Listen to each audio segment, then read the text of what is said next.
Be on your guard. There are older and fouler things than orcs in the deep places of the world.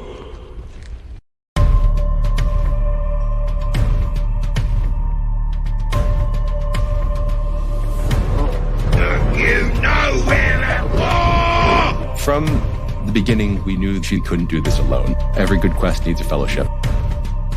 But you have not seen what I have seen. I have seen my share. You have not seen what I have seen.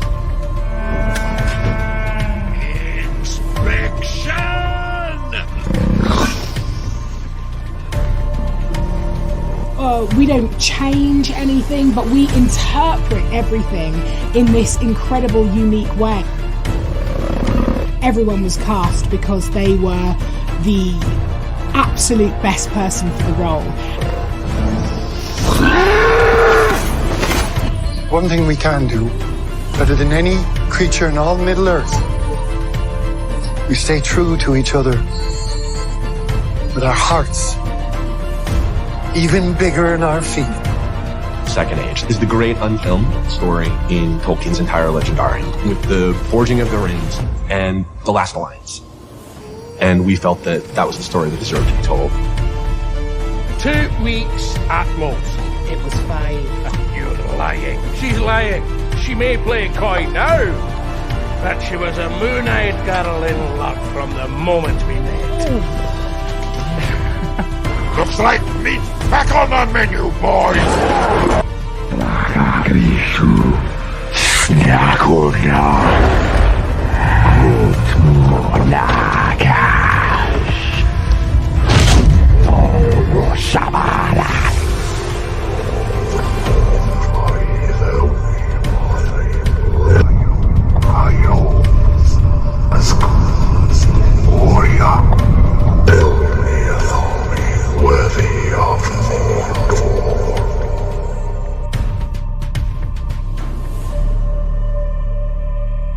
One does not simply walk into Mordor. Country.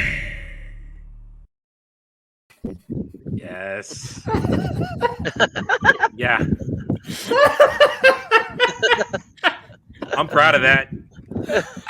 That was Adam, fantastic. did you play that off your hard drive, or was that in No, the it's video? uploaded. It's uploaded to StreamYard. Did you know that StreamYard has a progress bar along the bottom now, or has it always been there? It's there. It's been there. Yeah, it's been there for a while. Yeah, I noticed when you it get a now. subscription, it's there. But we can talk about that later. This is Mordor Country, where we don't tolerate non-Tolkien fan fiction. Oh, welcome one and all.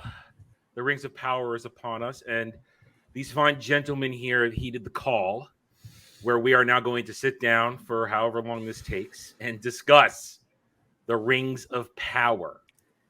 Oh, let's introduce this fine panel real quick. Like one of my regulars, Mike OBG70. I get to go first. You're right next to me, so yeah. Has a cyclone in him.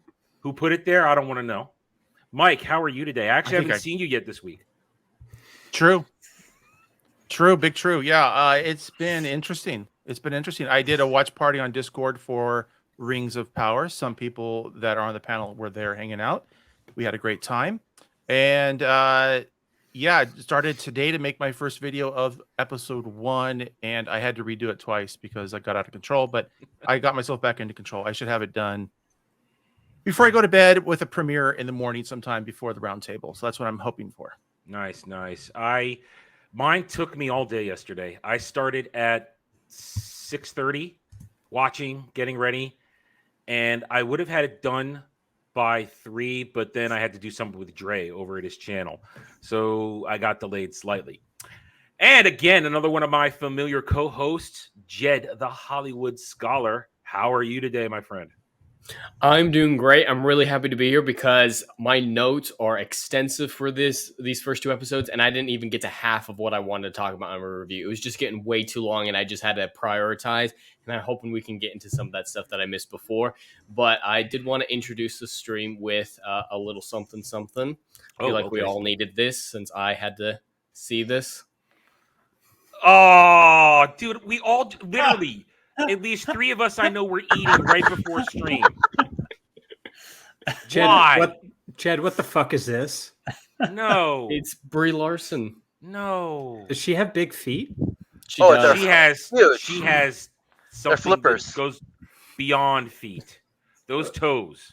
Why isn't she in the Olympics? Because her For butt swimming. isn't big enough to it's too flat. Oh. Yeah. Is that a qualification? All right. Doesn't have It's the actually buoyancy. a problem where they inspect your toes for webbing if you're going to be an Olympic swimmer, and she gets disqualified. Too much inbreeding. That seems a bit racist. It'll do it. But I just felt like since I had to see that, you all had to see that too. Pips and I are literally canceled again. It You doesn't don't need feel to share good. stuff like that. There's a rumbling in my belly now, and that doesn't feel good. Is it, And Tempest? no, see, I'm gonna wipe that away immediately from my brain. That is not what we want to start off with. There, we want people in it. We want people to be happy what we're about to do, not be driven to. I don't know what does Brie Larson drive us to? It's dinner. We're eating. Whatever. It's not as bad as what this show is going to drive us to, Adam. By the end of the day. I mean, it's going to drive us towards success. I think on YouTube is what it's going to do. Anyway, and once again, you caught him a couple weeks ago for the first time.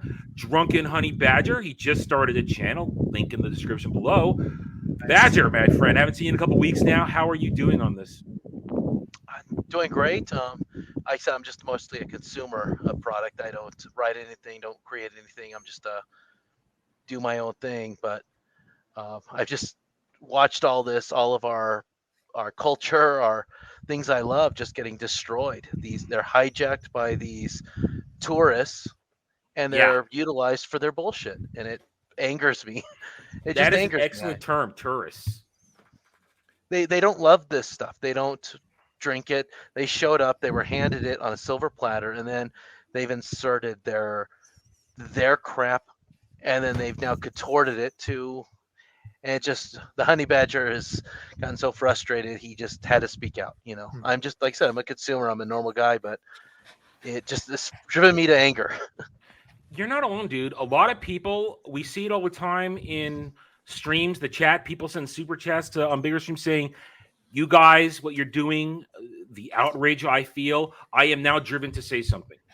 And it's just simple as pushing a button, recording what you got to say, and putting it out there. And maybe people come along and hear what you have to say. It's just that simple, and it's cathartic too. Get it out there. It's cathartic. Get it out of your system. So I'm happy to have you here.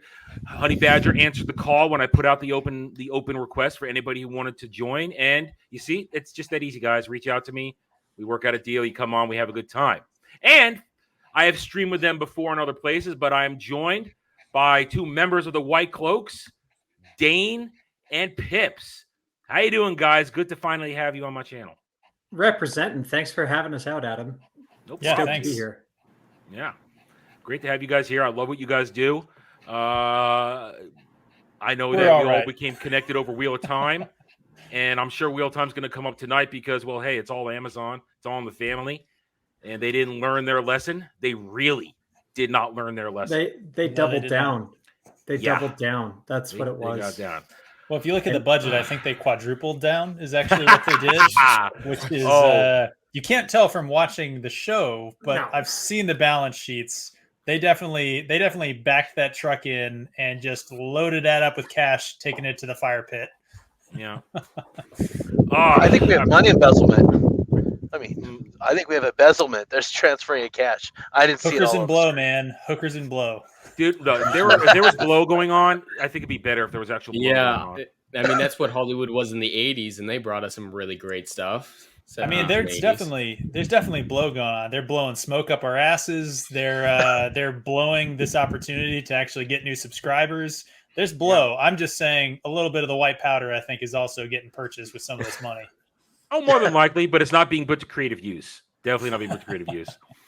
Anyway, before we get going again, let's say hi to the chat. You guys have been here for a while. I checked in out off and on throughout the afternoon since I got home and started putting this up. You guys are already busy talking. So say hi to the chat. Hail to my mods, Legatus Legionist and Tranquil Waters, a.k.a. Mustang Ride. They are my regulars, and they are here to keep the peace. because we do get trolls on occasion and porn bots. We get porn bots. That's how you know you've made it. Yeah. White cloaks get porn bots. We haven't made shit. Yeah.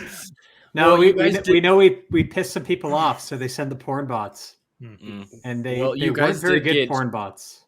You guys did get shouted out on Friday Night Tights this last week, so that's something. Seriously, man. Yeah, Shadiversity shouted you guys out. Yeah, about the Wheel of Time. Oh, yeah. I have not actually caught that Friday Night Tights yet. Hey, so this is my $20 super chat. Pay a dividend. Look that up. Excellent. I was. Jed would know that's like. He gets those shout outs to FNT. Yeah. We'll do a reciprocal. Well, so the 346 subs that we have, as of 5 seconds ago, half of them that don't know who Shad is, we'll make sure that we'll send them over his way. It'll be a good shout out next week.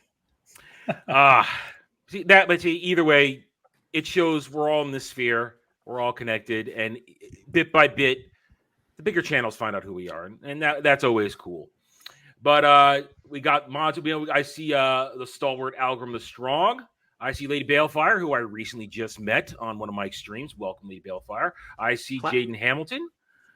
I see Jeff Colin, new to the stream, new to the channel. Welcome, Jeff Colin. Scrolling down here. I think I'm missing some of the chat from earlier, but that's okay. Calendar, Hail Calendar. And we're about at the end. There we go. All right, there we go. I think I saw Kato O'Rourke in there. And if you're just watching and not chatting, that's just fine. We're happy to have you here. Saturday nights are a busy night in our sphere. People streaming. EFAP still going. What a surprise. And so if you've decided to join us, we're happy to have you here. If you're watching on the replay, we hope you have a good time. Let's get started. What we're going to do here tonight, we're going to walk through these episodes. We're going to walk through them, and we're just going to talk. And we're going to see where the conversation takes us. Now, we've all seen this, obviously. We have all suffered through it. I went through it yesterday morning and into the afternoon. I had a break between them, but it was still there. Let's go through our opening feelings before we get details. I'll start, get us rolling. When I watched this, it was I wasn't so much outraged, but I was flabbergasted. I think it's a good word. Are you kidding? I use this phrase all the time. Are you kidding me? Are you kidding me with what you're doing on this screen? War Galadriel, Guy Ladriel, Castaway Galadriel. I have a host of names for her. Unbelievably bad. Morfydd Clark, an unbelievably bad actress. She's not good. She's not good. The stinky, dirty hippies. Goddamn little hippies. When Lenny Henry sticks his face up, going, like, yeah, that's you smell. That is you smell. And as they just roll through all this stuff, I'm sitting back and I'm watching and I'm just going, this is a joke. This isn't fun. This music is terrible. This dialogue is crap. And when it was over, it was just one giant wow. Wow. Mike, you watched this when it premiered. I did. Thursday, right? Yeah. I did. What were you feeling as you started this off? Well, different than you, in a way that, okay, here's the deal. As I'm not a lore person, I don't know. Neither am I. Neither am I. But compared to you, you're a magnitude above me. Okay. I really don't know all the things. So it was difficult for me to say, oh, that didn't happen. That was wrong. They screwed that up, etc. I had Matt, the fact that shouldn't be Unbearable 73. He was in one ear telling me all the things that were wrong. Mm-hmm. I was listening to some of these guys talk about some of the things, but I was also running my show. I was doing a live stream at the same time. I was in Discord, a lot going on. I had to rewatch it this morning when I started doing my review, but the outcome would be, I was looking more at the production of the show. I was looking at the acting, the dialogue, the scenery, the sets, the sound, the music, all those things. And I didn't like hardly any of it, but there were some okay things here and there, but I was like, oh, okay, that's all right. So I'm I'll not be as harsh. interested to know what those were because I don't know what. I Oh, can't just possibly. nothing really great. Do you want me to tell you one of them right now? Not a Yeah, big go deal. ahead. Go ahead. Yeah. The scene where the little Harfoots, the kids are picking berries, like that whole thing where it's I just laughed kinda- my ass off. Me too. When I was Barry like- Muncher was stuffing her face, I Yep. couldn't stop laughing. I was like, Nom, okay, nom, this nom, nom, is nom. what I would have been doing with my friends when I was that age. I said, this is basically some little bit of world building, a little bit of character development. We're getting an idea of what the kids were like. The kids were being kids. They weren't doing anything out of the ordinary. I thought it was a cute scene and it looked nice. And I was like, that's really cool. And that's one of the scenes that I was thinking, oh, that's nice. I like that. All right, I'll cut you the kids out of that, but that chick pounded down those berries, man. Oh yeah. Mike, what I'll give you too is those berries looked awfully big. Well, they're for those supposed kids. to. Exactly, which is a detail that they got right, which is, and we'll get to that, but that's a detail. I also that like the would've- background where you had some ruins, you had some scroll work on the stones and some stuff like that. I just like that whole. I like that they did a good job on that. Details completely lost if it was Wheel of Time, but well, Yes, exactly, and I said that in my review. Nice. Yeah. Jed, you said your notes are not even complete yet. Oh yeah, I barely used any of them for my review. I knew this was going to be bad, but it was far worse than I expected. I thought it was just going to be like bland, generic fantasy, and just thought it would just be this nothing burger and offensive to the Tolkien purist, but not really offensive to anybody else. Just generic as all hell. But oh, was I wrong? Even taking the Tolkien fan out of me, there's just so much wrong when it comes to the writing and the dialogue that were driving me up the wall. Yeah, the dialogue. And that was Oh my my biggest God. problem with it. And then there's other little stuff like how distance means nothing. They go full Game of Thrones season 8 on it. Yep. Everybody's teleporting. And which is so not what the world of Tolkien is supposed to be. I mean, we had a trilogy of books that was all about getting from point A to point B. Yep. And now Galadriel can just swim that far in half an episode. She swims the same And distance. get from the northern waste back to Linda and just there, gone. Well, the worst one was going from Eregion to Khazad-dûm. That was the one that was the worst. But dude, the line moved on the map. Come on. The line moved on the map. That counts for fast travel. They could have said they could have had a banner that said 1 month later. So I know. You're welcome. 1 month later, you'll take what you get and you'll like it. Well, you could like have Indiana Jones. Time is.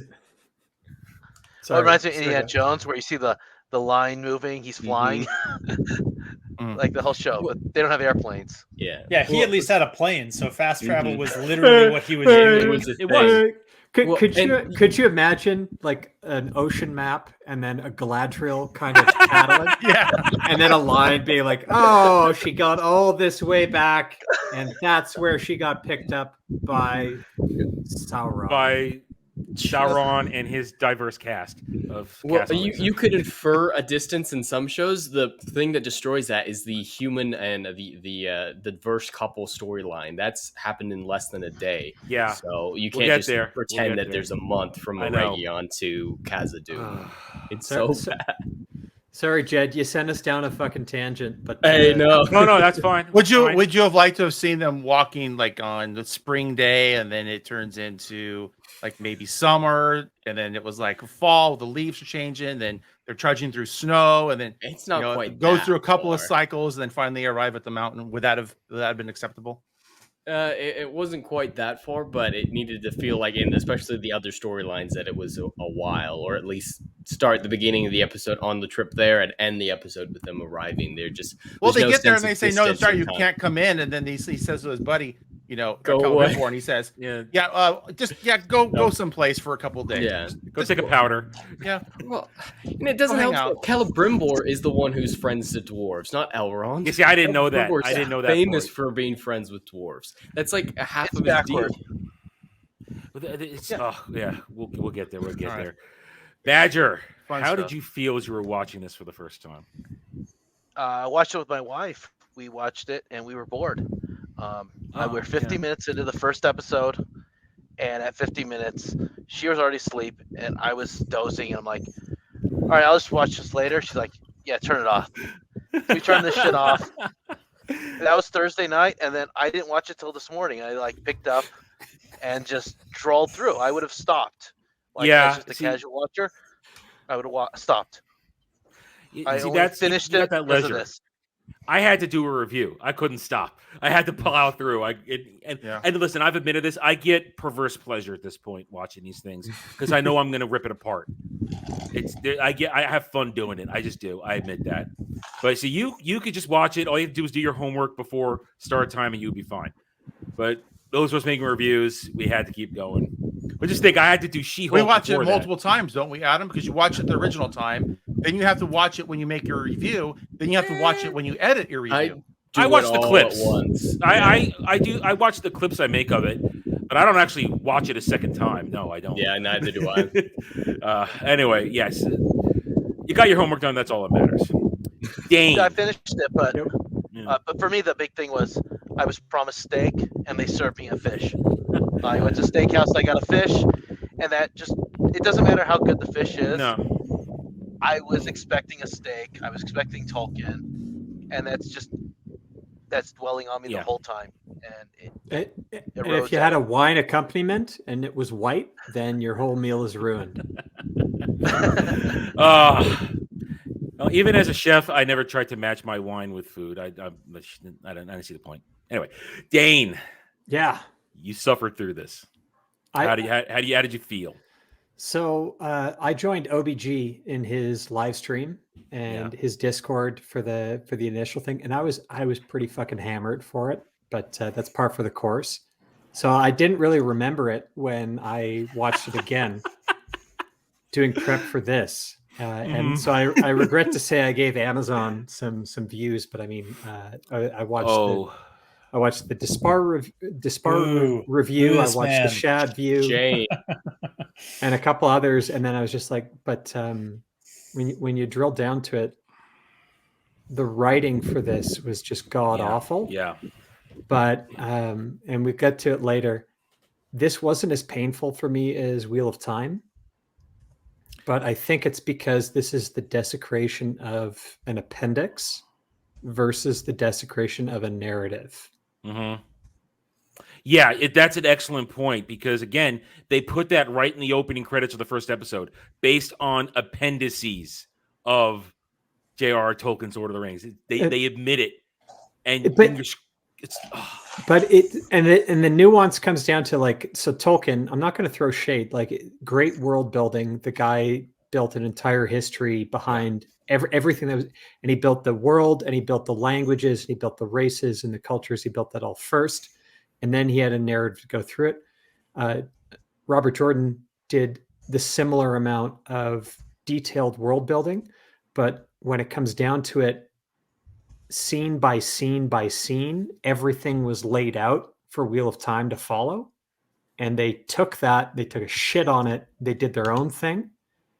That is something else than trying to reinterpret 30 pages of kind of background material. So I think they're in a different class. And I'm even noticing this in the rewatch that Pips and I are doing with guests and whatnot. OBG's been on one of those too. These last couple episodes we've gotten through, since they deviated so much from the actual narrative of the story, we've been able to laugh at them more rather than be physically pained by them because it's departed so much. So I think that's a bit of a saving grace for Tolkien fans. They never saw this story to begin with. Yeah, I see where you're going with that. Yeah. The thing is, I understand what you're saying, at least because, honestly, I had the opposite reaction when watching Wheel of Time. The farther they got from it, the more livid I got, because to me it was, wow, you don't give a fuck. You really don't care. You assholes. You just completely rewrote this scene to suit your narrative. Yep. And I got more outraged. And again, with this one, yeah, you're right. It's not a real story. It is billion-dollar fan fiction. This is billion-dollar fan fiction based up. They have the rights to a few names and a broad scope of stuff that they can't barely even reference. I pointed out multiple times when this show begins, as we go through this now. Yeah, they gloss over things because they can't actually use it. That's it. Pips. Well, I would just argue that as devil's advocate, though, the Elrond and Galadriel are fixtures, right? They're the anchors of the series. They're wrong. They're just wrong. They're not the characters. They took those characters and they completely flipped. They're different people, and that's what angers us. Oh yeah, that's it. And we're gonna drill into it. And Pips, you were there. You were there too on the premiere watch. Yeah, I think I watched episode 1 with OBG70 on the kind of live stream, and then you guys took a break, and my wife was looking at me like, we're not waiting another 20, 30 minutes. Like, this thing is putting me to sleep. So either we're watching this now or we're not watching it. And so I think I just, hit play on the next one and caught up in the chat a little bit afterwards. Mm-hmm. But I don't know. I mean, on one hand, I'll say I'm probably, I don't know, maybe I have the most favorable opinion of the show of anyone in the panel, which is probably not actually saying very much for the show. It is. I think that I would say if I can successfully remove myself from the idea that this story is a Tolkien story, and by saying that, I mean remove myself about as much as the writers of this show removed themselves. If I can remove myself from Tolkien as much as they removed themselves from Tolkien, then I would say this show is just like entry level, middle of the road, exactly what you'd expect from like generic streaming service fantasy show, right? Mm-hmm. It's got some good things in terms of the like quality of visuals and like some of the other stuff. Like some of the scenes looked good, and so like I would put it like, I don't know, somewhere at like a 5 or 6 in terms of just like, yep, it's a show that exists. It's not the worst thing that's ever happened. It's not particularly exciting. It's boring, but like, who knows, right? If I think of it as in terms of the budget that they allocated to it, it's a severe disappointment. That moves it. Like if I consider how much money they put into this, that bumps it down to probably like a 3 or a 4 out of 10, where it's like this, they had the budget to make this so much better, right? Just in terms of the amount of money they spent on this and the actors and actresses that they could have acquired to really bring some of these characters. Like they picked up no talents. Like if you're sitting here, like they were the Yankees and they picked up like 13-round draft picks. Like it is ridiculous what they did. Who's a big name? Lenny Henry is the biggest star they have. I haven't seen him on TV in 10 years. Like it's Pips, for $1 billion fucking dollars, you could have had Kate Blanchett and de-aged her 20 fucking years. Yes, it's literally so that would have been so much better. It would have been so much better. This whole thing, you're exactly right, Pips. These people are unknowns. Who are any of you? Oh, this guy Elrond appeared in some show. Yeah, I didn't watch that show. I'm sorry, I don't know. I thought it was Game of Thrones. I didn't watch Game of Thrones, so okay. That's why I could say that I didn't watch Game of Thrones. He played young Ned Stark, so Elrond, Ned Stark, Sean Bean. Yeah. Okay. All right. I mean, there's where I've seen it before. Okay. Yeah, but again, okay, you might. But see, we had to connect the dots for you just now. Yeah, like it was like I've seen this dude's weird looking face before. Like, but that's just because of great costuming, his ears and his flowing hair, and you didn't recognize him. That coiffed. Oh, they're all so coiffed. Now I know Celebrimbor because I watched Downton Abbey, so I know that guy from Downton Abbey. But that's kind of it. And he wasn't one of the stars. His character got killed off camera. So it's just. I wish some of these characters would have been killed off camera. Adam, it would have been better. It's been like, I know Celebrimbor because I played Shadow of Mordor like 20 fucking times. Yeah. Well, I do know Celebrimbor from playing the Shadow series, and this wasn't Celebrimbor. That was even though that was not lore accurate, that was a better Celebrimbor than this will ever be. Totally was. Yeah. But I believe it's well, he's not a soccer mom, so. All right. Pips mentioned this, so I'm going to walk us into this one right now as we start. Pips mentioned it about the quality, how much they put into it, and how it drops down. I don't care what some people say. These visuals suck. Yes, thank you. I'm sorry. The CGI shit. Your fake landscapes are shit. These sets are shit. I have CGI blind eye. I don't generally react to bad CGI, but I've been assaulted by so much bad CGI in the past couple of years that I'm starting to actually recognize it on sight. Mm-hmm. So the question that I would have would be, because the thing that I noticed that I thought was like, okay, that's actually decent, was some of the interior set shots of like that weird tavern, the house of Bonwyn, right? Like a few of the other places, like had enough stuff in them that you're like, that actually seems like a reasonable set. They actually put some items in there. It wasn't just like, a sparse sort of empty room. And so that's kind of what I meant, that like in terms of the visual, a lot of the individual props, some of the other things, they looked like a real item. I could see that. Which is like, and the clothing as well. Like, I think a lot of the clothing is not what I would have dressed that person in. But if I look at it, it's like that looks like real clothing, whereas a lot of costumes in cheap budget shows look like costumes, and it's hard for me to express kind of what I mean by that. See that. But like, but it I still agree looks with like you. shit. I agree with you. The CGI and a lot of the other stuff they did look like shit. So I'm not trying to say it universally looked good. Yeah. I'm just saying that, again, with especially my background of like really kind of hitting the Wheel of Time show, like Wheel of Time makes this show look good, and so maybe that's just my bias speaking. I mean, I definitely think the costumes are really bad, though. They're like, real, and they're only going to get worse. We're definitely- hitting Numenor yeah. next week. Next week they we don't get Numenor. fit. God. They don't Yeah. fit. They're not Nothing the right looks right. costumes. Yeah, the difference between production design and CGI, that is an important distinction. And for production design, some of it was fine, but the CGI, it would be good if it was on a network with a budget of like CW, but this is the most expensive television show ever made. Yes. So we're able to judge it on the level of movies because it has a budget bigger than most movies. And it is a different. So here's a little Yes, I completely tidbit agree. that I can add in, and I threw this in a previous rewatch, but I got a buddy of mine who's like a film studies professor. So yeah, I roll in those circles. But he was mentioning how a lot of shows these days are basically filmed on these really high-tech 12K cameras. So everything kind of gets shot with the same camera, which means that a director right now does most of his work in post, where he'll film everything and then decide after the fact how he wants to frame his shot. And because the camera's so good, because the best you can stream or distribute now is 4K, and the human eye can't even register that much. We barely anyways. register 4K. That's kind of the liable Exactly. stuff. That's where So our there- human eyes stop at 4K. We can't go any higher. So he's basically like, all right, fuck it. I'm going to film all of this in 12K on my 12K camera. And then I'm going to decide, do I want a wide shot? Do I want to zoom in? Do I want to do this? Do I want to do that? So it all looks the same. And the downside from it is the director doesn't put in the proper amount of thought beforehand. And you lose some of those cinematic effects that I think we're all familiar with, right? That you focus a shot, that you focus on what is important, and the background is a little bit blurry. Same way that as the human eye works. But it's important for doing the emphasis of what you think is good. And at the same time, it's less jarring when you have maybe less than perfect visual effects sitting in the background.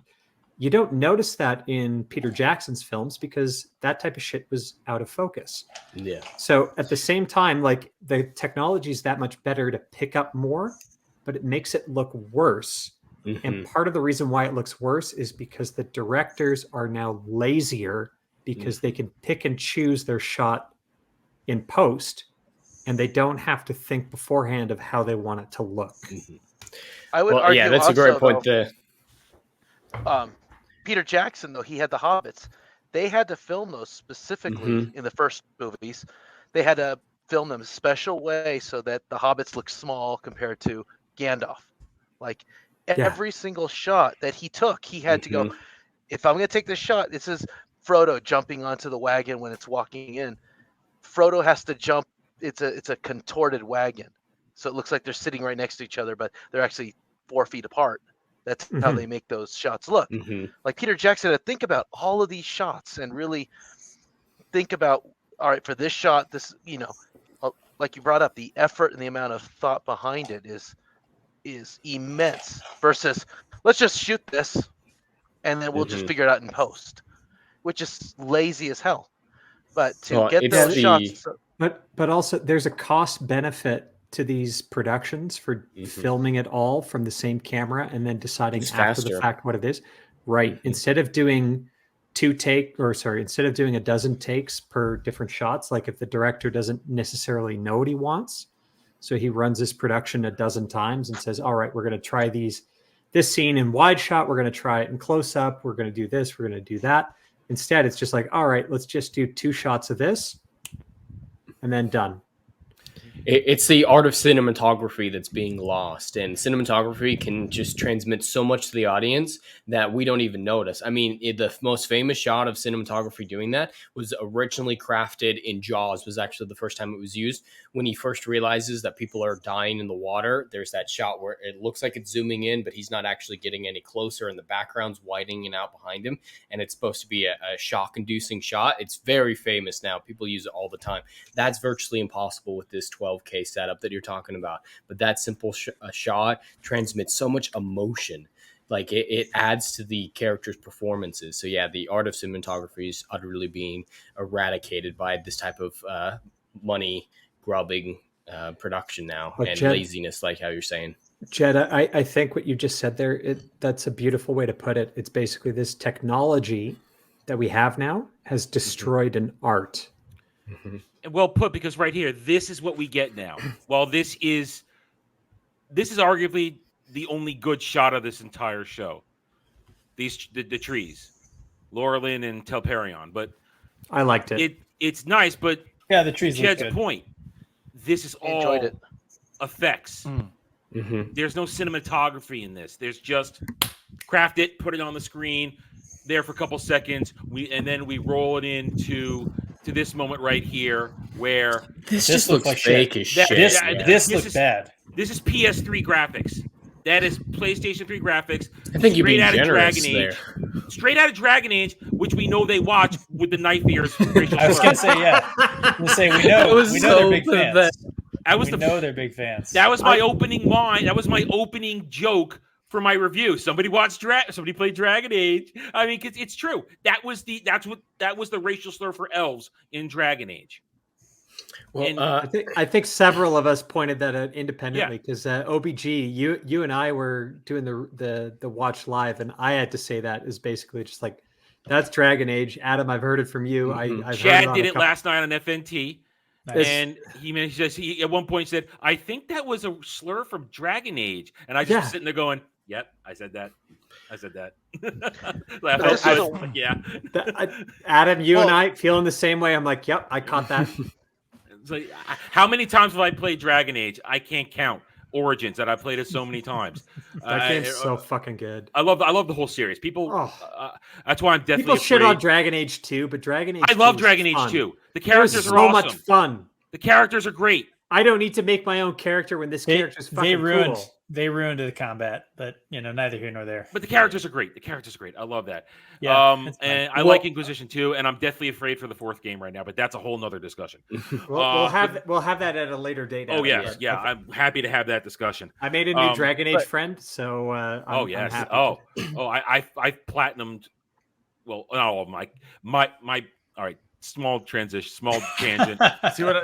Reform discussion. By Dragon Age 2, I cannot platinum it because there's something wrong with the data of the disc. Whenever I play it on Nightmare mode, it won't complete. So I can't get my Nightmare mode completion trophy. And it's just But either way, I remember when I lied about how good I was at Dragon Age for clout. Hey, I have the trophies. Prove it. I destroy those games. I'm awesome at it. But this right here is Dragon Age copies. Yeah. Again, now for a second it's good, but then Morgoth, but that's all they can show of Morgoth. Mm-hmm. It's a wasted opportunity, though. This is they don't have the opportunity. rights. That's the point. They do not have the rights. Yeah, so that's an interesting question. Do they have the rights? So they filmed this shit. Like I'm seeing trees, so they had rights to something. But notice they can't say the names. They put the trees on there, but they didn't use the names. Yeah, they're not allowed to use the names. They're barely allowed to use the name Morgoth. But Calendir actually makes a great point in the chat, which is why I had a problem with that initial CGI shot that you guys were all saying was good. It was extremely static and looked like just a PNG or a JPEG, and the camera was moving, but the background wasn't actually moving.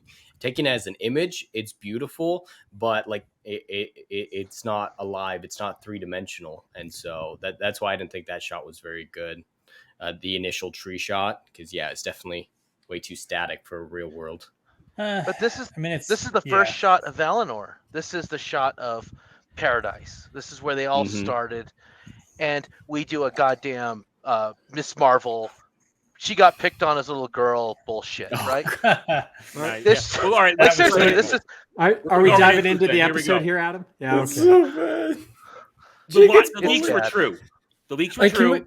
The whole thing starts with Galadriel getting bullied. And they made great points on Friday Night Tights. It's very uncomfortable to see him in these little dresses. Like they're like we see later that they're all like partially see through. Like I was feeling very uncomfortable. Well, Hollywood is pedophiles. Yeah. All right. Let's again. It's coming from my computer, so there's going to be no audio anyway, and that helps us for getting through it without a claim. But oh, there we go. Wrong button. Boomer one. Here it is, and now I love this. It's like they're fighting. So I actually think this destroys the point of the sequence. They wanted to pull a Peter Parker and make her relatable by seeing her as being bullied, but the moment that she fights back, bullies don't do that. That's the psychology of children. Bully is fundamentally a position of fear and weakness, and so if someone fights back against a bully, it's done. It's over, and so they lose that relatability factor of the bullying scene by have her immediately fighting back against it. Like she can do that later, but we actually need to see her just being afraid and accepting the bullying before she realizes that just standing up is all she needs to do. So it I don't even really reneges itself. I'm not really on board with the bullying anyways. This is barely bullying. It's more like barely teasing. But here's the thing. Like, I'm going to sink your boat. Your boat's not, I mean. Like we're all nerds here. We all got bullied worse than this. But I mean, this chick is basically getting violent very quick. That was what I was going to point out. Oh, it's not an equivalent response. That's what I was going to point out. That he throws a rock at her little paper boat, and then she goes and punches him in the face, right? Or tries to, right? She's literally balled up. She's about to, yeah. So she actually escalated from non-violent to violent, which is classic of what they do with strong female characters. Is they actually take all of the toxic masculine things that they hate and say that we shouldn't do, and then they give them to a female, and it's like money laundering or something like that. They take this problem over here, but they swapped it over here to somebody with ovaries, and now it's like a good thing. I need to ask, and it's not. It makes her unlikable, unrelatable, and basically, like, study a little bit of your fucking philosophy, right? Like, you can say and do whatever you want, but as long as you don't harm anyone else, like you haven't crossed that threshold. Yeah, James Hamilton uses the right word in the chat there, saying petty emotion. And that was the other thing I think here is that this literally the first shot that we see of elves is them being not just human, but like humans at their most petty. And it's seriously, what? And this is in Valinor. Like, if this were Middle Earth and Stone Elven Age children human. were doing this, still dumb, but this is Valinor. This is a place where like pain and suffering shouldn't exist. Like Frodo goes there because it's the only place that he can heal from his Morgul blade stabbing. It's like so much beyond this stuff. It is so, and like when they do leave, there are issues when they leave. But this is real petty. This is real. Well, it's the Garden of Eden. It's perfect. This is heaven for us. We should have seen Galadriel climbing mountains and just showing what an awesome, perfect world this is. And they left it. They left it to come to our world. It should be way prettier than just normal Middle Earth. Like, this we have is so to build generic. the foundation that she was a loner, she was strong all by herself, and she could handle anything. She could take on anybody. She takes no guff, and she can. And that they had to start building the Whammon her story. Yeah, screw having any sort of an arc, right? Like, it's not like she starts out and she's vulnerable and weak. No, she started out better than all the other elves, and then she ends better than all of the other elves. And you're like, all right. I mean, either she's just super awesome, in which case, many people point out that just makes her the wrong character for a Tolkien story. Tolkien picks unlikely heroes, and so either she's the bestest of all time at all times, in which case she's not a Tolkien story and they completely whiffed, or every one of the other elves is just terrible and sucks all the time. It's the hero's journey. A woman is born amazing, finds out she's even more amazing. People tell her she's not that amazing. Then she proves she's as amazing as she always thought she was. That's the hero's journey. Jed. I like you. I stole that. That's not mine. Well, yeah, but that's Jen's okay. fine. That's a good co-op, and I'm gonna buy your book. That'll be good. But Well, okay, go ahead. Oh, I was just gonna say you have such high standards in the books you read. I don't know if I can hold up for you, Dane. No. Honestly, you sold me at Greek mythology because I've actually read that. Well, as a white cloak, Dane is a bigoted incel sort of racist, right? So as long as it's a male lead, then he's gonna love it. It is a male lead, but Perfect. there's well, it's 3 main characters. One of them is a woman, though, so I don't know. I don't know. I might not be able to buy your book. I am also a bigoted racist. Well, but not an incel. No, it's not an incel. But getting back on track for Adam, no one is mentioning how on fire this guy's haircut is. They're all mentioning I was about to mention the black I was elf, about but to his say is- that. Man, look at that trim, dude. Look at that trim. You can see the buzz line between his ear and his hairline there. You can see. I think it's just as bad as Black Elf's haircut. Like, it's so out of place. That fade is high and tight, though. I will say the Valinor salon's doing a lot of good work here, but it looks like they actually cut off a little bit of the top of his ear while they were doing that close side shave there. So really like that pointed. That's All right, a very, all very right. good. The point I made in my review is, indoor plumbing, working plumbing wasn't a high priority for these people, but their barbershops and their clippers, that was a must-have. Well, I don't think elves poop. Well, even just on the human side, the humans have some pretty fleek haircuts too. So it's like plumbing, clippers. Ooh, Adam like does that just meme teleport out of their body like. This show Family Guy? specializes in teleporting. Well, or they could do it the Harry Potter way. Did you guys hear? Plumbing was invented in the wizarding world till like 50 years before the books. Before that, you just shit in your pants and magic it away. That's what J.K. Rowling said. I just want to say that nobody in this entire show series, in terms of the humans or the proto-hobbits, whatever you want to call it, none of them have been introduced to the idea of bathing. But apparently, like you said, the salon routine, weekly at the barbershop, maybe annually at the bathtub is what we're supposed to see here. When we get to the dirty hippies, those fingernails. Oh man, there was some bad. All right. The scene progresses here to Big Brother. All right. They didn't mention his name. I've been told it's the one that gets killed by the werewolf. Yes. Okay, what is his name? It was in the subtitles. Findor? And yes, yeah. Okay. They don't mention his name once. They don't. No, It's they in the don't. subtitles that they have there, but they don't actually say it. Yeah. Well, and then she doesn't mourn her other 2 brothers who died. Oh, they don't exist. They don't with exist. Morgoth. Just like she's her husband.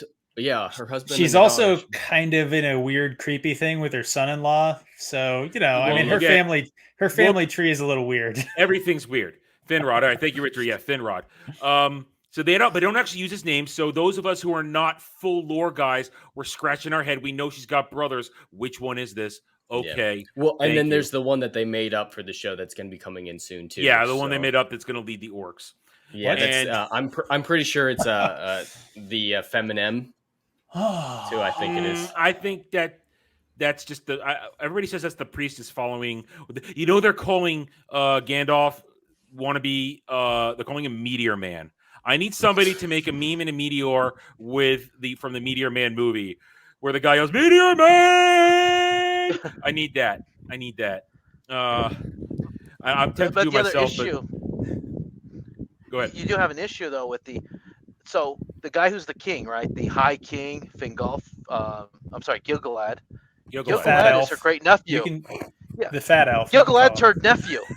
So if you look at the family tree, you'll see that her older brother's kid, he's the king of all this shit. That's the guy with the long hair who's ordering her ass around and stuff.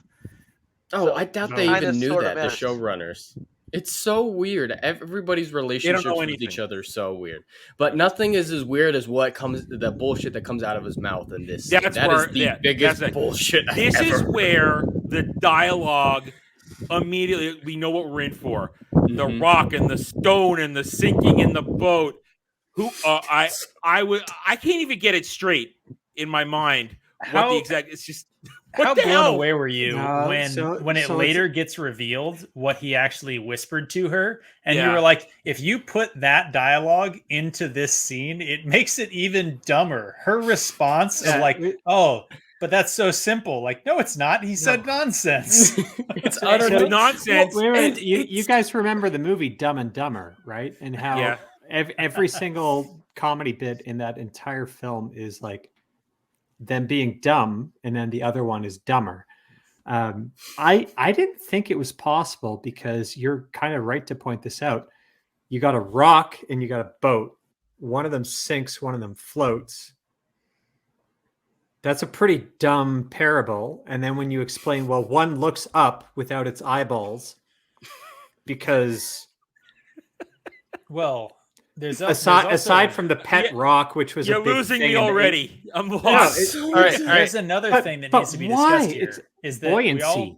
We all know from Monty Python that actually very small rocks do float in water. So his analogy is totally blown. Careful. Where does the light come from? In Valinor. At this trees. point of the show. Their plants. I don't know. Trees are attached to the ground, roots and all that kind of stuff. I thought how is it you can look up and see lights? I thought the sky shouldn't Yeah, light. there is no sun. Destroyed the trees. And There's no sun.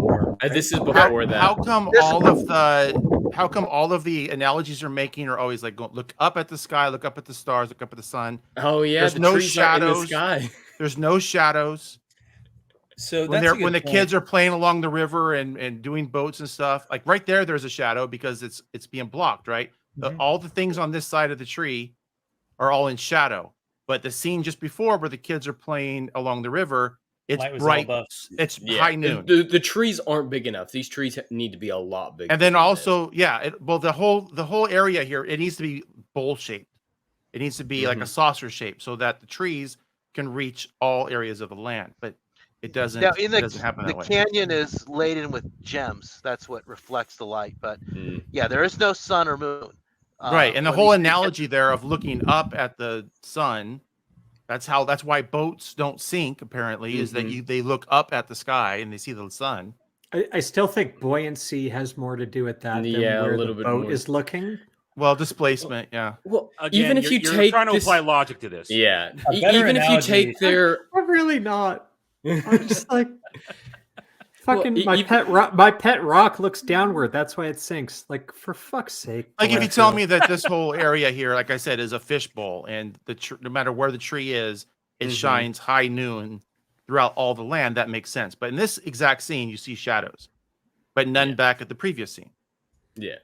Well, even if you take their analogy in the best face possible and pretend it makes sense, it's against the ethos of Tolkien, because his whole deal is you should not allow yourself to be darkened in order to defeat evil. Yeah, that's evident in so many different. Yeah, we're going to come back to that. That, like I said in my review, that got me at the end there. To find out how to float it's the antithesis of Tolkien. So even if it did make and also sense. another question was, she casting a spell on her boat when she was whispering at it? Yes. Did she? Well, she does that in Fellowship of the Ring. She rides a boat that no one's propelling, so we know she can do it. But but in Fellowship, that's real Galadriel, not Galadriel. That's the real deal. The pronunciations of her name. Galadriel. Galadriel and Femrod. Galadriel. Why does every single character, when they're just talking normally, and then they put a bunch of accents and they change their voice when they say her name? Oh, it's so pretentious. The rolling of the R's on everything more and inconsistent. Well, okay, Adam. To be fair, though, Elrond, played by Agent Smith, did roll his R's when he said Mordor. He said Mordor. But that's just him, Mordor. and also Mordor. And he didn't change his voice though when he did it. He didn't try and go down an octave. Well, he can't change his voice. He's got the same exact. Yeah, but that's and also Hugo Weaving. Hugo Weaving, same in all his movies. It's Hugo Weaving. Yeah, he can do whatever he wants. You don't tell him what to do. Hugo Weaving's going to come in, do his job, and he's going to be fine. Well, he changed his voice for Red Skull. He changed his voice for Red Skull. Yeah. You wouldn't know it was him because he's not using it. But point is, Hugo Weaving is an actual actor who has skill and talent. A lot of these actors have done good performances in other stuff. Like, what's her bucket? Morfydd Clark. She was in another. It's not like they have the saying. money. I promise it's a real saying. It's a saying in Jed's That was house. very polite. But even Elrond, I thought he did a fine enough job in Game of Thrones when he played young Stark. He actually had some masculinity to him in that scene that he was in too. But like some of these people are capable of good acting. They just won't do it in this show. How many boxes are checked in this scene right here? I don't know. How many great haircuts are we looking at? Like I was waiting for that one. All right, let's. No, I will give them credit. The little girl does look like a mini Galadriel. Yeah, good casting for that at least. Unfortunately, Galadriel doesn't look like Galadriel, so sort of half credit. Well, before we get past this part of the prequel, I did want to mention that the writing in her voiceover at the very, very beginning, the first line of the show is a non sequitur. Like, nothing is evil at the beginning. Again, against the thesis of Tolkien, there are evil things that start out. And then her next phrase is, there was a time before a sunrise. Those are completely unrelated terms. That is writing 101, is have your writing flow. And if you're going to have a red herring like that, have it in there for a reason, not just because you thought they both sound cool. Well, you know who wrote this episode, right? Wasn't it J.D. Payne? McKay and Payne. They wrote it together, and it shows. This is Bad Robot to the T. So let me just point out the silver lining from all this. The fact that all of us are gathered on YouTube to complain about this. I've learned more about how from looking at people complaining about people writing poorly, which is our pop culture. So as much as this is fun for us, but we are educating others and we have been educated by the crap that we've had to go through. So hopefully people will learn, don't fucking do non sequiturs, and especially don't do them right away.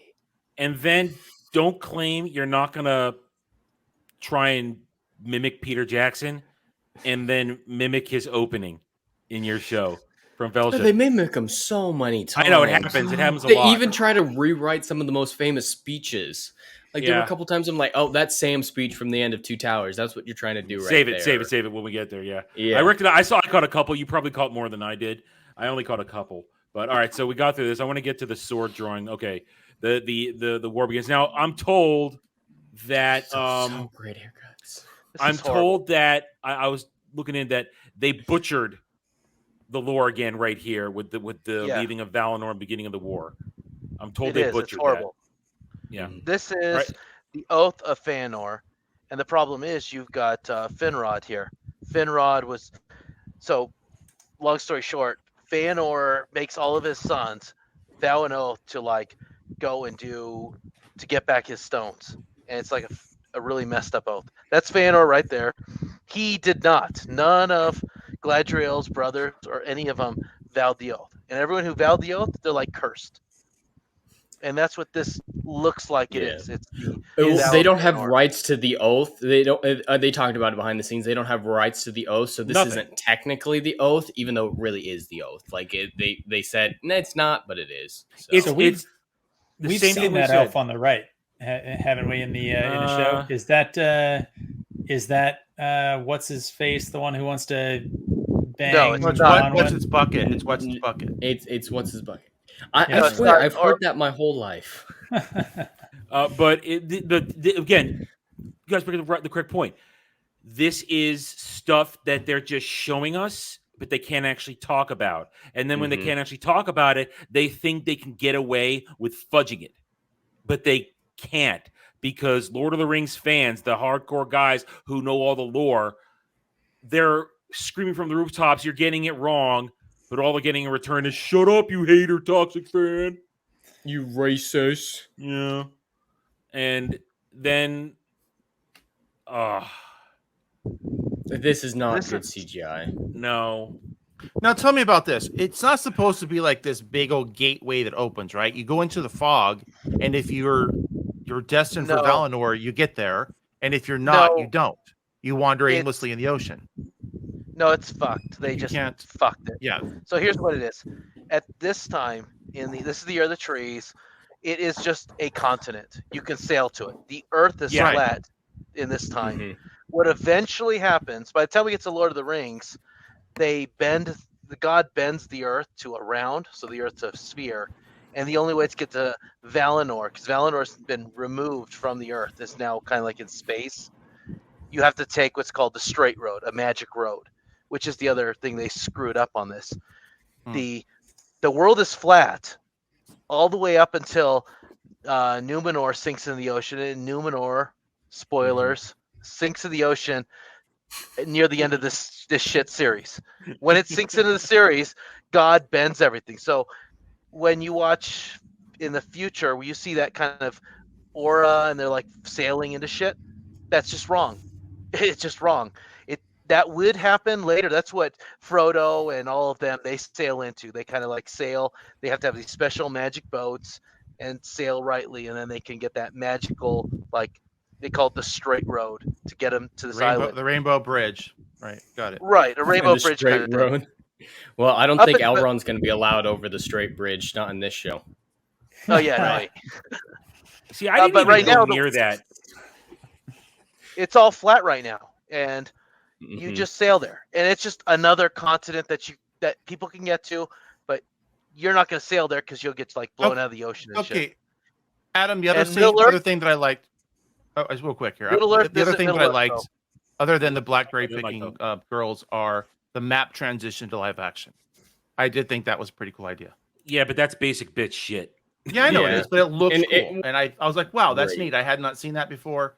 I thought they did a pretty good job with that. Oh, wait. I'm not saying you couldn't do it with, whatever it is you're doing, whatever software you have. I'm just saying that I've not seen this before. I thought it was a good idea, and I thought they executed it pretty well. Raiders of the Lost Ark did it better. Yes, it definitely did, and with better music. The one problem I think the Marauders map looked better. Yeah. Middle Earth is Middle Earth. When they sail this there, isn't right now. Yeah. So it's a weird angle. This is where again they've muddled the first age to just kind of quickly get to the second age. And let's see. Here's the this scene. battle is so bad. They make him look Chad in Valinor. As soon as he's in the battle, he like is all hunched over and like, oh my god, and like crying in the middle of a battle. It's also, remember these things from Peter Jackson's Lord of the Rings? Remember? Yeah. So in this battle, I'm gonna throw out a movie to you guys, and some of you guys may have seen it. Any of you guys see the movie The Immortals? Yes. That's over what the this, top. That's what Over this the fight top. scene made me think of. Guys in the chat, if you haven't seen it, go look up The Immortals, like Olympians fight the Titans or something like that. And it's just this ridiculous, like clearly sped up sort of, Good fight call. scenes. And that's what this is. It's almost like even them like in gold armor and the bad guys in black armor or whatever. It's somebody watch The Immortals, which is a terrible shit movie. And yes. We all know, of course, bad. that the rain there is to hide bad CGI. And bad Yes, it is. Well, I mean, this choreography is horrendous. I was about to say that. Yeah, the choreography makes Ray look like a skilled swordsman in this scene. Ooh. He's using it like a baseball bat, just like she did. I'm just getting through It's real all right. quick here. His look, I stabbed two at once. His sword work is better than Galadriel. Oh, we're gonna get there. Okay, we're going along. There it is. I'm gonna cry. Okay, what is with that orc sword? That it's useless. It's to reach out and grab you and then pull you towards. Yeah, make it an axe or make it a sword. The issue is though, he's dead. It's got no piercing power. Yeah, it kind of makes me think of the Uruk-hai swords from Lord of the Rings. It's not shaped exactly the same. They have a had slight kind of edge at the top. Yeah, they did. Yeah, I thought that's what that was. That these people they were trying to do a callback to the Uruk-hai, and that's all I gave it. Now this is again, that dude has better ears than the elf. I know. That's where I was about to go. They completely gloss over where orcs came from in this. They just say Morgoth created his orcs.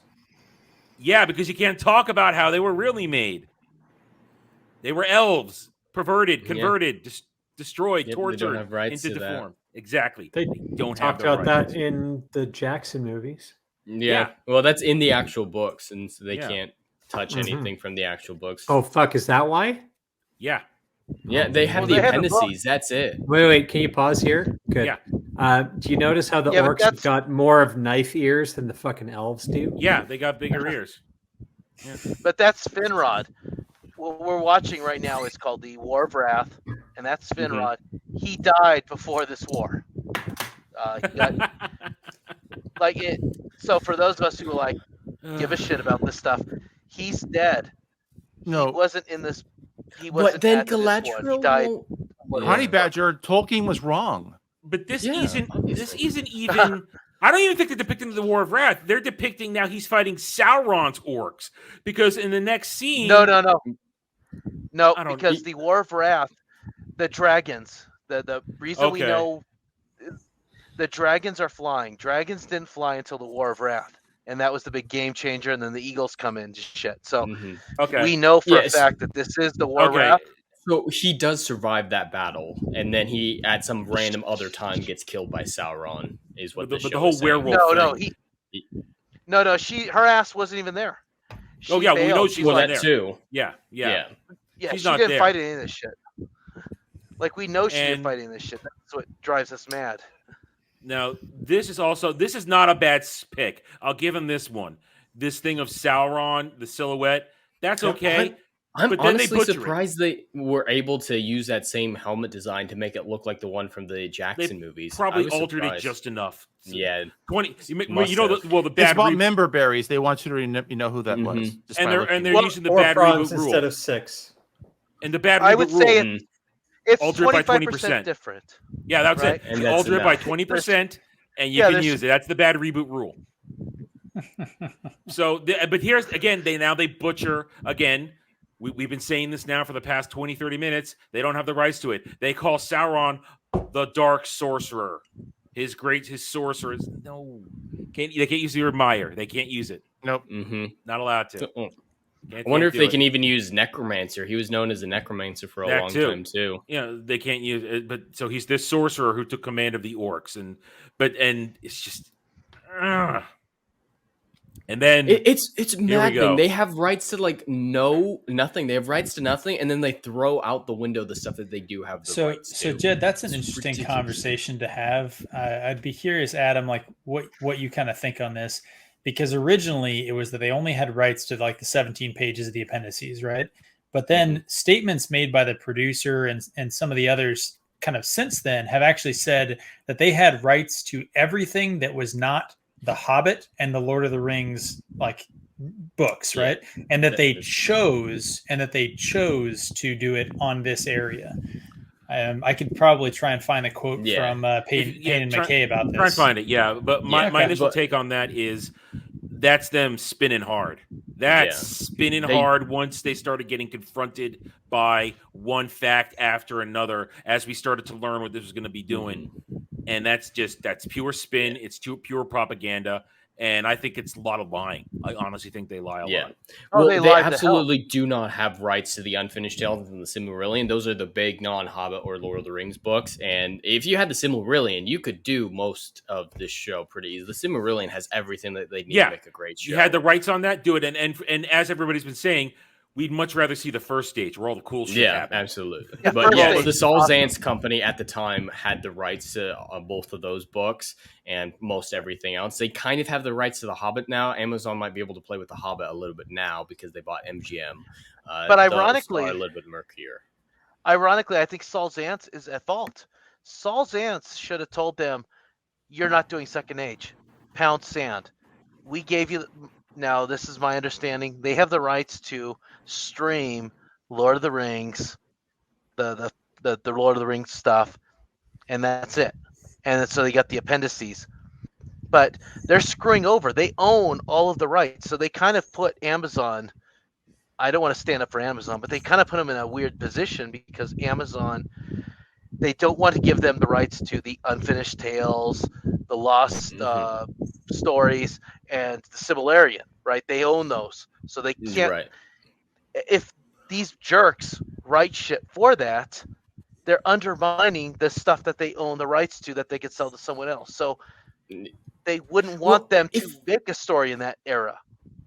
Yeah, it's still on Amazon though, because if you don't have rights to tell a good story, you can't make a show. Like you should have just given up. Yeah, and the Solzans company isn't the one who gave them the rights to the appendices. That just kind of got sold off separately from the books a long time ago and got all weird. Yeah, that's but the yeah, thing. the Solzans also broken up. Yeah, if you did your due diligence, if you did your DD prior to acquiring it, you wouldn't have bought it for $1 billion fucking dollars. Yeah, there's no 200 million. Just buying it's 200 million. Then with the budget of this show, but they don't. Then that's also the part they don't care. Mm-hmm. They don't care. They just wanted the name The Lord of the Rings. That's what they paid for, and they think that that's just going to sell it. Oh, these dumb nerds, they'll buy anything, which means it shows they don't understand how we operate. Yeah, we're going to buy shit. We're going to buy shit we like. And then we're going to tell you what we like and what we don't like, and they can't handle it. The stuff we don't like, we're going to do live streams about. Yep. And we're gonna point and we're gonna laugh. We're gonna finger of scorn. We're gonna admonish, and we're gonna shine the light of truth. It's a double-edged sword. We're passionate, and that passion swings both ways. If we love it, we will spend stupid amounts of money on it, and if we hate it, we will do the opposite. Make sure everyone else understands why it sucks. Fucking bag of we dicks. all want to like this show. We all want. I didn't want to like this show. Well, I know, but I hate prequels. In a perfect world, I would love to see a great second age show. I'll use my I statements then. Like, as fans, we want good stuff. We want good additions to our franchises. But I mean, let's just bring it up here a bit freeform. But Shadow of Mordor being a good video game that was kind of outside of the typical timeline of everything Tolkien. Like, if you had the second age, like, why do you need to do the expansive, we know everything that happens kind of, let's do the main history beats? Just take it as your setting and come up with a good story, with a good plot, with good characters. Focus on the characters, focus on the plot. You bought the setting. And throw that in there, and as long as it doesn't contradict anything fucking else, like, run your story that way. And as long as it jibes with how everything that came before and everything that comes after, the fandom would appreciate it. And if it was a good story, they would embrace it. They would be telling others, like, hey, here's a story. It's pretty simple. Maybe it's as simple as, you know, one of the 7 archetype stories, whether or not it's, you know, a travelogue or a coming of age story or what have you, throw it in, make it fit in the world, make good characters, make a good plot, and the fandom would embrace it. But the thing is this, I think they could have salvaged all of this if somebody had a brain and said, okay, we can't really do anything with this with Middle Earth. Why don't we just take a couple good ideas from this and craft something new? And people would say, this feels like Lord of the Rings. But then if it turned out to be good, even if generic good, we would have gone, yeah, we can see the flavor, but we're okay with this. Well, let me ask you this, Adam. Do they have the rights to even mention the Blue Wizards? I don't know. I don't think so. So I found the. If they did, article. I would like to know that story. They could have just told that story. So there's like nothing known about that I was looking for here, and this is so this is a statement by Payne. So when we first went up for the job, we were told there were literally dozens of other people, blah, blah, blah. Basically, other people were trying to pitch projects. Amazon bought the rights to the trilogy, the appendices, and the Hobbit. That's a lie. Another article that I saw, though, basically said that it was the rights to the information pertaining to the Second Age included in the trilogy, the Hobbit, and the appendices. So I think that those two pieces of information together might say that anything that's mentioned in the Hobbit or Lord of the Rings proper that is related to the Second Age, and then the appendices related to the Second Age.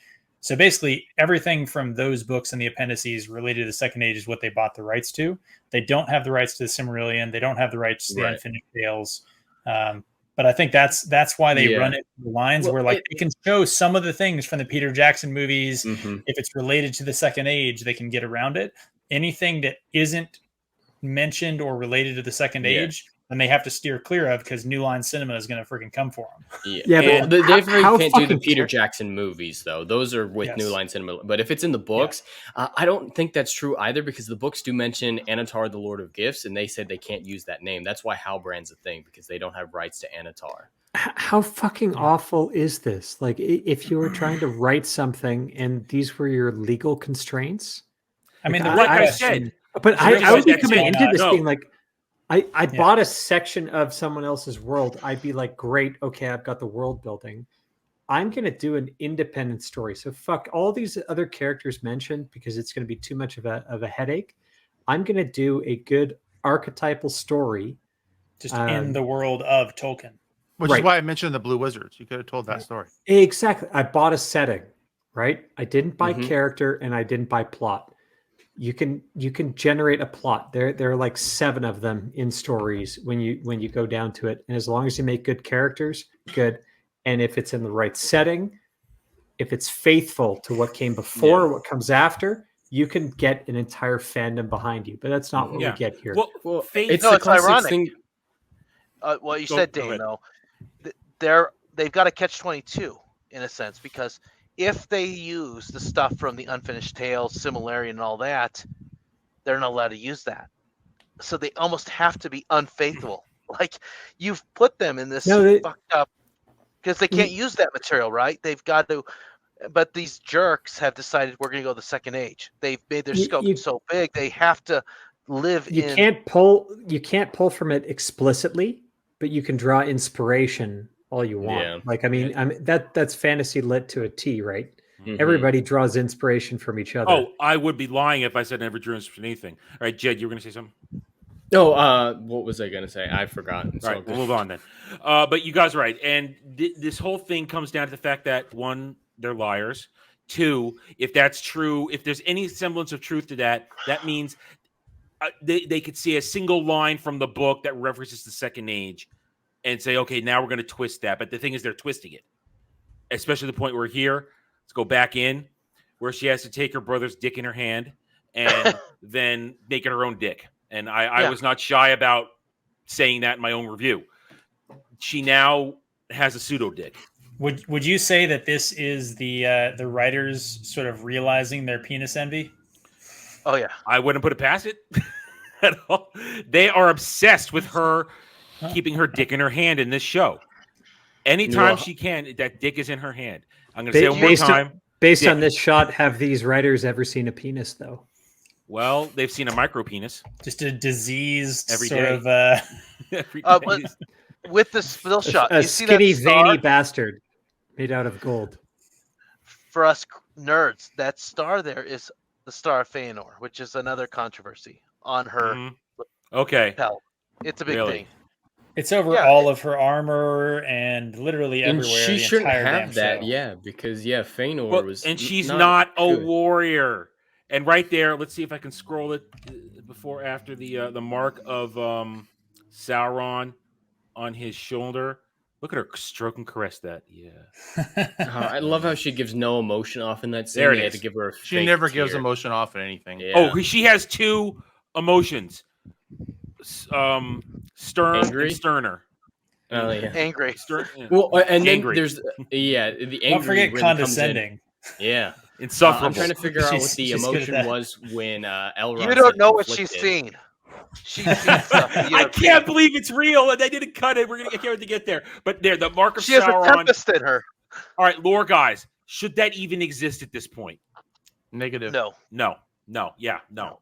It shouldn't look like that either. And that's what she said. I'm sorry. It was low hanging fruit. Anyway, now warrior Galadriel, and I've heard others touch on this, is hunting Sauron for centuries. I have a question. The timeline I have is a question. mess. Mike, go. Yes. It's a question. No, this is not setting up for anything either. I actually legitimately Okay, wonder legit this. question. Is there a possibility that Sauron is not on Middle Earth if she can't find him? Could he have been miracled back to Morgoth in his presence or his plane of existence? Sort of. Does he have to be in Middle Earth? I think so because somewhat. then he's there. I'm saying, is it possible? So here's He's not there. When the War of Wrath ends, they capture Morgoth. They chain his ass up.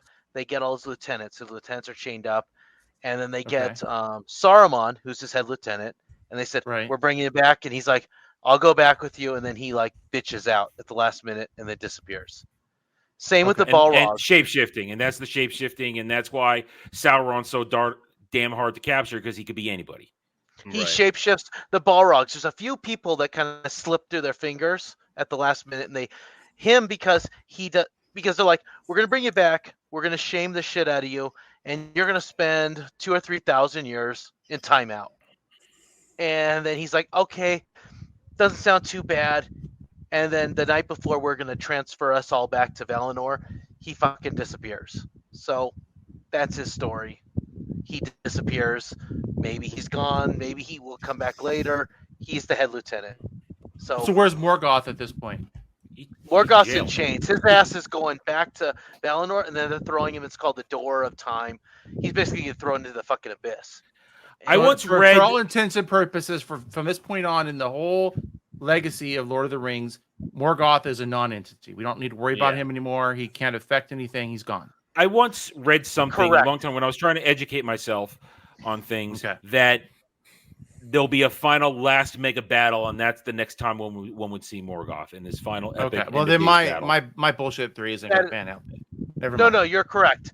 No, they throw his ass into the abyss, but my question was about where Sauron could be. Is he if there's a possibility that Morgoth has him in a different plane that they're talking about, because there's some clues there about where they're going with this, and let me ask you this instead.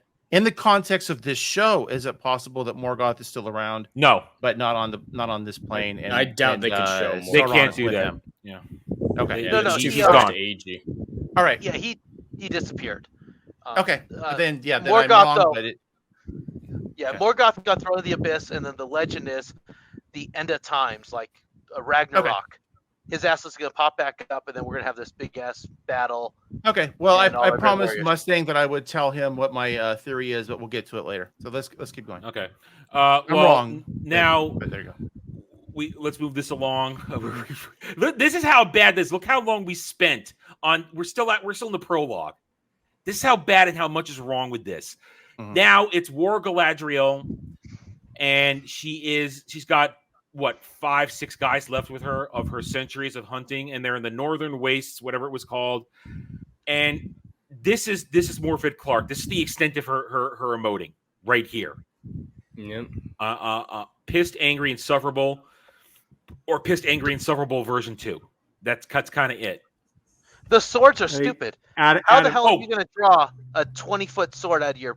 Look at that. That's not a 20-foot sword. It's the handle's just that long. It's all misproportioned. We'll focus on that when we get to the troll moment, which I love. Any Wheel of Time fans will recognize the idea. They put a long handle on their sword there for sure. Yeah, you could see that right there. Look at that sword right there. Look at that. Yeah, that's a one-handed sword's worth of length. Like, it should be a very short pommel, because that is a really short blade. It's barely above like Roman short sword level. Well, you can kind of see where that normal sheath is bigger than the blade. Yeah. Adam, so it's a 5-handed sword. The pommel's faced wrong, though. The pommel should face the opposite way, right? Like it deflects it toward your arm. Can I get canceled really quick? What'll chill your dick off quicker? This fucking climate or Galadriel's fucking that stare? snatch? Oh, let's go. She's gonna give a stare. Yeah, she'll give a stare right here in a second. Oh, went too far. Dude, you're too close. You're too close. All right, let's play for a second here. I want to get the stare. The stare. There it is. Oh, I knew you were talking about. That's what I knew what you were talking about. Throws my dick off right there. Yeah, you're blue balls for life, dude. That's only because Dane doesn't like strong women. You know, I mean, everyone else can recognize like so hot right now. This, I mean, oh god. Here, this is her for the entire show. She really, she has resting bitch face, like up to fucking over 9,000, man. Like literally, she like, fucking resting bitch face the entire ocean. Was like, I'm gonna swim you fucking asshole. Vegeta's little thing is just broken. So she wasn't gonna drown. She just kept looking up. I cannot believe how miscast this chick is. She cannot act, and this shows you right here. I'm equally, I saw Wheel of Time. I totally can. but I'm equally as critical of her acting ability as I was with what's her name from Obi-Wan, Reva. I don't even remember her name anymore. I've deleted it from my brain. I just know Reva. Moses Ingram. Moses Ingram. Thank you, Jed. She has the same exact emote and acting range as Moses Ingram. I don't know. I think she's better. I take her over Moses any day. Moses Ingram, I don't even think could have rolled an R on her own name. Yeah. Well, comparing these two, it's like comparing Rings of Power to Batwoman. With Reva, you can get some sort of sadistic, masochistic enjoyment out of watching Batwoman, just like you can kind of enjoy the Reva. With this, there's no enjoyment. You're right. Yeah, it's. I don't know. Maybe I just have a darker heart than you guys after Wheel of Time. I get some sick enjoyment out of this. Oh, my enjoyment comes from ripping it apart and showing how bad it is. My enjoyment is thinking about all the people at Amazon cleaning out their desks. That's going to happen. Now, here's this part. I love this part where next week, Pips. Next week, the guy is falling, and she says, "We got to keep going." And then she 2 seconds later decides to be nice. Yeah, no, she's more than willing to let one of her soldiers die in this moment if it means you can keep going. She's a bad person and a bad leader in this. And she was also the only one that apparently could help him, because everybody else just stood there. Now, let's talk about that. Eight followers left. It's bad writing. And they probably because she left all of the other ones on a fucking ice storm. I know, but she's the worst commander ever. When you're down to 8, you probably know them all by first name. But they've been doing this for 200 years. But she's the commander of the Northern Armies. Commander! Okay, I just wanted to bring up, is this the Northern Armies that she's the commander of? In which case, she's really overselling her importance. She's I'm the commander of the Northern... It's a fire team, okay? Like, yeah, it's not even a platoon. 60 people in a platoon. This isn't even a company. This is a half a squad. Yeah, it's a half squad. It's a fire team reinforced. Commander of Jack and shit. So wait, Jack left town. Are we saying to a corporal? Are we saying that Gil-galad is like the most sexist person in Middle Earth, being like, yeah, okay, Galadriel. How about Gil-galad? Here's your army. I'll give you 7 people. And then like everybody else is like off doing other more important stuff. But look at the pommel on that sword. That's faced the wrong way. It's supposed to catch attacks, not deflect them to your arm. I'm just but let's talk about the gear is her here. Head? Okay, it's covered in chainmail. I know. How cold is her head now? I mentioned this in the trailer when we first got a real good look at this, and I had Stan's coming at me, magic, fantasy rules, shut up.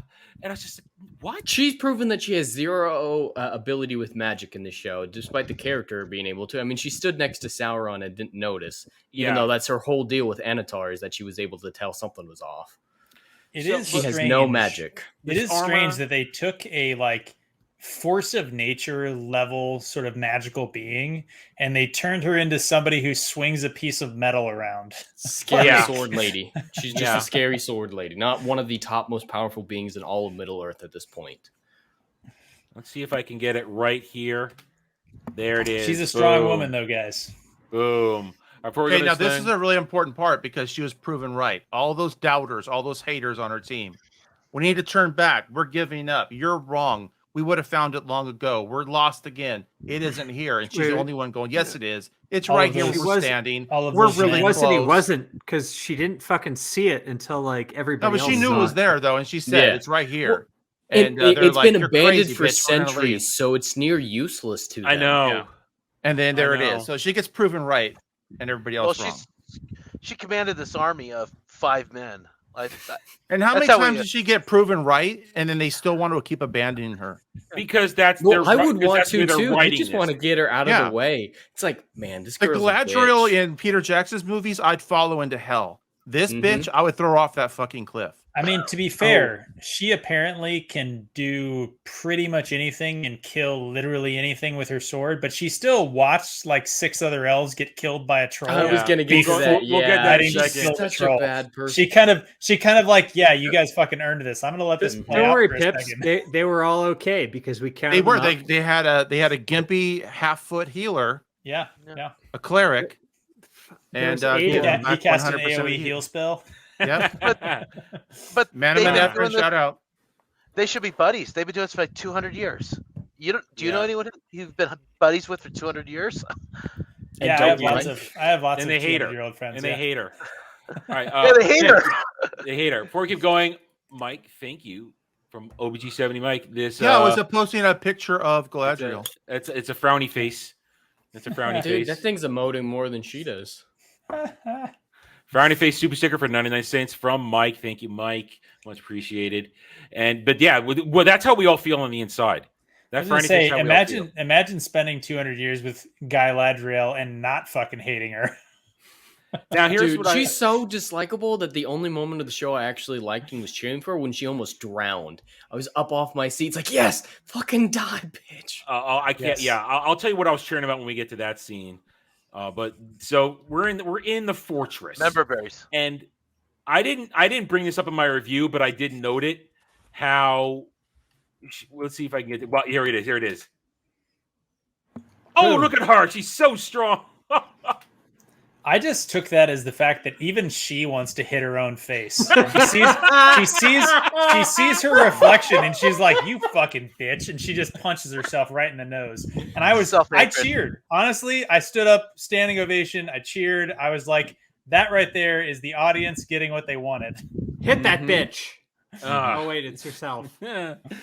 I want to do a stop hitting yourself joke, but I don't know if I can do it right.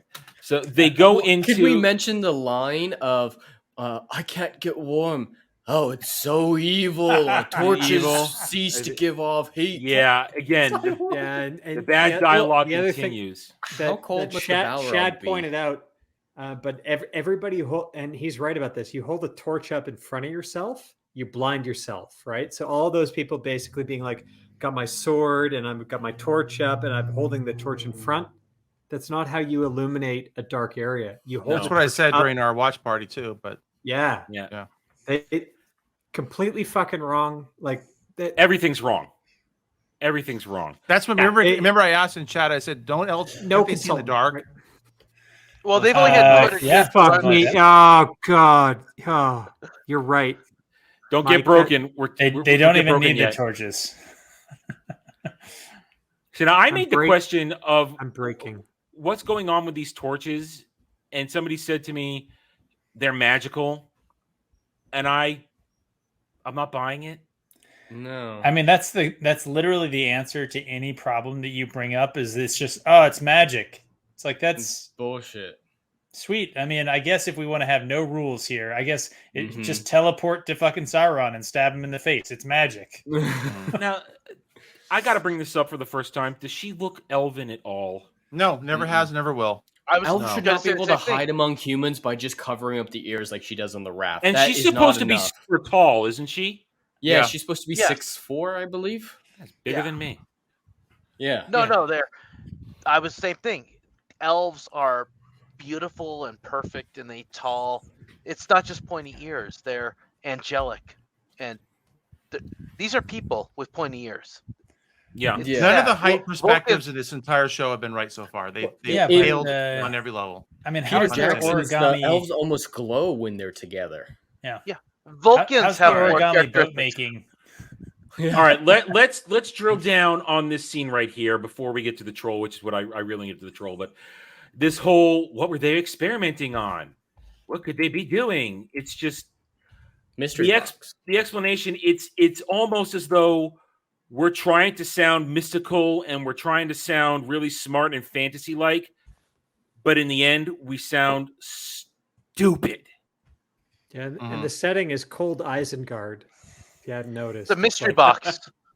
Mystery box from J.J. Abrams. And she knows a lot about this place for having never been there. Just looks around, gets all her answers, figures it out, and just has an answer for everything. You notice Galadriel in this entire show has an answer for everything and always is demanding everything. Yeah, so she's Mary Sue plus Karen. Karen Sue. I mean, is there... It's a magical combination. Magical combination to the bread line. Dark magic. Dark magic bad. That's basically what this scene is. Dark magic bad. Shit. No Dark shit. magic bad. Let's see if I can. Did I already go past the sigil flaming up? But somehow she focuses on a single snowflake. Yeah. Well, because she's also a single snowflake. True. Well, there's enough snow there that you should just be seeing it like peppering that place. Yeah. I just actually want to bring out that the fact that it is snowing inside pretty fucking dumb. Yeah, I It's didn't so I didn't evil. register that. Didn't Wow. you hear that it was evil? It's evil. Where is so it doesn't... where is the snow coming from? Stop asking that, you that bigot. troll has dandruff. No, okay. There's a troll above them scratching its fucking head. So They should have known. Galadriel comes up with the idea that this was Sauron was here, was an experiment, and it's telling them where to go. That's a pretty damn stupid way of telling people where to go. Especially if it's been like 400 years, because just mapping myself out on Google Maps where Wait a I've been minute. over 400 years. Hold on a second. I'm looking at this. Did that ice door re-ice over? Is that another Probably. one? It just came from the opposite direction, I think. Over here? No. Well, that dude's walking through the door right now in the back, so I think that's where the door they came in through. I don't think so. You know what? Let's see. I have the ability to see. Let's see. Skip. No, wait. So no, that's where they came in from. They're heading. See there. Oh, you're right. It does. So what? they came. God. All right. I just so noticed she has to this punch now. her way out. They already didn't. They just punch this door down. Well, and yes. Well, and they filmed just these run two through scenes to in the fight the wrong order. troll. Yeah. Well, she just runs to fight the troll and forgets to punch her way through the ice on the way back. Yeah. The only thing I'll say as a defense of this show is that Insight didn't make this any worse, but that's only because you can't go lower than 0. Oh, we lost Honey Badger. Okay, so okay. Well, hopefully we'll make it back. I don't see any like scroll work on that says Sauron was here, and then maybe a date underneath. And notice you can see. Stay sweet. See you next year. There's no Sauron with a giant penis drawn underneath it. No. Well, look at this. You can see it right here. Before they eat this, you could. Why does the snow need to land on it? We can see it right here. Well, I want to quote Chrissy Mayer here. She wanted to. She was saying that they should have used a little bit of show don't tell, some show don't tell in this scene, and they could have like shown her nipples really hard until she got close to the altar, and then they stopped being hard. It's like, oh, it's warm here, but not say it because it's show don't tell. I think Morford would need to have some boobs to see some I nipples. was going to say they didn't pay her enough money to show her nips because $100 million is not. Well, they do $1 later. million is not enough apparently. In episode 2, if you look very, I was closely, looking. I didn't see. I went frame by frame. I knew from Jed went frame by frame. I knew from Jed's like, I mean, Pornhub exists, but I went frame by frame on fucking Rings of Power. Jed, give us the timestamp later, but we'll appreciate that. I'll but do that. all I gotta say is that'll be my thumbnail for episode 2 review. Yeah. Well, George the Giant Slayer's video, he already showed the frame, so I knew which one, the area. Oh, so George is okay. All right, we'll lay it off on George. Okay, so he's the creep. But oh no, he got it leaked way before the show came out a few months ago. So he's What a like, creep, this he's a image, you scholar. can see titties, and I can see your titties, so I knew what shot had her titties hidden in them. But so we can already see again. Pips, you just said in chat, $1 billion budget at work here. That's what they should have walked through. If that's a door, where's the handle? No, that looks at the ice wall. 2, the sigil, the mark of Sauron that couldn't be seen until she lit it on fire. We can see it plain as freaking day. You not on my screen until I zoomed in on it. But yes, I agree. You must have elf eyes there, Adam. I see. I can see it. Once it's pointed out. My screen's even dimmed, so it doesn't reflect off my face. But hey, well, and elves have hidden vision. They for damn sure should have seen that before dumping water on it. Well, yeah, but they're holding a torch in front of their face, so they can't see shit right now. It's true. So what was Sauron doing here? Trying to make rings? At least that's what I think they're inferring. Can't do it. Ulukai. It's probably just jacking it. This whole thing. Okay, that's can what we knocked stop right that now orc and talk against about the wall. talk about the magic elf water? Magic elf water. Because You mean the water that doesn't It's not freeze? frozen. Doesn't freeze solid. Yeah. In the thing that takes all heat away. Yeah. Yeah. Yeah. Maybe she did something to it. I don't know. No, it's And magic elf Don't water. think. If you can take a nibble of bread and it fills you up, then there's no Yeah, reason why the maybe. water doesn't freeze solid. Well, this scene just made me think, Lord of the Rings fans, you know you want Fire Circle. We have Fire Circle too, you dumb nerds. We have Fire Circle because, she pours it on and they have to do the quick shot of the glowing fiery sigil. And it's like, yeah, we get it. You think Lord of the Rings fans like Fire Circles. Thanks. Yeah, we don't get that. That's and true. now it's covered in frost because we couldn't see it before. All right, Yeah, now if it's so hot that it melts, why did it freeze over? This other elf, am I the only one that thinks this is the junkie from Train Spotting? I haven't seen that in forever. So I don't He looks remember. out of a Kenobi show right there. I feel sorry for this guy. But so does Ewan McGregor. Feel out of Train Spotting. That's it. But this is like the younger version of the Train Spotting Scottish guy who I forget what he did in that movie, but this is who I'm reminded of. Maybe I'm dating myself. I haven't seen it, so I don't know. All right, let's move along. We don't want to get trapped in the room with our Hey, their wait. souls. I had a joke for this. This is Lawrence of Elfrabia. For a second I thought that was her, when I was watching, I thought, wait a minute, why did she wrap her head up again? But no, it's a dude. At least that person knows how to fight against the cold better than chainmail on her head. All right, the troll attacks with its horrible CGI. Look at that shit on its back. And that's the dandruff snow. Yeah, from earlier. Where it came from. All right, here we go. I can play this because I've shown this clip, and I won't get hit for it. She just stands there, just like Pips was saying watching before. it She happen. just like watches Yeah. her people So potentially die. these dudes get their asses kicked. She's got a party of 8 people, and like 6 of them get fucking manhandled by this troll. Like that guy's dead. Mhm. Yep. Except he's not. The other one's got hit by a giant pillar of The one that rock gets and picked up and ice. slammed against the wall, he should have a broken back.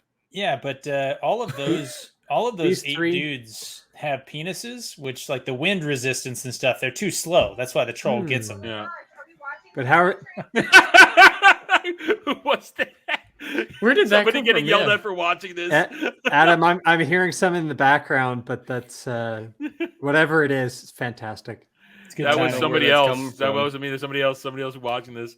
All right, this CGI is horrible. This guy's gonna get slammed against the wall, and now she's seen enough. Yes. Now that's That was the last straw. This is where she had finally seen her share.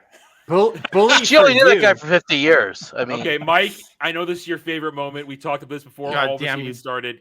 Here it comes. Here it comes. Oh, he's first of all. Imagine What was he slashing at? Nothing. Nothing. No, he's doing. They Look, act it's like not they've even acted angled this out right. Before. It's not even angled right. Yeah, it's running gonna up the run edge. along the what sharp. level of male do you have to be? Like it's clearly not a beta male to pull your sword out in front of the enemy, and instead of swinging it at him, you kind of just put it behind you for a woman to jump off of. Skip over what Gamma, level go of to male? Delta. I like to say iota male. And he's because that's Just clearly omega, strong. just omega male. No, that sounds too big. Iota, like I don't give 1 iota, and it's also a letter like way down the Greek alphabet. I just want to imagine that they're practicing that move before this Good happened. Like, just in case I have to jump up, guy, let's practice this. Let's try it again. Well, and he throws her up with such ease that he's clearly strong enough to be an intimidating No, he didn't throw foe her at against the all. troll. She's totally He leaping herself. lifts, just flew. he lifts Did the he catapult sword. her? No. Yeah. If you slow it It's down, assisted. It's if you assisted. slow it Catapults down, Start herself slowing it because she's down. on the if wires. you Then slow it she down, doesn't the need sword him. is not actually even pushing her. She actually leaps, Is above and the it. sword Yeah. swings behind her and never actually makes contact with her Okay. feet. Then she doesn't need him. She can just bounce off Exactly. a wall or jump She off the don't- ground. She don't need no man. That's the story. There we go. Okay, let me see if I can slow. All right, I'm going to slow this down. So fucking dumb. Also, that the troll is about to stomp that dude to death, and she chops off his arm. Hey, look, I think she And misses that's to it. make it go. Ugh. She misses it too. So like just another. There you go. She's running. There. Oh, the yeah, sword is you're behind her right. the whole way. Why did he move Oh, it then? God. She needed a fucking acceleration ramp. Wait. I got a Yeah. theory. So he actually was setting it for her to jump, and then afterwards, he's actually just trying to kill her. He's like, "Oh, here's my chance." He's just swinging it after her, trying to chop her up. She gets eaten by the troll. I'll be in charge of the armies of the north, and all 6 people fucking remain. And we're going the hell home. Tripe is actually correct in the chat. These elves are more useless than the hobbits were against the cave troll in Fellowship. Because Merry and Pippin did more damage to that troll than the rest of these elves have done against this one. Yeah, they did. All right, now we're gonna leave this in slower motion. This horrible choreographed and horribly edited fight. The direction on this is trash. So it's gonna stomp. Oh. Why would you chop an arm off to stop someone stomping? What's with her face right there? The rest of this is all Yas Queen. Like this gives Wheel of Time placenta cold open a run for its money. Okay, now Jed, you're right there. What are you doing with your back there like that, lady? You don't. That's not what you do. Do I have this right here? It's the slow motion's being weird. Oh god damn it. I just like the prequel trilogy level of lightsaber spins that she's doing here. Yeah, and this is choreography no-nos 101. No swordsman in their right mind is flourishing like that with their back to the beat. This flourish has no. It's not like she's even building good momentum for an attack. Going like and this. It's not intimidation like some flourishes are. Look at her. She's twirling it between her fingers. There is no credence to how heavy that sword should be at all. She was on the pep squad. Look at that. Between her fingers. She still got her back to it. And Queen, Slay Queen. Oh, now look, Queen. She does the slash. And now here's silly pose. Silly pose. But now watch the next frame. She's not going to be... Look. Wait a minute. Yep. Wait. What happened to that frame? Exactly. What happened to that stance? She was ready for a thrust, and now she's doing this editing is like She-Hulk episode. It gets worse. It gets worse in just a second. It's still not bad as Wheel of Time. Somebody still not bad as Wheel of Time. It really is. Somebody watched the prequel up Wheel of Time like being. I can't fathom Wheel of Time being worse than this. I don't know. I need to watch that show now. I need to watch it now because you're all just. You got some rewatches to catch up on, Jed. Jed, I have one thing to tell you. You have not seen what I have seen. It's hard to fathom. I feel bad for you guys for liking those books every time you guys say how bad that show is. All right, now let's see. Jed, just read the books. Look at that. That's all she needed. Yep. Read the Eye of the World. Wait a minute. Her sword's broken. That's why it's so short. Look, it's broken. It's got a jagged tip. That's why it's so short, because it's broken. I bet it's just bad CGI. Well, because they do these stunt deals without the full blade. They do like half bladed weapons. All I'll say there, Adam, is this blade might actually be complete in the next shot. And there. No, it's still jagged there. I'm gonna flourish again. No, I think they wanted her to have broken sword. She killed so many orcs and goblins and shit that maybe it's an egregious amount of flourish. All right, Adam, this is the part where I was just blown away how bad the editing was. All right, so she's about to stab this thing in the head with her brother's with her dick. Right? Play that part, and then how she turns around, and then like 5 seconds after that. Okay, I'll keep it slow motion. Yeah, it's gonna take a minute. There we go. Oh, what is this? I have not seen what you have seen, but I memory hold this because I think this was Cancer times AIDS. I'm just trying to not. Okay, takes her dick out. Yep. Stab, dead. Right? No, she put her. Hey, she got her dick in the hole. That's okay. Yep, she made it. She got her dick on the first try too. She's clearly done that before. Yep. All right. So there's the troll right next to her. She turns around to address her people, which, by the way, are all back to 100% health. Her eye line is so off too. There she is. They all standing there. Where's the troll? Where's the fucking troll? Whoa, Mike! Mike, that is a fantastic grab. I missed that.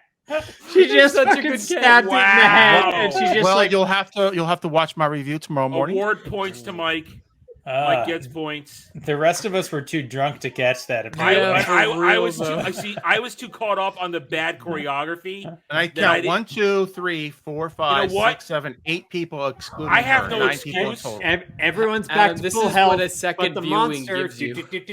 just vanished because it's a fucking video game. Well, I also have no excuse. Yeah, it despawned. I It think I even used this despawned. skill It'll in be my back video. and it'll be back in like 15 minutes. So if you guys want to camp it, you guys can wait.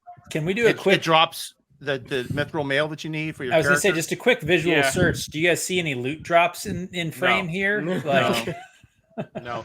I mean, now I don't think I have an excuse either. I think I even used this still in my review. I think I even used this still, or maybe I did. No, I used the one where they took all their swords out. But yeah, look at that, Mike. You're absolutely right, dude. Well done, sir.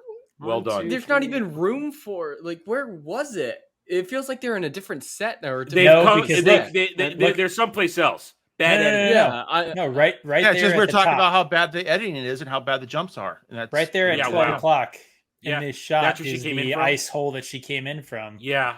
So, it should be right there in the middle of the floor where they're at. All Did they 8 just of like them. move it? The dudes, All the 8 of dudes on them the are bottom. okay. Council. Yeah, the dudes on the bottom should be standing on that troll's body. 6 of them still should no be fucking troll. dead. Yeah. And now this is where they all say, now she's bitching about I'm proven right. I'm right. All you men's are wrong. Whammon's right. She's not. Hey, one going- of them is female. I heard the female screeching sounds when the Yeah, troll there had her. was one woman. There was a but- woman in there. Yeah. Yeah, it's just but the guy and she from- hasn't been proven right. This place has been abandoned for centuries. It's worthless to them. She already knows what the mark looks like. This is virtually useless in her search. True, but her argument was there is something here, meaning a structure, and they didn't believe her. Now this part's great where we're done, and you know, I mean, look at that. I'm so angry. I'm so angry. Look at her lip quivering. I'm sorry, you're not selling it. Nope. I would actually say they right though. If it wasn't the fact that like Stony sort of like, you know, acting is all she's able to do, the like sort of smooth face kind of rage eyes is marginally sort of what we saw of Galadriel in the Lord of the Rings. She just doesn't have the gravitas to kind of pull it off. She needs some sort of a headgear thing. Like she needs something up here to break up her forehead. And if you had $1 billion to throw at this fucking show, you could have had Kate And now Blanchett she's so angry, she's got to grab her and dick. de-age her. Ironically, she's lesser though because I don't Galadriel is a lady. She's beyond these dudes. She is her running around with them. Woman. 1 hour later, and we're done with the prologue. No, coming up on 2 hours live. I was gonna say 2 hours. Yeah, but we tangented a little bit at first. Some introduction. A little. All right. Oh, so these guys are about to be in that book. So if you didn't catch it, when what's his bucket opens the book, they're in there. What the fuck are they? Could you explain that? Hunters. They're men hunters. They're just some dudes. But they have those horns are legit on them or at least they're always with them because I the thought they were picture of them hunters. Are they, or did they just? I thought they were kill- back. Yeah. Yeah, I thought they No, were like well, okay, so taking them that from a hunt. the exact thing that you see there is written in the book. You will see in just a few seconds. Yeah, there's an image in the book which shouldn't even No, exist but- apparently. Well, let's Yeah, pretend the there's no hobbits book. and- No. Is there so a here's- practical here's a reason wider why question. you would strap this shit to you? I mean, No, I've gone hunting no. and fishing. Is there- I would okay, is strap there- this on me. Is there a practical reason why you would hunt this? And not take the meat, take the horns. So Yeah. actually, I could kind of see one explanation for hunters with this giant stupid thing. It's way too much weight, and that kind of puts paid to the idea they do this. But if you're out there and they're like wild beasts and stuff like that, like think like a big grizzly bear or something, right? And Yeah. like if you come across one in the wild, you got to make yourself big to like whatever. And so that how they know how much they can fill their belly with. So yeah. Get in my belly. So from that, like one very narrow perspective, but Anyway, No, regardless, it's in the these book. guys so are they're always like pointless. this. No, but They made a big deal about showing these guys in preview images and trailer. Mhm. They're there to to mention the Say word Harfoot. And now, Yep. again, I love this. Oh, I missed it. We missed the first one. I love this first one. It's, what the hell? It's the expression on Oh his my face. god! What the? These Oh, dirty fucking hippies. Just you toothless. He's gonna gum you, baby. Look at this. And what's he doing there, by the way? I don't know. What are they all doing just in the middle of this random field? There's no food to gather. It's not Why did grain. he make that hat? And then they don't hear that whistle like, I don't know, 50 feet away. Maybe Dog maybe whistle. they don't hear the pitch. I mean, it's dirty. It's at the dirty hippie pitch. And I love who this gets part. fooled by this? Who gets fooled by this? I don't know, but now we can't hear it. But the music during this is so hokey and so cheesy and lame. It's trying so hard to be concerning hobbits. I know, but I mean, none of these clue. I want to look again. I want to these two idiots poking their heads out, and the music tries to have tonal note when they're moving their heads when they stick out. I mean, there's Nori. Hi, Nori. Oh God. The whole point And of this here is that comes, they're here supposed comes. to be- yeah. No, that's Clear and that's clear. Yeah, no not indoor your- plumbing. He might have just taken a shit in there. You ain't smelling people. You're smelling your dirty compound. He's talking That's what about you're smelling. his colon there when he says clear and clear. Oh, clear and clear. And this whole thing, now we watch the dirty hippies set up their camp. Look at their teeth. They are. He's I so saw British. I saw that too. This is so. So they're gypsies. They're gypsies. Well, that hasn't come out yet. They've been compared to the Irish, and that's racially offensive. That's a whole. Yeah, we'll talk about that tomorrow. That's Yeah, tomorrow. But there hasn't been a gypsy thing yet that I've seen. But that's a better comparison than Irish. So here's our dirty hippie. The way of the they follow the way of the leaf. I There's just no weapons like. there. I mean, even Willow's village had weapons. Mm-hmm. Okay, now. Well, go ahead. Well, what are they going? I mean, they don't chase the herd, But they migrate. They migrate. They migrate. They migrate. But why do you migrate? That's all we know. They fields. migrate. Like coconuts. Now, gypsies. where was this on the map? This isn't the Shire. This is way east, like north of Mordor. I think is where they showed it on. They showed it on the map. I remember. In the book, this now in the thing, the Rohirrim have the stories of the hobbits, and they're like people like this. They can hide and shit, and they're invisible. So it's on the Andril, it's on the Rohirrim side. So it's somewhat conical if you throw out all the other, lore. Because they're hobbits. Yeah, if you're deaf, dumb, and blind, you can hide really well from these. Yeah. Now, well, and they don't have rights to the word hobbit, so that's why we have the Harfoots. But I'm going to keep calling them dirty hippies. Now, is there any way, shape, or form that we know that this is Nori's mom? Later on, we see her with the dad. But they don't really make that clear. It's bad not storytelling. Until the conversation, yeah. It's not even, but it's just there's no that she's married to Hobo Baggins, and props to the people that came up with that one. It makes me laugh every time. Hobo Baggins. There's no connective tissue in this show. They do a horrible job of letting us know what's going on. They'll tell us a lot of useless shit, but that shit that actually maybe we need to know, they don't bother. No, they throw salad in their fucking hair. But is that for camouflage or just because they're filthy? Maybe it vagabonds? has a maybe it makes it both. Maybe it hides their stink. I don't know. All right. So then we get to my favorite part. All right, there he is. There's the book, and now that's the hunter. There you go. See, there he is. There's those hunters, and they're associated with the so-called wolves. There, you see two of them. Mm-hmm. Foreshadowing. Yeah, so they do wear those horns a lot. That's kind of weird. But probably because they're getting followed by those wargs. There he is, Hobo Baggins.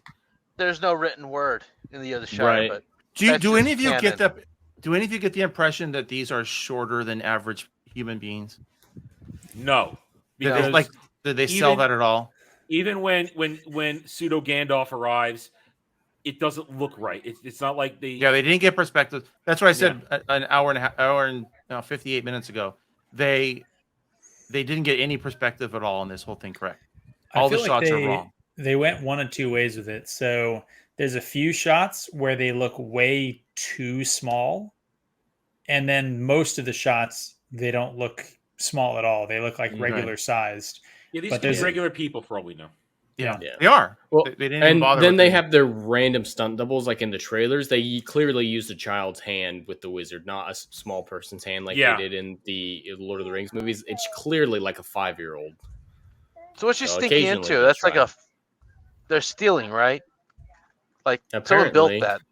Yeah, they called it the old farm later on. Now, somebody pointed out, I think it was on FNT, she's so filthy. She?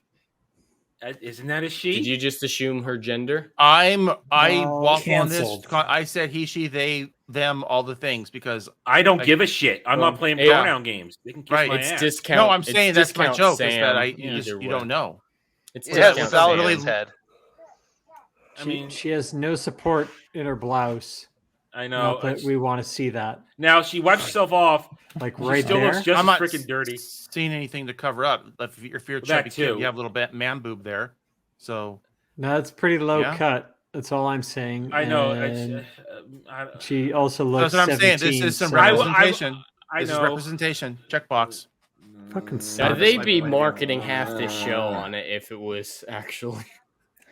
I will say that actress appeared in some of the Interviews with her. Yeah.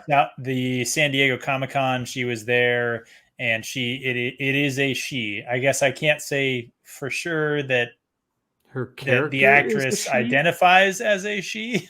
I don't know how to fucking say. All right, now we're gonna watch them stuff their faces because it makes me laugh. And then this is a scene that I thought was fine. Yeah, well, I'm not gonna denigrate the kids, but I'm gonna Yeah, the denigrate. kids are fine. This is stupid. Oh, I would totally do it though. I've literally done this. I've been that person as an adult. No, when I was a kid. When I was so the kids are fine, age. but those other two are the adults, and they're acting drunk and slobbering all over their faces. Those two, it's the weird. With the kids, it's fine. Adults, but I think they're all kids. yeah, yeah. I think they're all kids. Now, Nori and them are like let's skip to the part I want. So they find the wolf foot. Nori's of age. I looked it up. Yeah, Nori's of age. Nori and now her you friend are notice definitely of age. again. There it is up in the corner. You can see some are calling it a warg. The little girl that said looks like feetsies when they she's whatever a that kid. yeah. No, I'm saying that I thought she was adorable though. I have to say. Yeah, she was fun. Now here we go. Here we go. How messy of an eater. Berry Muncher. I call her Berry Smasher. I was like, oh God, so gross. They're That's all just look, Sam look, it's Wise. all over. Look, it's all over her. Yep, you guys can't see it because I got your. You guys are getting bothered by that a lot more than I am. I think. It's But the just thing so is, Sam gross. Wise is the hero of Lord of the Rings. That's Yes, the hero. he is. Yep, he's the And best this one. this is J.J. Abrams bullshit. They're just member berries. This is our new Sam Wise. Look at her and relish in the awesomeness. Soak it in. Soak it in. Soak it in. All right. It's horrible. And then they all get the hell out of there. And then here's your bad. And then that CGI wolf doesn't war. chase them. Doesn't seem overly concerned with them. What? It's foreshadowing something's going to happen next time or in 3. I don't. We know we've seen the trailers. It's at least episode 4. Can we agree that it's probably in some 6 episodes way from now? It's got to be tamed or domesticated on some level because. All right. a Finally, regular a wild feminine. animal would have. This fucking scene. This. Well, the chick just walks up and said, "Yo, you a cuck." Yeah, you're not invited. That jumped out at me too. Council of Lords is meeting, but sorry, it's only for the Lords. You don't get to go, but your friend is here. Notice he's would barefoot absolutely too. be allowed to go to that. My friend is here? Why didn't you say that to begin with? Oh my goodness! I'm gonna go see my friend. He is the Lord of Lords. Like Mm-hmm. when you look at his heritage, like this guy is top chain. He should be invited to everyone's shit. Even though he's young. coming. He's coming I know. a little bit. He's a little bitch, but let's pretend. This is the face that your pet makes when you stroke its cheek. He technically is a lord. He is as high of any of these lords. He should have been invited because but he's only a page or a herald. He's a white male. Yeah. Well, he's a herald, but he's like second in line. Yeah. His heritage should be he's up there. He could arguably be fighting to be the king, the high king. Like honestly, he could have done that shit, but he was young and shit happened. But no, you're just like this little bitch here. It's angry. She treats him like a little bitch in this scene where he's trying to tell her, listen, you've pissed everybody off. Nobody likes you right now. And they're giving you a way out. You're going to get a way out and you can then maybe get back in graces. She goes, no, somebody's got audio in the background. Who is that? It's distracting. I think it's Drunken Honey. Okay. Thank you, Badger. Just mute yourself until you've got family in the room. Sorry, it's distracting. He's trying to tell her back off, but then she keeps going. I'm going to get my audience, right? You're going to get me my audience.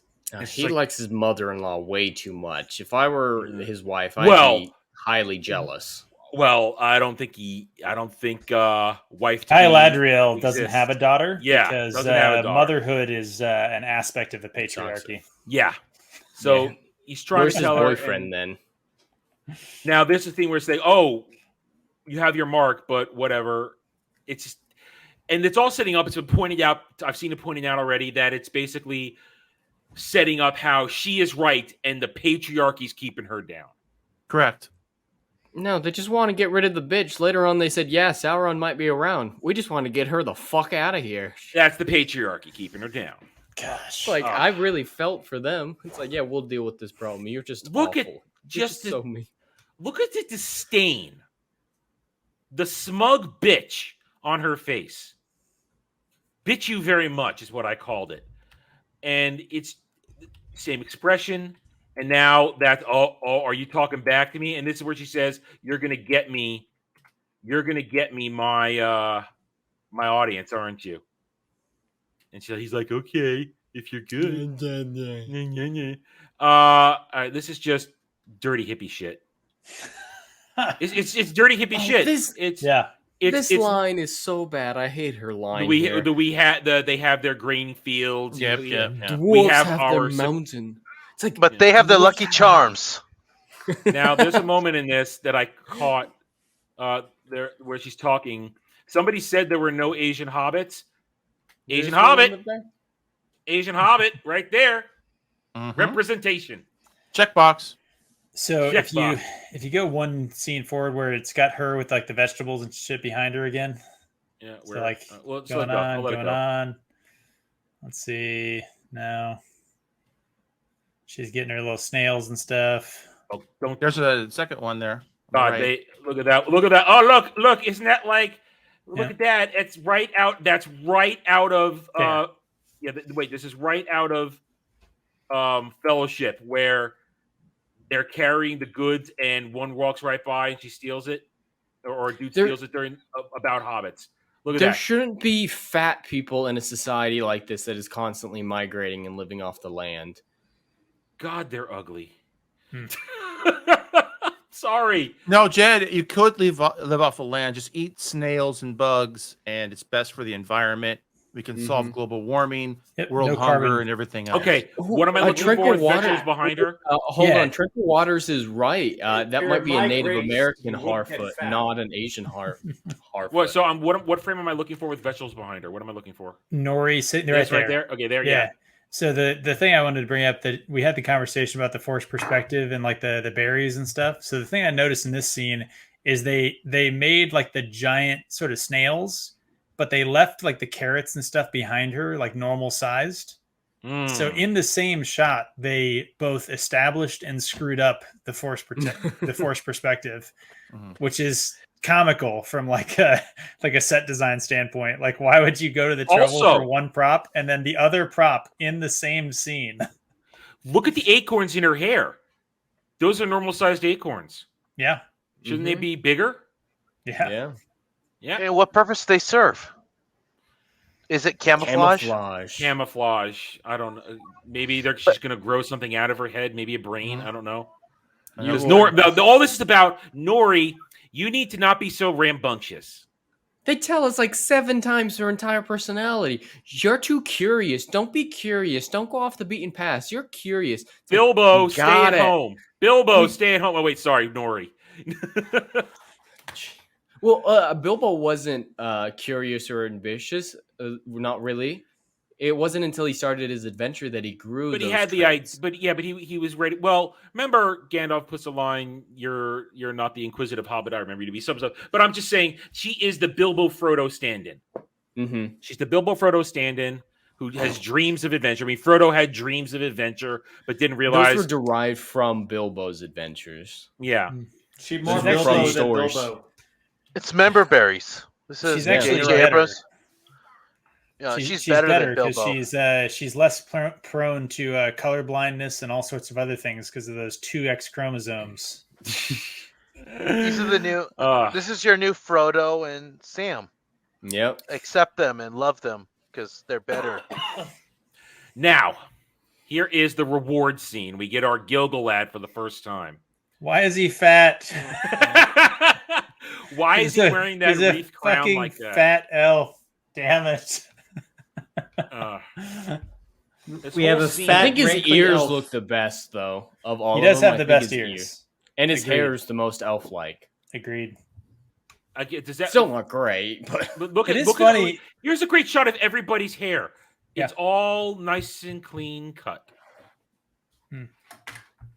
So Better this than is mine. the reward scene. Yeah. And what stuck out to me in this is, as usual. Let me see if I can get it on her. What stuck out to me is Sourpuss right here. How she's showing off her range here for sure. How she's just. Let me see if I can get a good shot at. Yeah. How The range This being armor from like looks so cheap. This armor looks awful. Yeah, that they you're have right. Until the boats. It Now looks there, like they I mean- went to the local Spirit Halloween and picked up the cheapest armor set. It's plastic. Yeah. Especially the turtlenecks. The turtlenecks look really bad. Yeah. I'm looking. And you at don't. Go ahead. You don't want those the big shoulder pieces on both arms. You gotta those clearly That's restrict restricted. Yeah, their good point. Yeah. shoulder movement. So at least for your sword arm, you want to have a little bit more free movement available. Well, all I have to say is I appreciate armor that doesn't just clad one arm because I saw the I Wheel don't of want to go Time too far. and the white cloaks in the Wheel of Time. That Oh that yeah. was pretty- My that giant was pauldron retarded. that does nothing. I won't. That was I the armor I won't claim had. to be Shad here, so I'm not going to say whether or not this armor is functional. I will say it does look. Honestly, this armor makes me think of humans in the Third Age. It does not make me think of elves. And what It's I love just about gray, unadorned, flat. It just I don't know. There's nothing it looks wrong to mystical. me. Yes, exactly. That's the right way. This is supposed to be. And this is their ceremonial armor, not their combat armor. This is ceremonial. Where's some design? This should be fancy, inlaid with gold and silver, be majestic looking. No, this looks like it again bought at a discount. Party starts here, and it's just and like Tranquil Water just said, bitch facing the king, It's a facing the king. dumb move. Even if you disagree with it, you got to be tactful. Like Game of Thrones, in its good years, it knew how to manipulate people smart ways. He's her grand. She is his great aunt, genetically speaking, and he kind of matters. He's actually kind of important, like to really the elves. important. Yeah, so the way they're shitting all over him, his father kind of like was almost a god and saved the world this one time. Now it's just this one time where we were all fucked and everyone's gonna die, and then his dad went and sailed and begged the gods, and the gods came across with a fucking army and saved everyone in the fucking world. No, but other than sorry. that, he's just some dude. Other than that he didn't do anything else. You know, he's just the son Great of comparison, that Mike. dude. Great comparison. Let me move that around here. Yeah, that is armor. See, that's what I was talking about. Their armor looks like, Men of Gondor. It does not look like elvish armor. Mm-hmm. And that's a king right there. For all the Hobbit movies' faults, they still put the work into the I still production enjoy design them. and the armor. Mm-hmm. I like them. I See enjoy how them. shiny it is? See how shiny it is? I can skip over the parts I don't like in The Hobbit. It's very easy. And it doesn't take away from the movie at all. But so now this whole scene, it's just I'm bitch, bitch, bitch.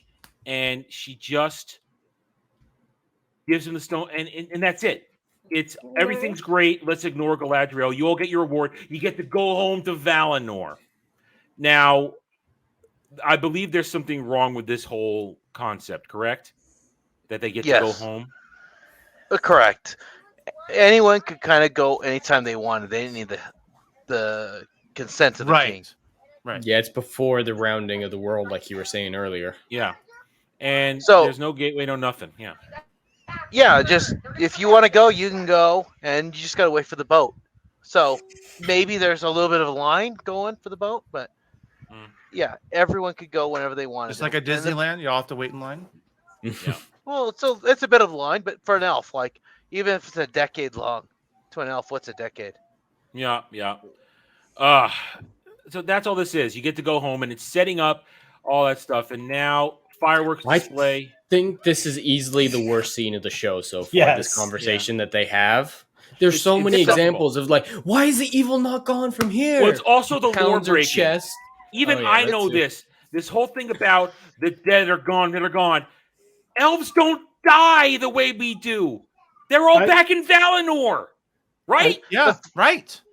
The fireworks, it's just a pissing match, though. This is from the first movie. Member berries. We had fireworks in the fucking first movie, but these are better. She tried to smile. She attempted a smile there. Let's watch that. I just wanted to say, I wanted to agree with Jed that this fucking sucked. That's all I had. I think she hurt herself doing that. She must have. But I mean, this scene is one of the most egregious in this episode because it's fabricating her mission and her motivation, but when you put it up against the actual lore, it's bullshit. Total bullshit.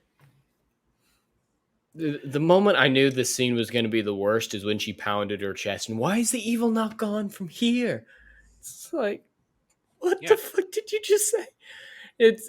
I think that's a good contender for worst line, even with compared to the "you have not seen what I have seen" and the "what am I without my sword," which is also in this scene. Yeah, and the third one is also the third worst line is also in here. What am I without my sword? Yeah. And he's like, "You're my friend." Dane, All of the worst. Yeah. What will I be without my sword, my friend? Like, so I think we have a tight competition between the top 4 worst lines of this fucking show in one scene. Yes. So I think with that we can agree. Yeah. This scene sucks, a bag of dicks. And from that, let's just try and discern what the worst line is, if we have time for it. I'm gonna go. I honestly, it's a tight race between "you haven't seen what I've seen" and "what am I without my sword?" Or I think the evil waiting inside of me. Look at this. Look at her face. And I'm skipping 5 seconds at a time here. No, it's 10 seconds. 10 seconds, and it's like oh. I'm sorry, I got caught up in that. Wait. I don't see a change. What are you doing? Exactly. That's my point. That's my point. The highest emotional range I've seen on that actress all day. She raised her eyebrow. Just that's it right there. That's what see what I've seen. That's it. Wait till he says conflicted. That's when she shows the most emotion. But I didn't think the trailer scene could get any worse when he said, you need to put up your sword. What am I without it? Him saying my friend made that scene so much worse. That exchange. And honestly, I'll give him a little bit that he's trying to be cool about it. And then insufferable bitch you very much answer. Yeah, but here's the thing. thing. She's proven that she doesn't care about anyone. She's willing to let her own soldiers die. Appealing to their friendship is proven to not be a good thing for this character. It's not going to work. And he's smart enough, at least the real Elrond would, the one who's actually seen all the shit, been in all the battles. Okay, but if you were Galadriel and you were basically confronted with the truth of what am I without my sword, and then this fucking Elrond twink says, "My friend," you'd be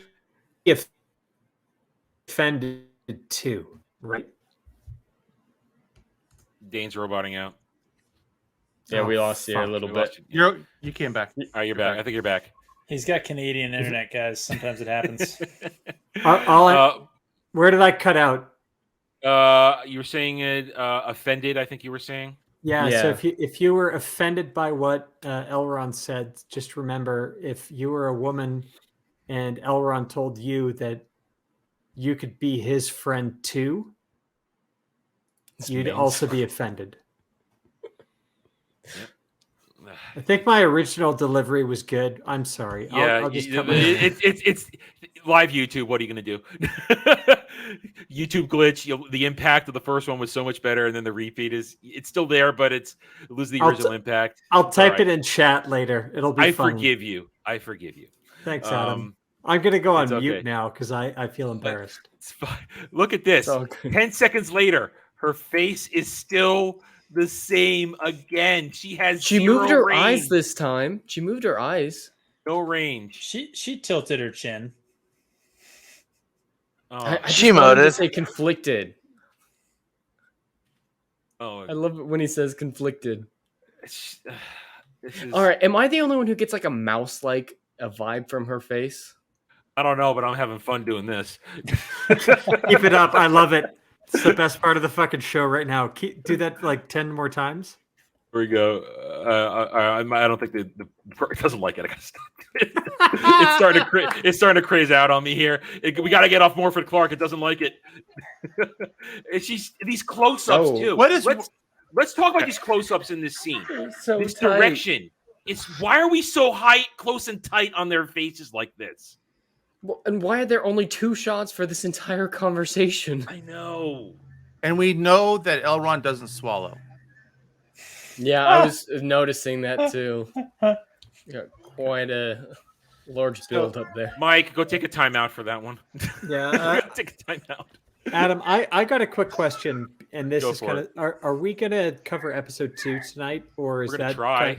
I want to. We're so. I mean, I didn't know it was going to take this long to get through episode 1. I really didn't. I told you in the private chat a long time ago. This is going to be a 17-hour episode. I know. Well, there's a lot less to say on the second episode 2 goes a lot faster.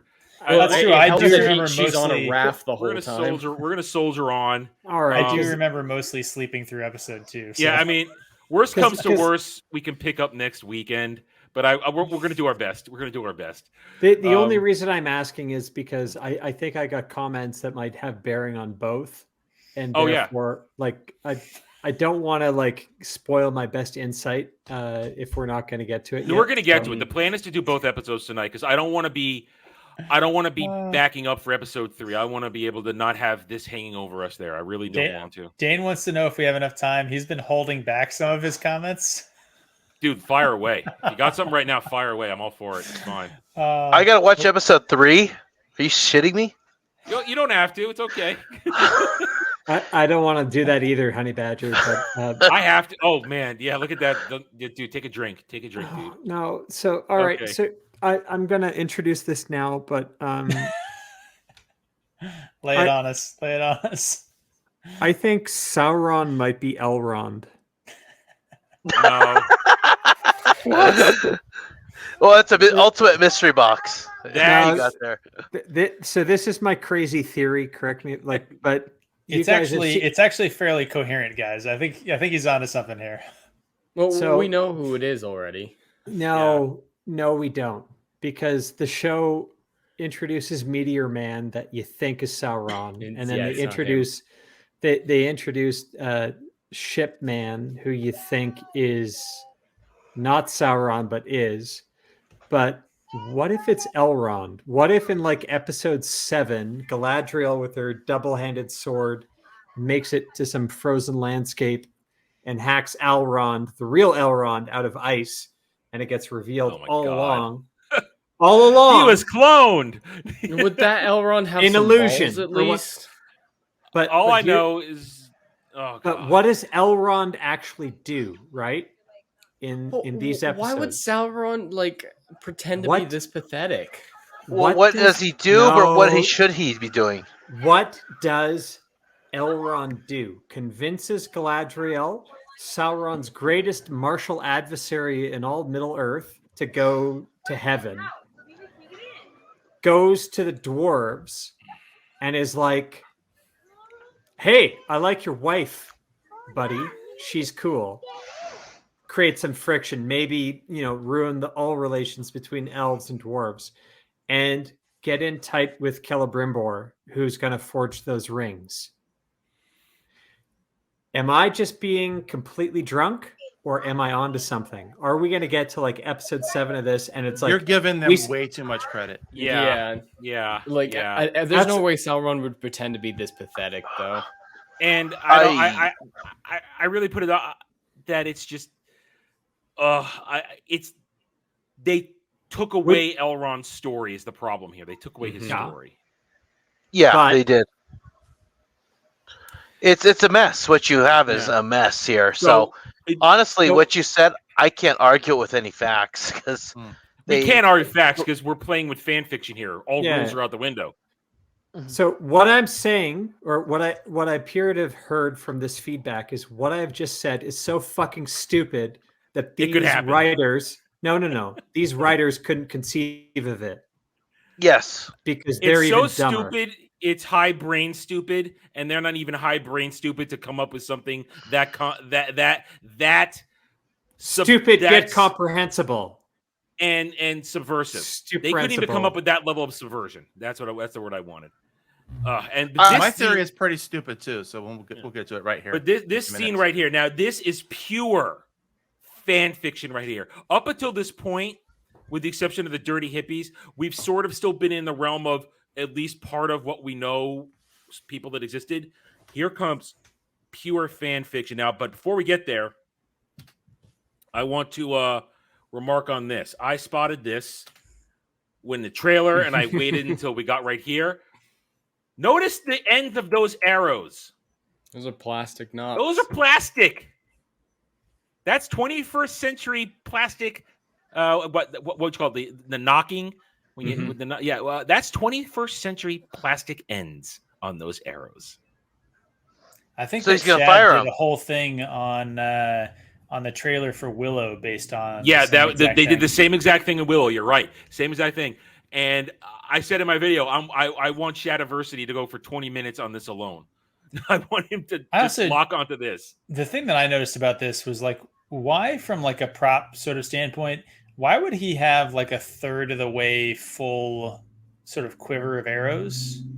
He's got 8 of them, and he could easily carry like 24. That just seems strange to me. Like it just using them. I don't know. But that's got me. It's just seriously. Did you think we weren't going to notice?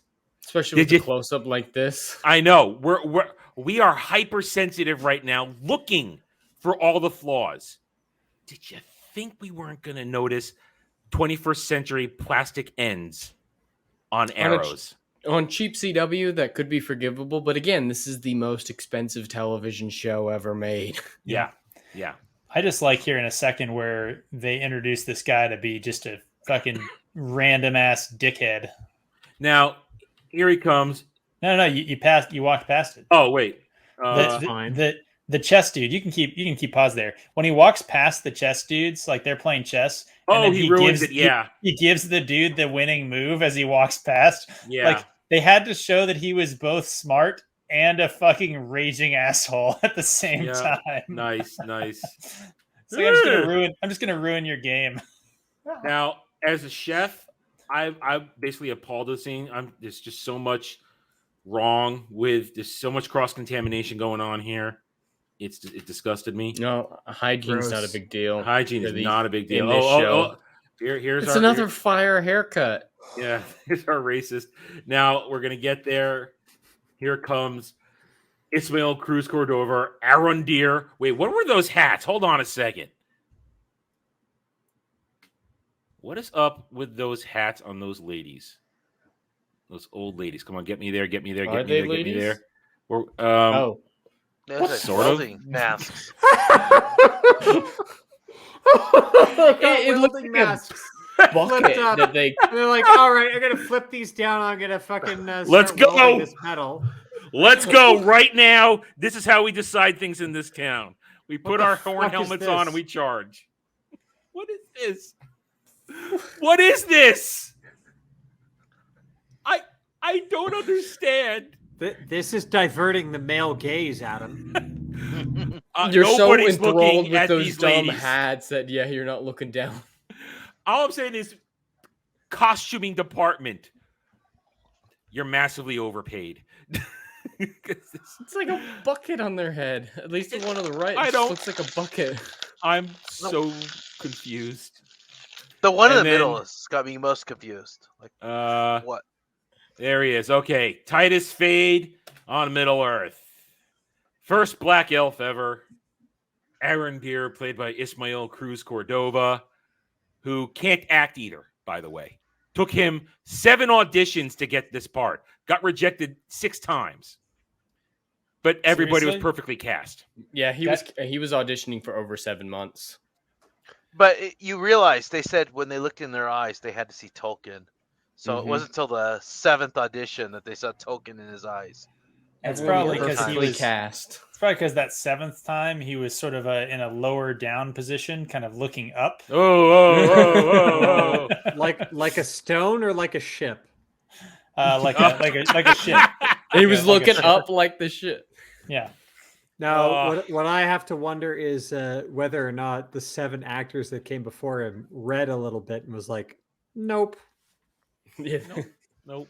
So this character is horrible. He has 0 presence. As an actor, he mumbles half his lines as far as I'm concerned. Worse than I do.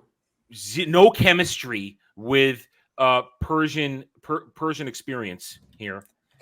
I don't know. There's a chemistry there. There's kind of a weird sort of rapey vibe that they have going on.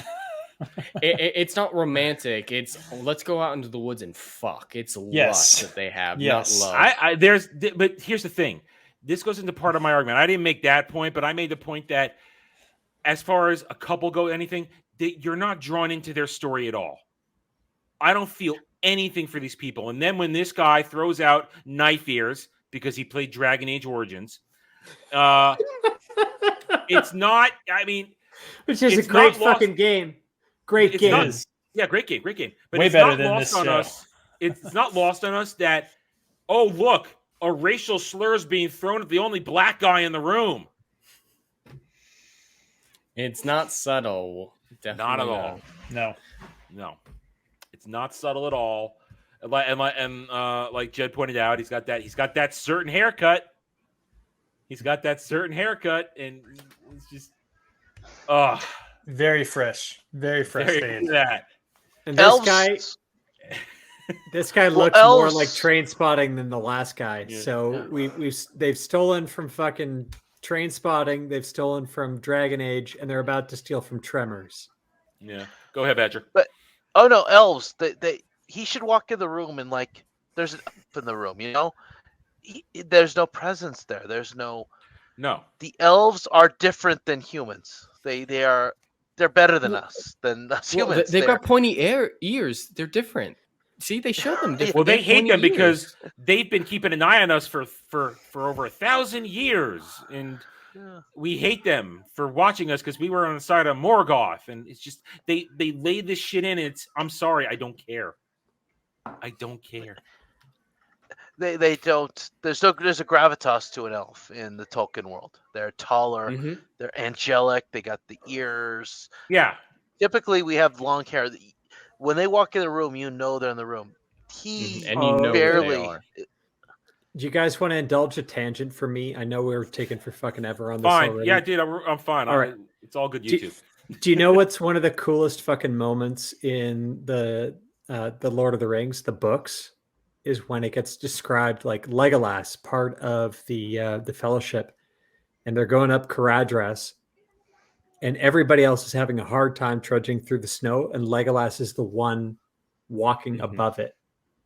And the fact that they took that, or Peter Jackson showed that scene, right? They're trying to go up the pass of the mountain, and Legolas is the one climbing or walking on top of the snow. That is literally the moment where I fell in love with, where I knew that someone was adapting this stuff faithfully. But that's a difference. Faith and respect. Whatever changes they made to the movies, and that is always the answer we give. It's like, yeah, they changed. Yeah, the movies weren't exact 1-to-1. You know what? No. Everything was done with love and respect. Mm-hmm. Yes, and Legolas going above the snow while everyone else, even those who weighed less than him, arguably from a physics point of view, like the hobbits, right, were trudging through it. But Legolas was a being apart, and he had these special abilities. I'll say I think the films went a little bit too far with some of the kind of over the top effects that they gave to Legolas at the end, but things like that where he's walking on top of the snow, and Chef's Kiss, still love it 22 years after the fact. That is a sign of someone who read the source material and faithfully wanted to adapt it. I don't think we're getting fucking any of that with this. And whenever Legolas did that in the movies, I have a term for it. I always said hero mode activated. That's what I always said when I watch that stuff. Hero mode activated. Legolas is going to do some super heroic shit that no one else is going to do, and it's freaking awesome.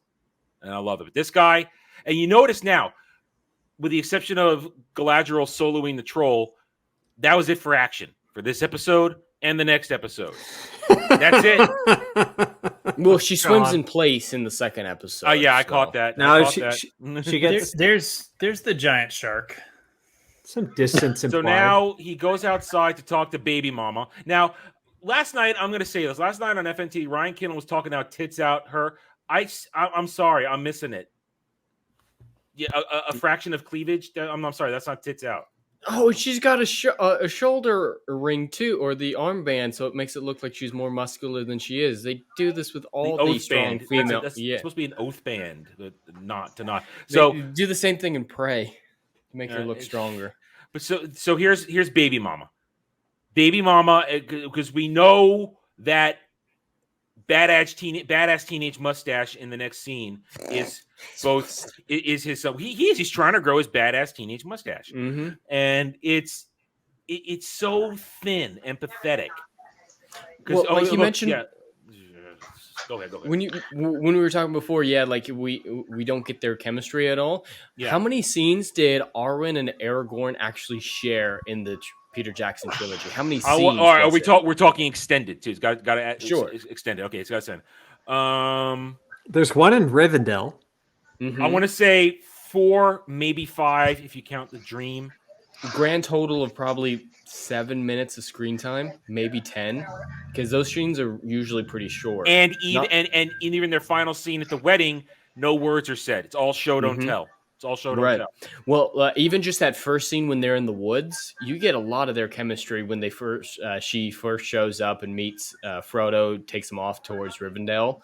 Like, we immediately get their relationship, and over the course of 3, arguably, 11 hours extended edition, we get 10 minutes of them together, and we love their relationship and understand it so fundamentally. This one, we've had 2 full episodes with them with way more screen time than Aragorn and Arwen ever had in the entire extended trilogy. Wait. These two are together? Yeah. She's a baby mama. Yeah. Because the other thing is... but you realize how racist it is. Black men with a baby mama. But Theo, the kid, right? Yeah. Facial hair on this badass, is like the badass teenage mustache. The problem is, elves don't have. There's no hair from the eyebrows down. But he's still choosing. Isn't there a thing you can choose between elf or human? Yeah, right like now? Elrond. You can, chose elf. But you can't choose facial hair. One But wait, factoid. Is that kid supposed to be his? Yes. No. Yeah, that's his kid. Yeah. It is. Yeah. Yeah. We know this. We already know this. That's his kid. Though the races don't quite line up. Yeah. Well, I mean, hey, because the kid's Hispanic. He doesn't look half elven to me. Bigot racist. Shut up. Yeah. No. I'm sorry to have provoked a giant race war by that question. Aragorn doesn't have facial hair. The actors do, but the elven quality that even thousands of years down the line, they still can't grow facial hair. We forgive it. We forgive it. We forgive it. Sounds Asian. Oh fuck, I'm canceled. Now here's this thing here. Again, here's the forced relationship. Oh, you found the seeds of the flower I haven't seen since I was a child. I don't care. This is lame. They have cool zero lines. chemistry. Yeah, no delivery. I'm speaking lines. I'm speaking lines, and they're missing. Well, he's non-binary bisexual, I heard. So in real life, yeah, he's really diversity there. Yeah, he's heavy diversity. He's God, he I don't think he's non-binary, but he's I definitely hate these people. I hate these people. What do I mean by these people? I mean both of these people right here. They suck. All right. Everybody's gonna make fun of him now for Baby Mama. And in this scene with this other guy, they do mention, or I think it's right after this, that an elf this and a one. human never work together. And I just said Elrond. Elrond, yeah, we've met Elrond. That was my before. answer. Elrond. Yeah, yeah. It can work. Sometimes it goes pretty bad. I mean, that's a big part of the Silmarillion is one of those going really bad. But what did you guys think of this guy's accent and his like sort of I don't know, word selection, like the way he talked versus the way that everyone else that we've seen so far talks? I thought it was very jarring. He didn't sound. Well, I think he said "yar" at one point to answer a question. I think I was turning my brain off at this point in terms of their accents, because I couldn't make myself differentiate anymore. Like it's not this, but it is like. It's as jarring if you were supposed to be watching a scene from New York and a dude like with a Boston accent sort of like talks in and nobody comments about it. Like it was as noticeable to me, the difference between the way the elves that we've seen talk and then this dude talking. It was, yeah. All right. So it's basically making fun of him, telling him to shut up. And then we learn that they've got orders to leave. So then he goes AWOL to go talk to Baby Mama. About we get Baby Mama and badass teenage mustache here, so we get a close look. Somebody said he had 1 point ear. I didn't see that. I tried to. I mean, that's why I think they're hiding his ears. Well, it looks like he hates elves. So chromosomes. Yeah. Well, I've heard a theory online that apparently a lot of people think he's Sauron. Yeah, they're trying. That's the I shields don't are get that pushing one at all. Like the Elrond one, because like, the blade. Because the blade for that. Yeah, but. There's no argument that I can possibly see. No, he'll be one of the Death Knights. I honestly think that my Elrond is Sauron argument is original. Like I didn't look online for it at all, and I think we're the first to discuss that because because it's fucking stupid. There's so many red herrings on who's going to be Sauron. Mike's right. He caught that, or was it Jed just said that? Who said that just now? A lot of mystery boxes. Yeah, it's basically who is Sauron. Now they've thrown out that he might be Sauron because of the blade. Yeah. It's all deflected point that everybody's known that it's Halbrand for about 4 months now. Yeah. All I'm saying is that if it turns out to be Elrond, where Galadriel hacks through some fucking snow trolls and frees real Elrond from a fucking frozen tomb in Angbad, being like, "Oh, you saved me. I've been impersonated for 300 years by my likeness." I will do a fucking happy dance. Dude, we will give you a parade. We'll give you a parade. You will get praise. Dane was right. And it'll be a good video. But all I'm saying is, it would be good. Yeah. If my stupidity, my drunken stupidity is that next level, that's why I'm calling it now. But I don't think it'll be nothing Sauron, but Master Hightower. I don't see an argument for it. But here's the same thing. You guys make a good point. Where the fuck are his ears? So yeah, they're hiding his ears. A half elf, and they got to be doing that on purpose. Right? Yeah, they are doing that on purpose. They have to be just to try and because even if I didn't already know there's 2 points in this episode, next episode. In this episode, the fact that we know that that they have the snoo, and then in the next episode, it's my father's dead. Your father. They talk about his father being dead, and no one knew where his father was. And then you realize, oh, yeah, I can make that connection even without knowing the spoiler. It's so right in front. There's no subterfuge. There's no subtlety in anything they do in this show. None at all. Mystery box. What's the mystery box of the sword, though? Like he's got this It's stupid. Where sword. would that Mordor- fucking come from? It's It's they just find in it this in a hole. random barn. Yeah. Why the? Well, because this used to be areas loyal to Morgoth. That's all we need to know. Well, then it That's should all have you the need to mark know. of Sauron yet, Which on shouldn't it. have been on it to begin with. It should Yeah, be the that mark of came Morgoth if there later. is such a thing. On Yeah. Persians are evil. We all know that. And here he comes, and the And kid I doesn't ca- like it, and he basically just went AWOL. He just And went I AWOL. canceled. It's all right. It's on my channel. We're fine. We're okay. Don't worry about it. Well, somebody tried to gamer word me last week, and because I blocked that gamer word when I started my channel wisely, they tried to spell it out in chat. But Mustang and Legatus got them real quick. So don't worry, we're fine. They're going to try and cancel us either way. Yeah. No matter what we do. I think there's a explanation or a continuation of Dane's theory in the chat. I think Mr. Tox has it right on who Sauron really will be. I'll bring that up. Non-binary hairstylist.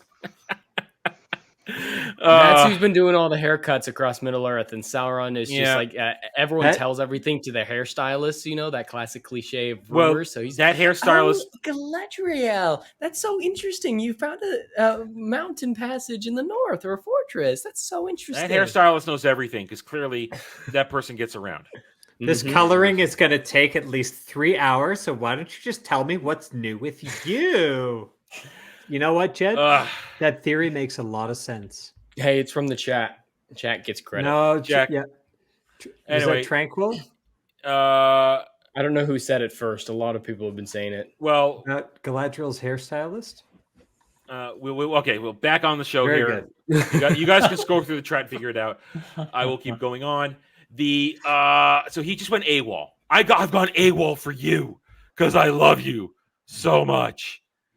And then we get to this. Then here comes. They eventually get interrupted by Farmer Man. Again, what's with these tight close-ups? Show off the makeup. Make sure that and just make sure you can see her crying. Got to see that tear because that's otherwise you wouldn't know that she's expressing emotion. Exactly, just like Galadriel when her brother died. This dude has the same expression in every frame. Doesn't change. Even when he gets squirted on by this cow, it doesn't even change. The milk has gone bad. I feel like you'd have an expression when something like that just comes out of a cow all over you. I just like how he doesn't even wash his hands. Yeah, I know. And he doesn't even like. I was looking a scene later. Uh-huh. I watched. I looked at that because I'm crazy about washing hands from my days in the kitchen. I wash my hands all the goddamn time, and it's. Right here, look, it's just there. Kneel down and wipe your hand off on the grass. Exactly, like wipe it on your pant leg. Do something. He's just ready to It's go. just there. Look, you can see it. It's there. There it is. It's wipe it on her at least. That cow be fine there and transfer it over onto her face. Like that shit could be a sort of skin transferring poison and toxin. Anyway. Like all that cow will be fine. Just wipe it down. Don't need to kill it. So the great part about Mr. Tusk. Mr. Tusk, I got to give the shout out for the hairstyle thing. Okay, so it goes to Mr. Tusk. Okay. He restocked his quiver. Wait, well, we'll see that in a second. Hold on. Nice catch, Mustang. Oh, no, we went by it. Okay. Yeah, you're right. He restocked his quiver. Well, he did go back to the tower. He went back to the tower, so you could say he stopped by and he got some gear. What did he shoot on the first trip that made it so empty? If it's supposed to be stocked, or did he just only grab a couple that day? Maybe he's lazy. I don't know. He shot his arrow at the. We're gonna see this. Hey, no, come on. We're gonna see this guy does not make the smartest decisions in the next episode. He doesn't make smart choices. He's not. No, he doesn't. She just abandons. Yeah, I know her kid that's in the scene and doesn't even tell him. Yeah, I doesn't love even that. tell his kid. Yeah, Tremors. It's a few days journey. It's a few days journey.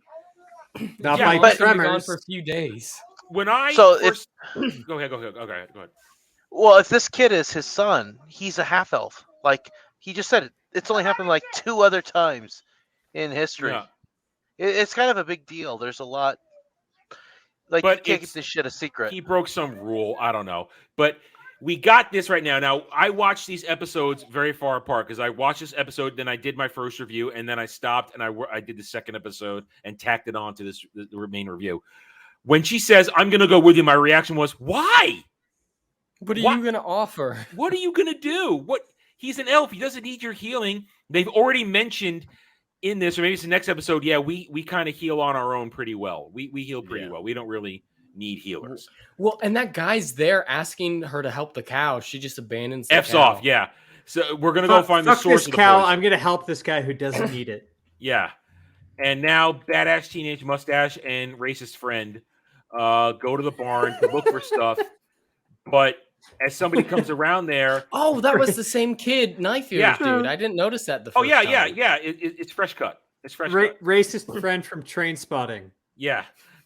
So the bigot and badass teenage half elf gets his... They go under here. Did you know that broken swords are in Lord of the Rings? There's been broken swords in Lord of the Rings, and nerds. We have broken swords too. We're just as good as Lord of the Rings. We got it. But this one's not going to be broken in the next episode because we learn what's powered by. Ooh. It grows. It grows. If you Is that a puberty analogy with this kid? It grows if you grab it and. Okay. No. Oh, gross. Here we are. Gross. Okay, our second act of teleportation. The first act is how did Galadriel get from the Northern Waste to Lindon just like that? How did that happen? Don't think about it. Our second teleportation. Okay. How are they already at Valinor? Well, and they're just standing there the whole voyage. I have a quick question. Ask away. As someone who comes from a at least ancestrally a nautical background, who the fuck goes on the sea wearing armor? Right. Hey, who wants that's to drown? Ceremonial armor. Now, it doesn't matter. This is like, that's almost a rule. Like, you don't wear fucking plate armor, like chest breastplate, pauldrons, etc. Anything that would weigh you down, because shit can happen. You get blown overseas, blown overboard. Yeah. You don't wear fucking armor on a boat. Now, well, also, admittedly, she's a incredibly good swimmer. So, well, we're gonna find that out. Yeah, but now we'll see that a bit later. We examine this boat. There's no hold. It's just the deck. Yeah. Yep. I heard that this is hundreds of miles away from the shores of Middle Earth. Thousands, if not thousands. more. I have no oars. This is like less than a fucking Norse it's a constant longboat. wind. Okay, what do you got there, Jed? Map. Okay, map. Okay. So these lines are comparing the journey of Frodo Baggins to the Mount Doom in green versus what she attempts to swim in red. She tries to swim double the distance that Frodo took, so he could have gone there and back again the same amount of distance she tries to do.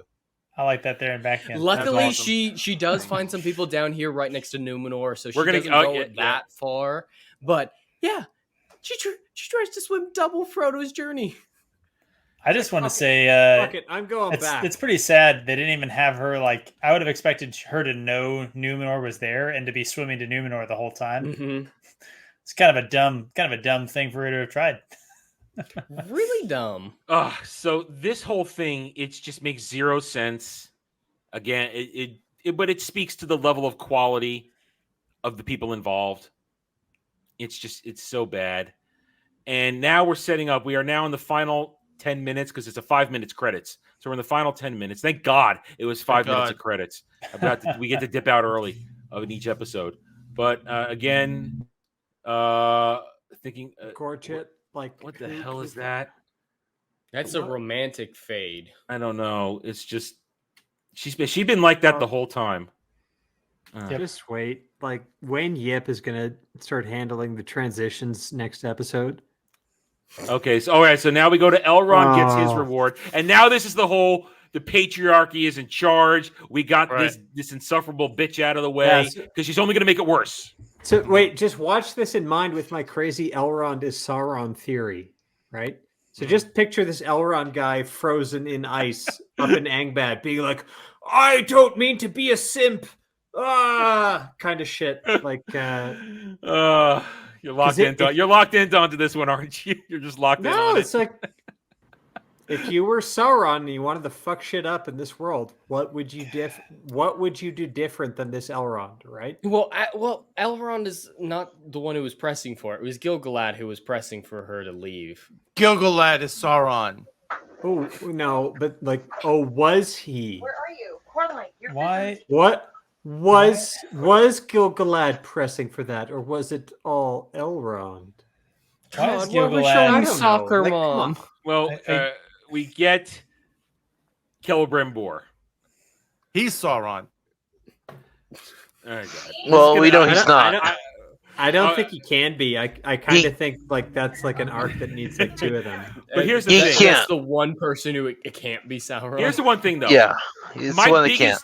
since this entire series got announced and they told us what they were going to be doing. My biggest beef was always, why isn't he our main character? Celebrimbor? Brimbor should have been the main character. Yeah, It's just too many For at least shows a season. in one. For It at either least a should have been season. him or Isildur for the Fall But- of Numenor. They're just doing too much. Well, But that's Adam- Jed. 1 second. You got my point exactly. I made this point at the start of my second review of episode 2. They have laid out so many side plots that have zero connective tissue, that are going nowhere fast, and are so loosely explained. They don't know what they're doing. It's just a clear sign they don't know what story they're telling. It's They're all You're over correct. the the place. entire Second Age in a You're- few months. All No, right, you're Dane, you were gonna correct. say- well, hang on, wait. Dane was going to say something.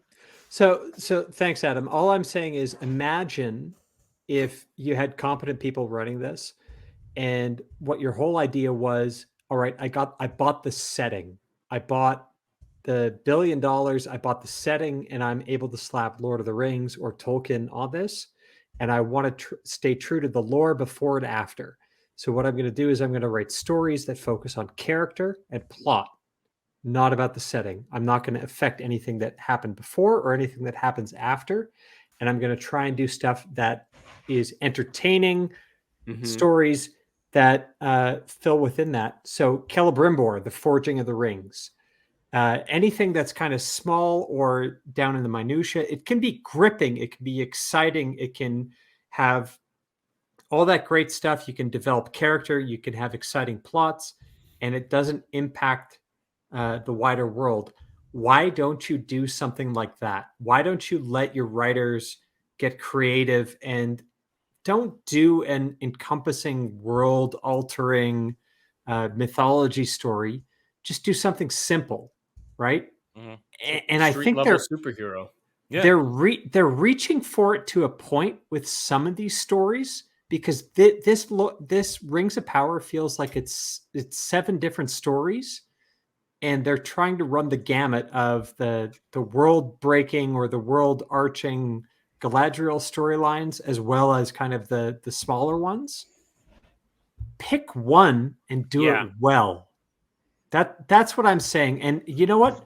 Pick a small one and do it well. And because you have the rights to it, it can be a font for years and years of good stories. And they're not smart enough to do that. Yeah. All right, Badger, go. No, they're not. Oh no, what you said, Dane, 100% correct. You need to focus in. They want Galadriel to be Amazon warrior woman, and that's broken everything. Because, like you said, Adam, the reality is Celebrimbor. That is your first season. Celebrimbor. It's what I've said from the beginning.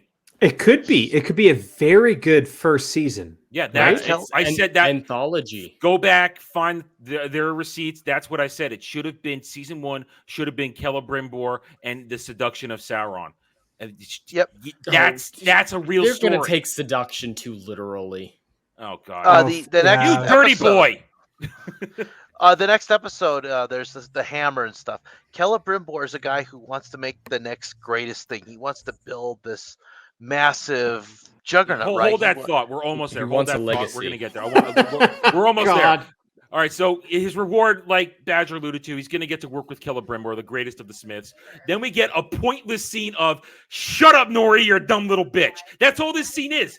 Shut up, Nori, you inquisitive little bitch. Moving on, because that's all it is. The skies are strange. And you notice he's got a twig in his hair? I just noticed that. A twig in his hair. They're just dirty. That wig is awful. Like, his sideburns are not attached to his head. Yeah, you dirty, filthy hippies. And then again, trouble in Diversity Land, where his quiver got unfilled.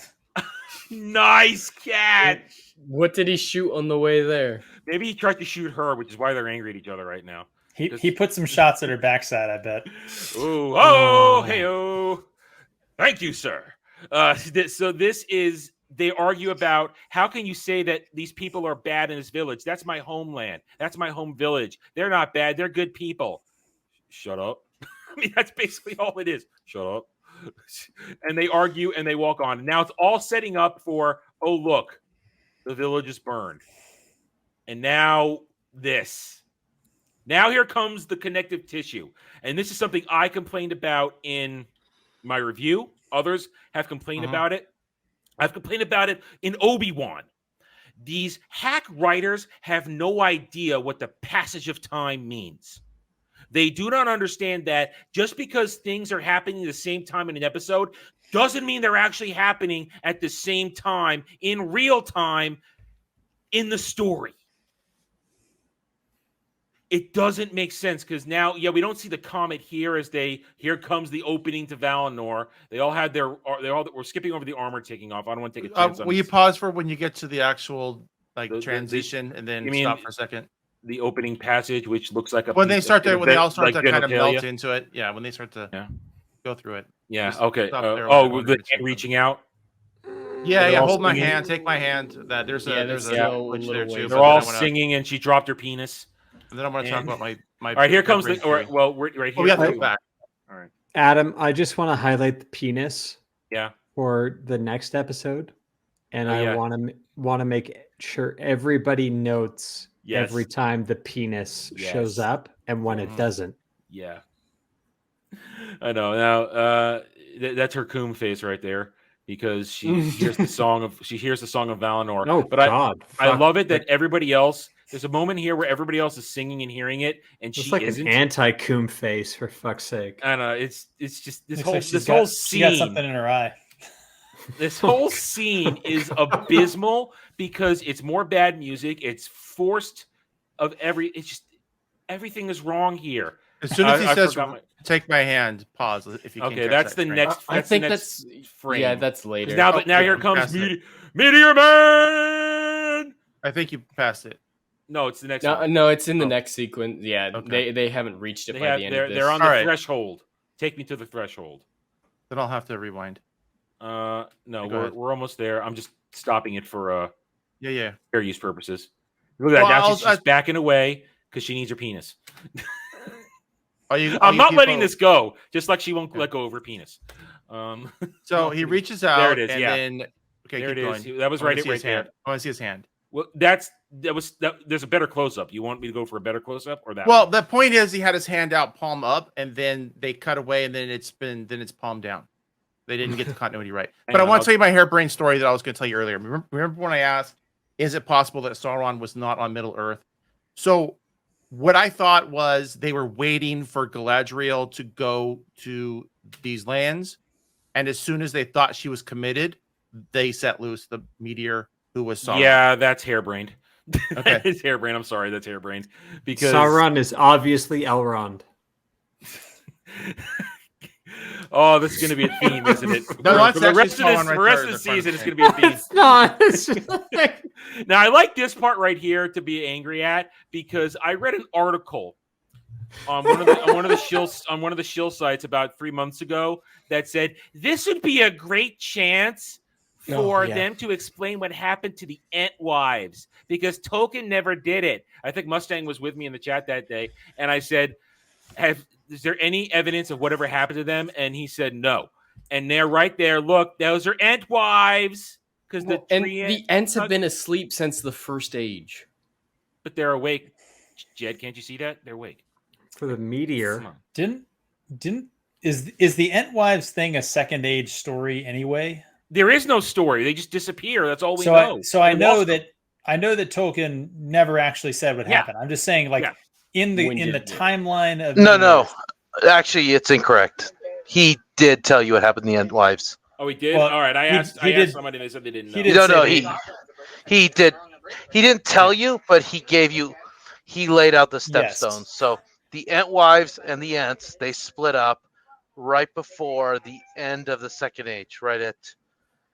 And when they split up, the Entwives moved to the area right in front of Morgoth, and then that's where a fire broke out, and everything there was destroyed. So they're at dead. the very end, yeah. So Okay. basically, so Sauron. You mean the end of the first age if it's in front of Morgoth? No. It is. I'm sorry, Morgoth. I was incorrect. It's Mordor. Sauron. Okay. Right in front of Mordor. The Ents and the Entwives had this kind of breaking out. The Entwives wanted to be in more open fields. The Ents, the male, stayed in the forest, and they stayed right where the Second Age ends. So when you're watching the beginning of the movie Lord of the Rings, and they're going, this happens a few, 2 or 3 years before that happens, and he wipes them out.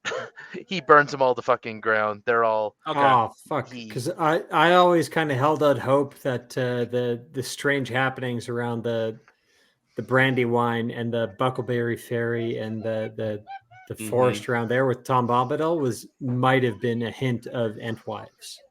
Nope. They all.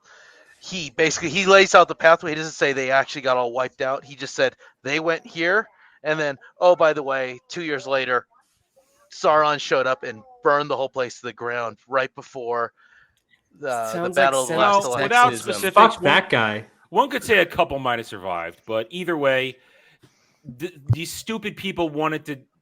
Some stupid shill said they have a chance to tell us what happens, and it's just shut up. Just shut up. Fix the sexism. Yeah. All right. So here's the hand reaching out.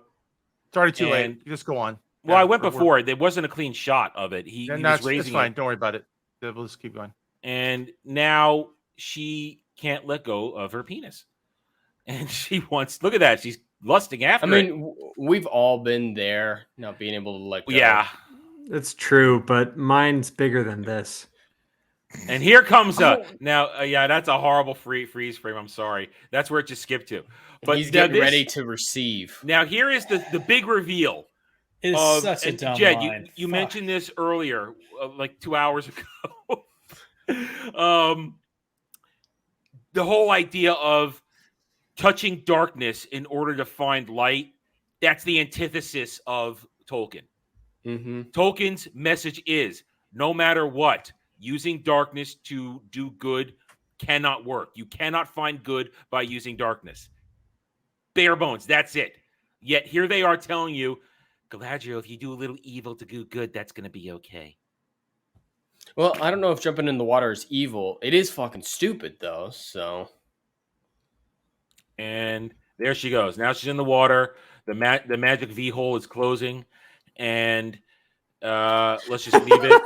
I'm not the one that said that. I mean, I realized it as Gary was saying at an FFP last night.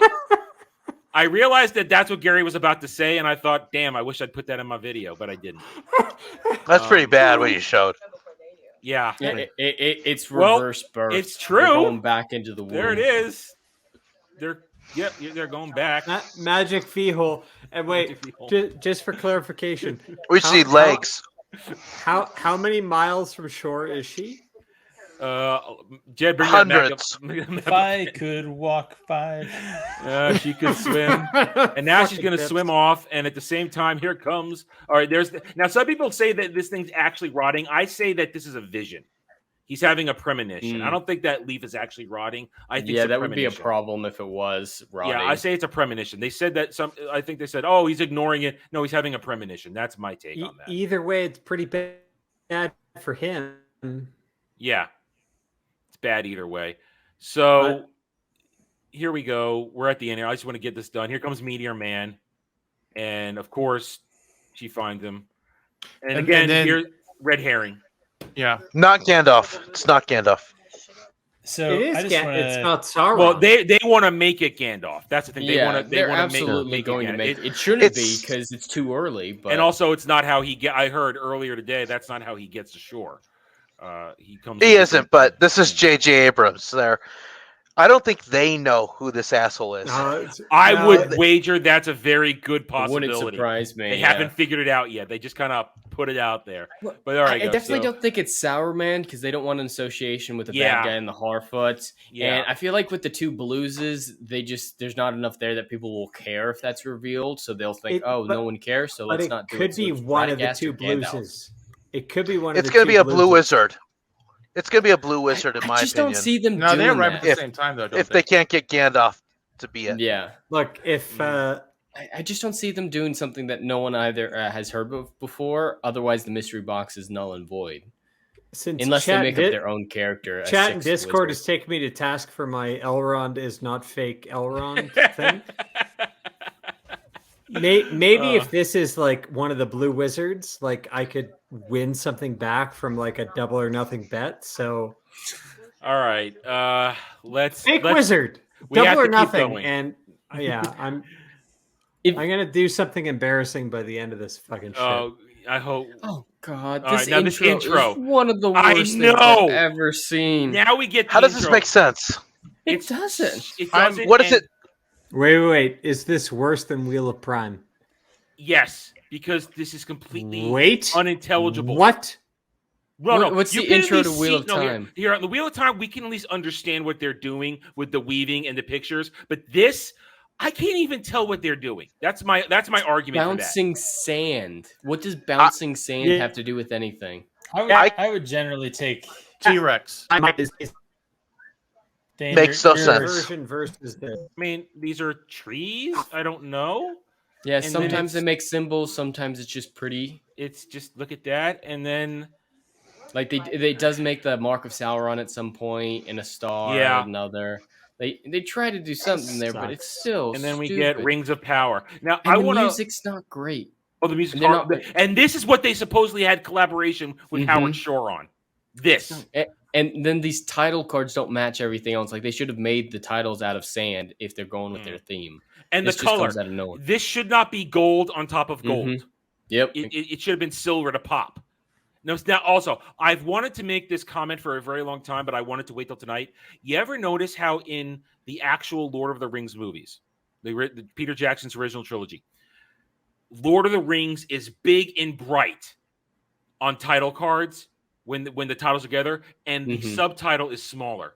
You notice how Rings of Power is huge and Lord of the Rings is really small whenever this is put on a page. Every time. To remind us who's What's telling more the story now, according to Lenny Henry. So we get through this horrible intro. Like and- for all our problems with House of the Dragon, that Right. intro is actually interesting compared to this. I actually like the intro to House of the Dragon. Wait, Big Dipper. Do you I guys know, I see see it? Big Dipper. Yeah, Arda shouldn't have the same constellations Yeah, as us. Big Dipper. No, it does. It does. And the Big Dipper is important Okay. Is for it? reasons. All right. Yeah, it's extremely Well, important. We open know, this- with Marathon Swing. Oh, sorry, go ahead. Oh no, do you know it's got the tree and it's got the 3 stars? I'm sorry, the 7 stars. That's the Big Dipper over so Big Dipper is really, really important. So Arda, Middle Earth, that's us. It's just like 10,000 years ago. So Yeah. So that's there's Tolkien. the greatest marathon swimmer in history. Because now she's on her way. I love Tolkien so much because Here we go. he tried, like, there was an empty part of mythology and he tried to fill it, and he tried to fill it for a historical reason. And at the end of the day, I think what we can sit back and take from this, and sorry if I'm going on a White Cloaks rant here, It's fine. the Bible is the only thing that outsold him in the 20th century. Yep. His ambition was to set up a mythology for his own people, which he felt had been robbed by historical circumstance of Saxon and then Norman and then subsequent invasions over and over. Yep.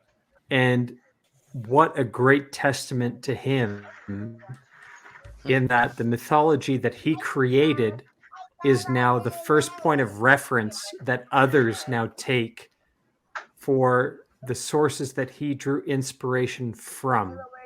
And what I mean from this is giants and trolls.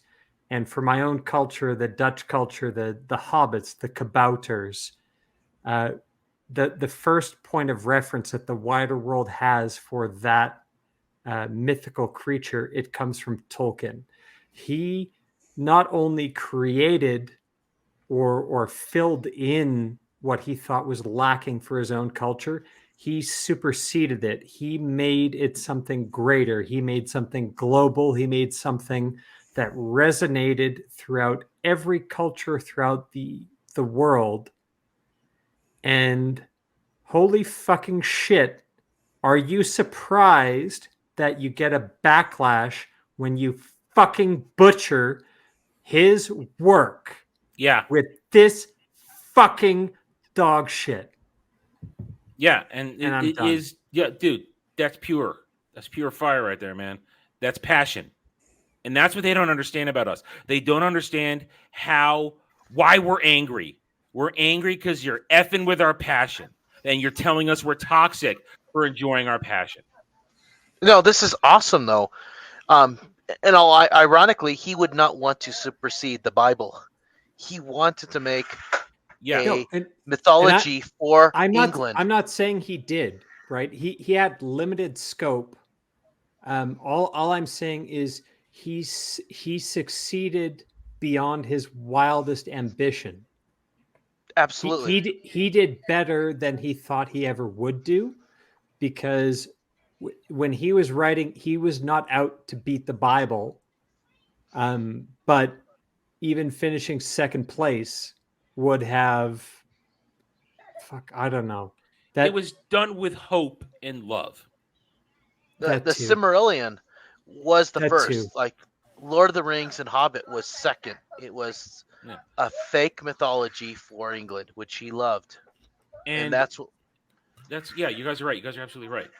And this is now where we are. I mean, this is gonna be faster. I know it's gonna be faster because my review of episode 2 went way faster than episode 1. Because guess what? Nothing happens.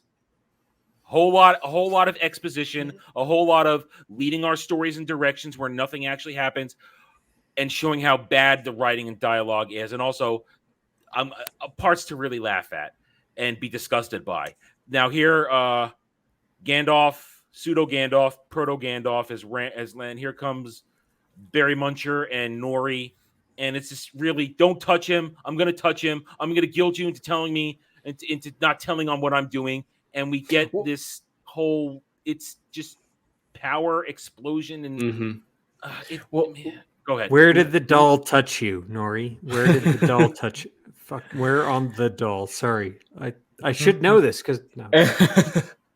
Well, real fast, this is a great example of how the writers don't trust the audience and don't trust them for show don't tell. She fell into a bunch of fire. The moment that happened, we realized it wasn't hot, and you could have her like react to it, but her being, it's not hot. Did you know it's not hot? It's not hot, everybody. I felt like she needed to look into the camera and say, all right, audience, this isn't hot. It's not hurting me, okay? You mean you feel like there needed to be a She-Hulk moment? I'm waiting for them to twerk now. I mean, but yeah, the amount of times and Elrond twerking together. Stop, dude! I don't need that image in my head. The amount of times, if we had to, this would go even longer if we had to stop every time they say this is something to try to treat us, the audience, like we're the 2-year-olds that they actually are in their ability to do everything.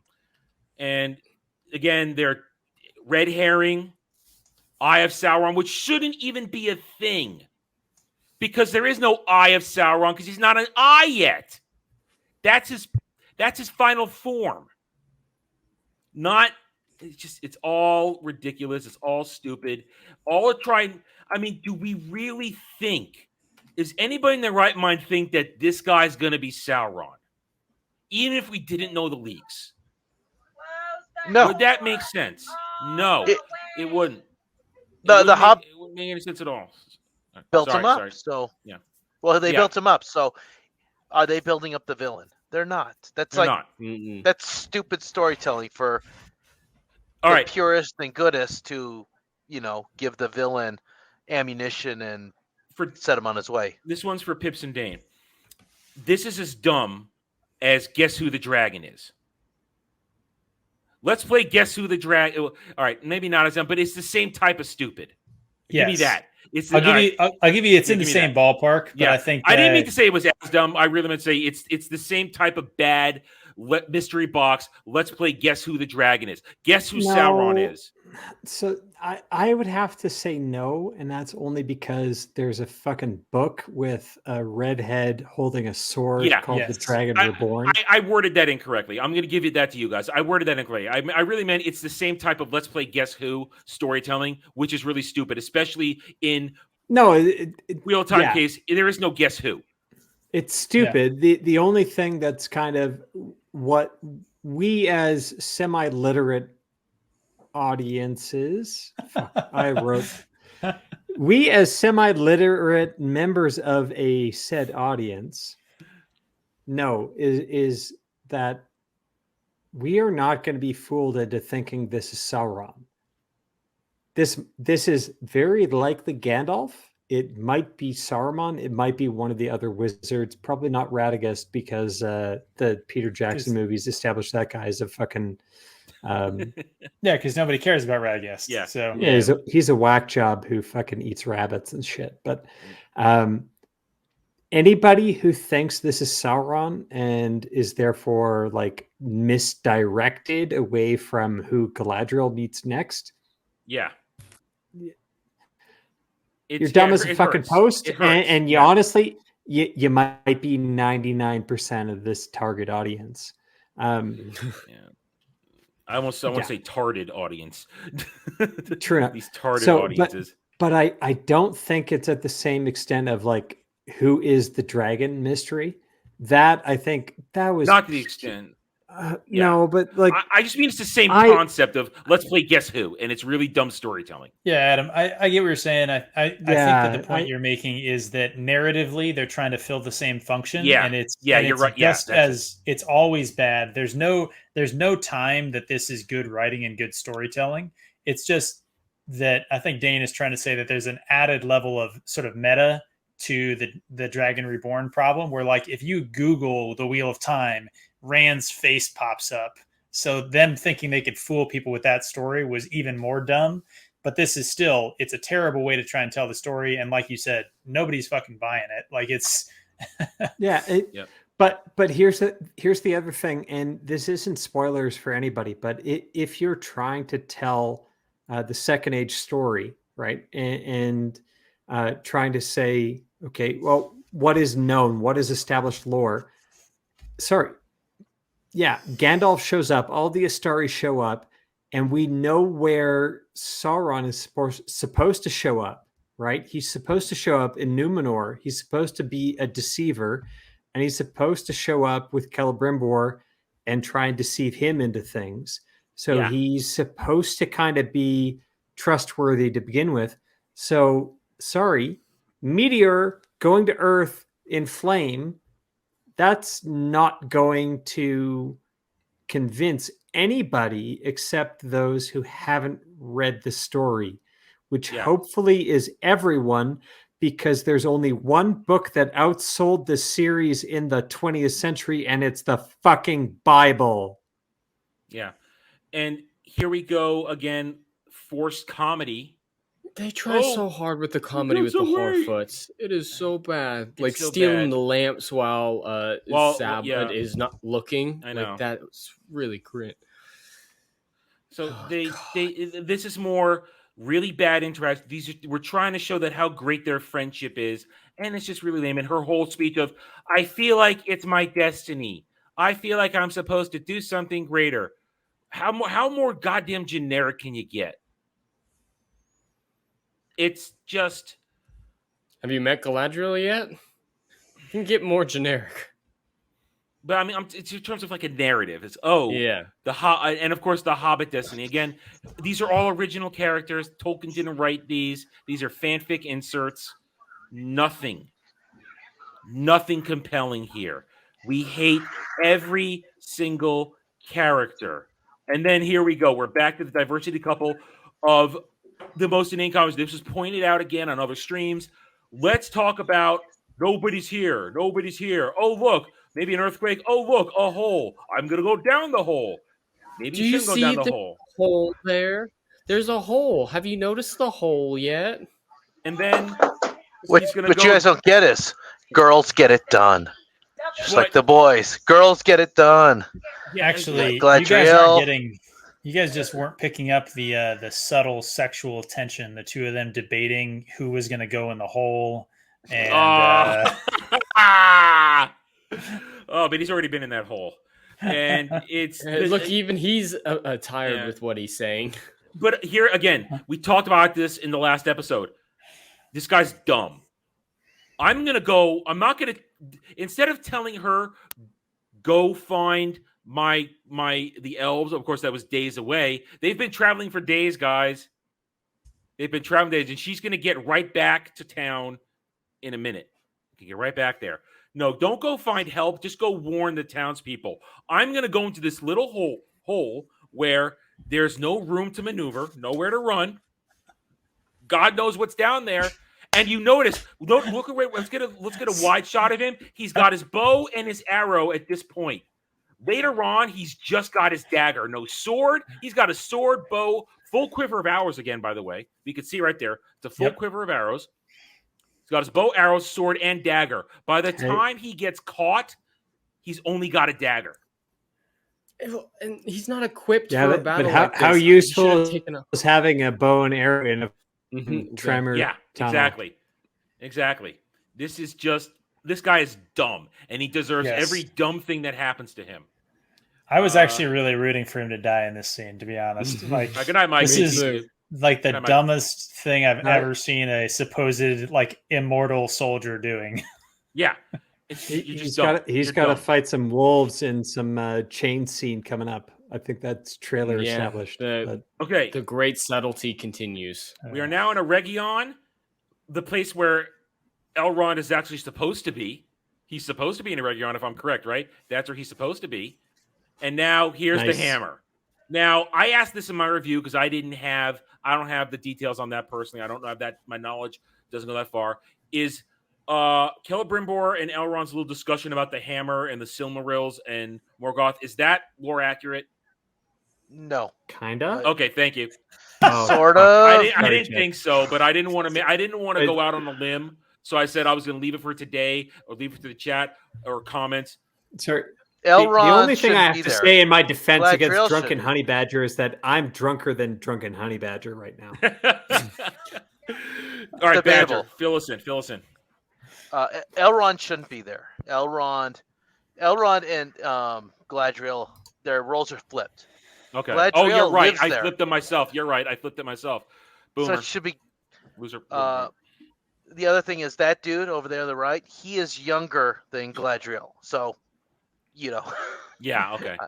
So he's her cousin, second cousin. He's her cousin's child for the time. So he's younger than Gladriel. Gladriel and her husband live there, and there's kind of this is where you get your Game of Thrones thing. You could have wrote a story on this. There is back and forth on that. There's a back and forth between the craftsmen, which were under Celebrimbor, and Gladriel. The craftsman, his grandfather was the greatest craftsman ever. Yeah, who he talks about. Yeah, Elrond, he ain't nowhere. Elrond ain't. Fëanor? He ain't there. No, Elrond, that dude on the left right there. He ain't there. Yeah, I reversed that. That's my bad. I reversed that. I'm not super lore accurate, so I admit that. Gladriel should be standing there and going. And well, what about the conversation that they have? Is that lore accurate with Morgoth looking into the Silmarils and crying and then being evil again? Is that all accurate? To my knowledge, there's no lore that says he cried in the Silmaril. So CW bullshit. CW bullshit. It's CW bullshit, but it's frustrating is that it jives with could be what true. I know. But the Cimmerals are awesome. They are the fucking awesomest gems ever made. You would cry. Like it's like looking at a sunrise, sunset, the most beautiful thing you've ever seen. And ironically, Galadriel's hair has the same light that the Cimmerals have. So there's a lot there that they could have gone with. That's the whole thing. Honey Gimli. Badger, I saw this comment recently, but go ahead. But Gimli and the 3 hairs. Go ahead. Oh yeah, the 3 hairs are significant. Her hairs absorbed and they radiate the light of the trees, just like the Cimmerals. So he asked for like 1 hair, and he gave her 3. This dude's grandpa asked Galadriel. So Galadriel is his niece, and says, "Can I have a strand of your hair?" And she's like, "Fuck off, creepy asshole! No, because you're gonna do something fucked up with that." That was Fëanor. That was the crafter of the Silmarils, right? And because Galadriel could see the heart, the true intent behind the rest, she declined. Because she exactly. Fëanor. Yeah, I saw that post. It was quite recent, and it was beautiful. And this, I think, is a silver lining to all this shit going about the fan rings power and everything. It's bringing people who know the lore to the forefront to express exactly why things are bad and pointing it out with sources. But I wouldn't have clued up on that because I read the Silmarillion, but it was way after I read Lord of the Rings, and I wouldn't have made those connections.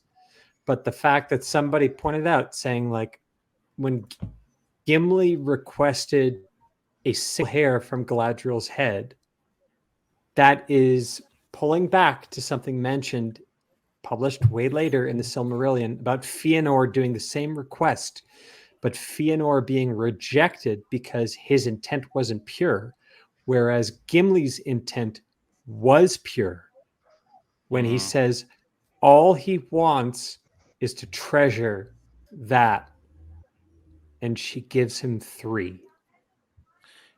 Exactly. That's the beauty. They lose the beauty because, and he's a dwarf. This damn dwarf who's like, elves hate the dwarves. She gave a dwarf, but her own kin. Her uncle asked for a strand or 2 of her hair, and she said, "Fuck off." That's why I love. This is great. What does that say? What does that say about Galadriel as a character? He takes those hairs you try and puts them in crystal. It shows that she's not a racist, for one. Diversity shit. Yeah, exactly. You try and do all this diversity shit and whatnot, but it's like she has transcended that already. Good. This fucking is why. Lord. This is why I love these conversations. Is beautiful. Yeah. It bridges a gap. It's enormous. She gives him 3 hairs. He puts them in crystal, and that's what reunites the elves and the dwarves. Which is. Let me say something. I wasn't aware of this until a couple of days ago. But Dan, you make a great point. This is why this is so important. And this is why I appreciate it as not a hardcore lore guy. You said it's great because you have lore people coming to the front to educate us, to give us, those of us who are not fully versed in all this shit.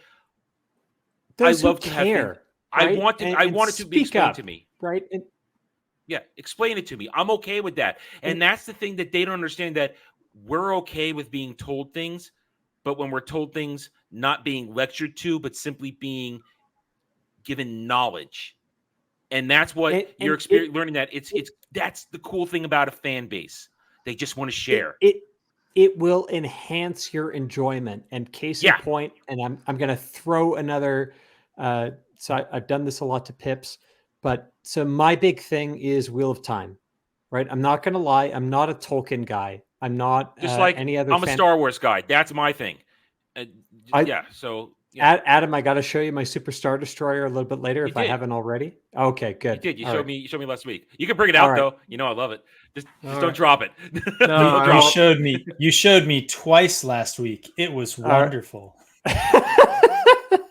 So here's my thing. I'm gonna do a spit take. Got to be careful. All right, I've been reading. That was a Spaceballs reference, but nice. I've been reading Wheel of Time forever, but Pips, and this is the beauty of a 4.5 million word series that you can read forever and always find something in there.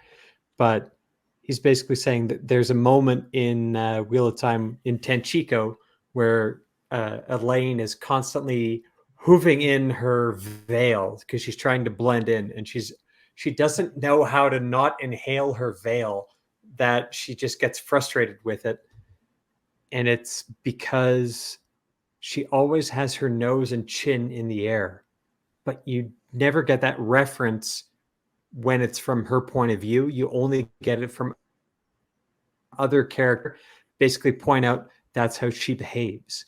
So it's that kind of thing, right? That the fandom will point out because there's more to these stories than a single person can discern in their lifetime, that you find that connection with other people who enjoy it. And that is the beauty of it. And Tolkien as well. Like, I did not know the stuff about Tolkien's world and the importance of the three the hairs that Gimli got. And that is the full freaking beauty of the modern age and connecting everybody with it. That is what we love. That is hopefully what we're connecting with and enjoying right now. And the really, really sad thing is, we're being of a perversion of the stories that we loved, rather than uniting behind a true adaptation or a true celebration of those stories in a different medium. But we are uniting in defense. That's what this has done. This is uniting all of us in defense, which is so sad, because you look at Wheel of Time, you look at Star Wars, you look at Star Trek, you look at Doctor Who. There's no unity there, because they got to it before people realized. All those things were destroyed before people realized it, and they poisoned the well so much with their woke narratives that they have targeted people like myself. Oh, you're a toxic Star Wars fan. You just hate all this stuff because you're trapped in your fanboyish areas of you can't let it go. I've been told, oh, you just need to let the EU go. And I go, both barrels, go fuck yourself to that. And it's no, you can't let it go. Oh, no, you need to understand. You need, for Jed, the Doctor Who, no, you have to understand that it's okay. There was room for all these whammons to be Doctor Who. No, there wasn't. No, there wasn't. Oh, no, you have to let Tolkien go because he was actually a racist. And we're modernizing it. We're making it right. We're doing it better. No, go fuck yourself. The problem is... Write your own fucking shit. Now, the thing is, the problem is, with Tolkien, they're one of the original fan bases, and they've clung to the books for decades. And the step too far to tell them that what goes on in the Silmarillion, what goes on in the Unfinished Tales, anything related to these stuff that didn't get made into a movie or a cartoon, that they're trying to do what Disney did, saying, "Oh yeah, guess what? The EU, we're just going to throw it out. We're going to pretend it never happened." Yeah, so that sort of works with Star Wars because a lot of people didn't buy into the EU. It was a divided thing. You either were or you weren't. But with Lord of the Rings, oh, no. That's scripture. Those are holy artifacts. You cannot tell a devoted fan base that knows that was the word written by the man himself, his ideas. You don't get to throw that out. You don't get to do that. Tolkien, he was brilliant, though. I mean, he is the foundation in which Dungeons and Dragons and all. Oh yeah, he is the foundation. That's why I always say everything. And this is Matt, the tad that shouldn't be wanted people to go out and say good things about Tolkien yesterday on the day of his death. And the only thing I could say, if I want to say that, is basically, you know what? I appreciate Tolkien because without him, there wouldn't be the science fiction fantasy genre I want to write books and put out there. He created that genre. Without him, it does not exist. He is the foundation upon which everything is built. And Exactly. I honor the man like that. But beyond that, I would just say at the end of the Lord of the Rings, he united the elves and the dwarves. That's sort of his uniting them. And these fools, they were disunited, so we have to reunite them back in the Second Age and First Age and all the garbage. It's like you don't understand. There's an actual story plot here going on. Don't fuck with it. Yeah, he built up to the Galadriel, and these. It frustrates me because we're watching Galadriel. Like I said, this is Celebrimbor. He's wrong. There's parts I liked, but it's again, I came for steak and I got a salmon. Yeah, I don't like any of this. I didn't like any of this at all. So now we move along, and here's this big deal. I want to build my big, grand, beautiful forge that burns like fire from a dragon and has the power of stars. And we don't have the workforce.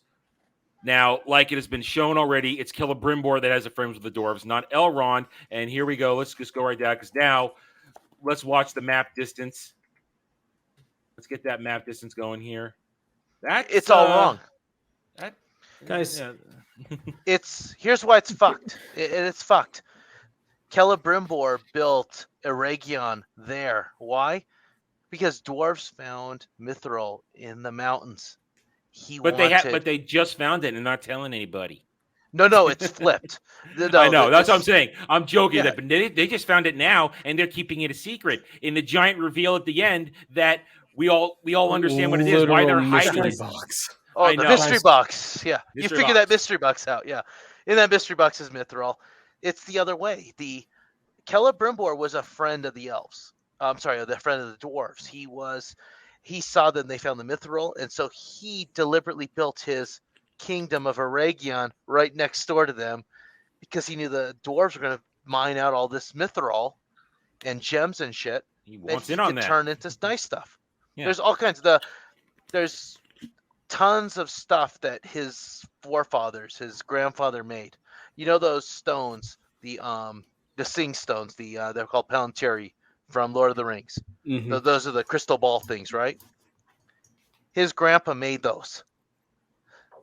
They're freaking old as hell, and they're brought across. They're going to screw up that lore, but his grandpa is the greatest craftsman ever, and he's the next best thing, right? He's like Ford Jr., but he built Eregion, so it's backward, right?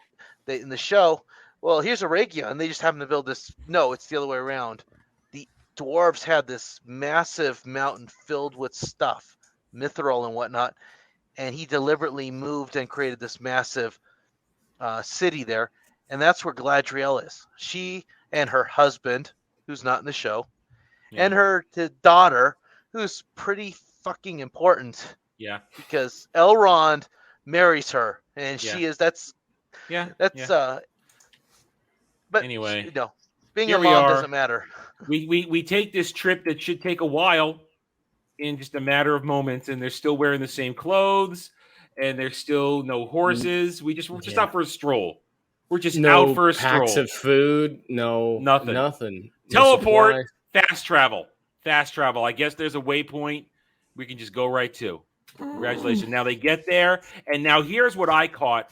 I caught this one right here. They'll welcome us with horns with salted pork and malt beer. And gee, that sounds very similar to how Gimli said they'd be greeted in Moria, doesn't it? Yeah, a little similar. Well, the salted pork is from. He said meat right off the bone. Meat right off the bone. Right off the bone. And it's just you assholes. You assholes. Now again, we're swapping it all. We've been over it. Wrong friend.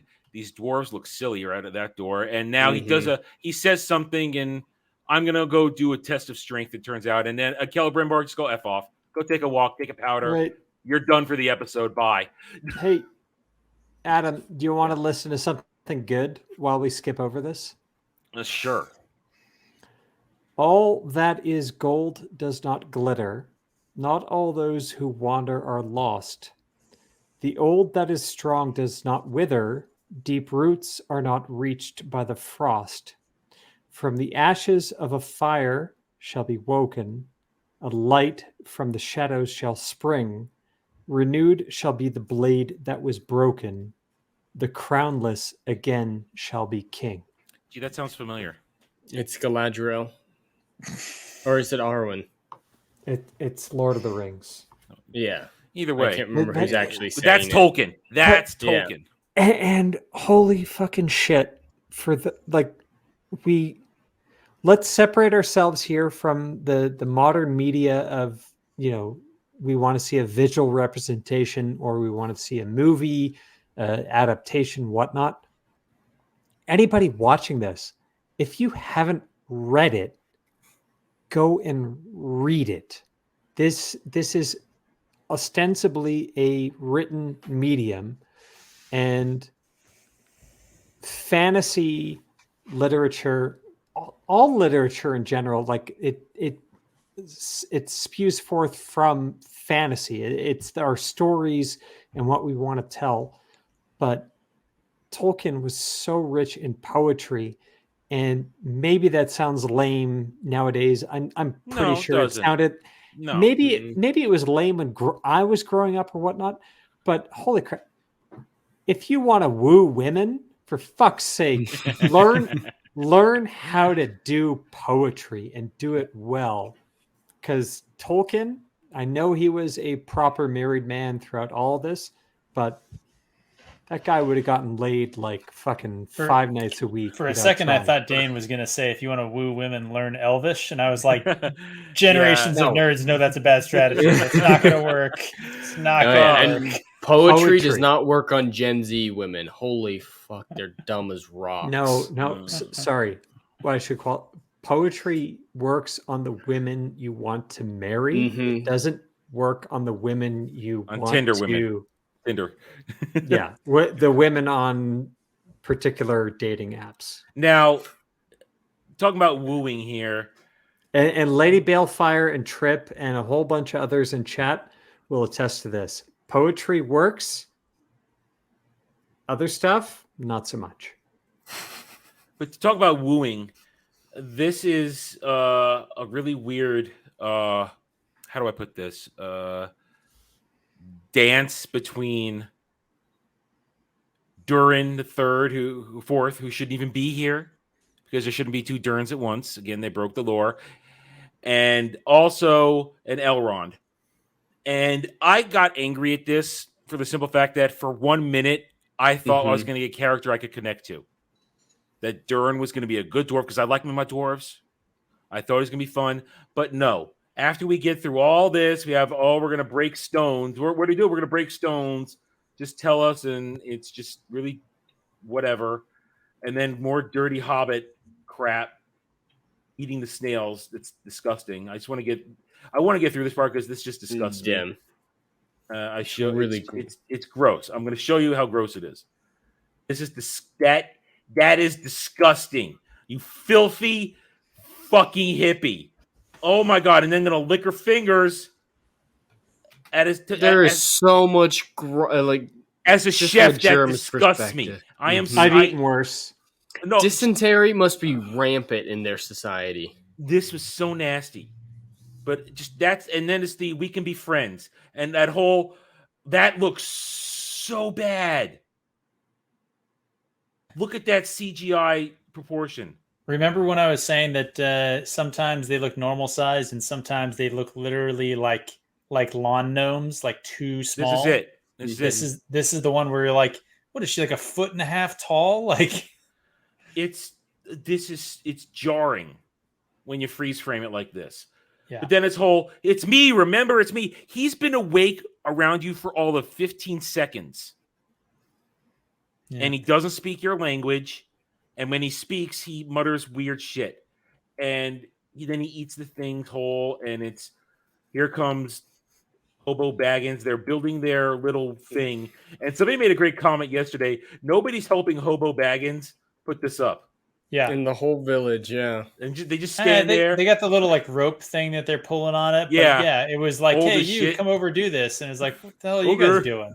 So well, Hobo even after it Baggins- breaks and he's standing there alone, just holding it, it's like you let go of the rope and you go help him because the rope's not doing anything anymore. Yeah, anybody who's ever seen an Amish community build a barn is looking at this saying, like, what the hell? Here it comes. I just got to show it. Now some are saying he caused it. No, this is just stupidity. Oh! He literally picked his foot up, turned it. I mean, I twisted my foot like this 5 years ago, and I didn't break it, but I ruptured every tendon in my right foot, and I was gimped for 8 months. It took me 8 months to recover, and it was terrible. My foot looked like shit. It was all purple and blue. It was horrible. This is actually the weird party trick I have. I can do this on command. I can turn my leg like 3/4 of the way back around. Just spin it 3/4 of the way back to front. It's really weird. That's a Brie Larson sized foot, though. Oh my all their God. feet look like Brie Larson. That's their feet that are bigger than their brains. Oh, but it twisted the wrong fucking way. I know, but Barry Muncher comes in and tells her father hurt himself, and the big question is, can he migrate? That's the first time we hear the term migrate. What are you, geese? They're gonna have to leave him. They're gonna have to Wait. No, he comes. No, I've seen the trailer. He's with them, hobbling along. He's just But Adam, do coconuts migrate? All right, I got a bit of that. I'm afraid I got a bit of a chuckle from that. It's it can be gripped by the husk.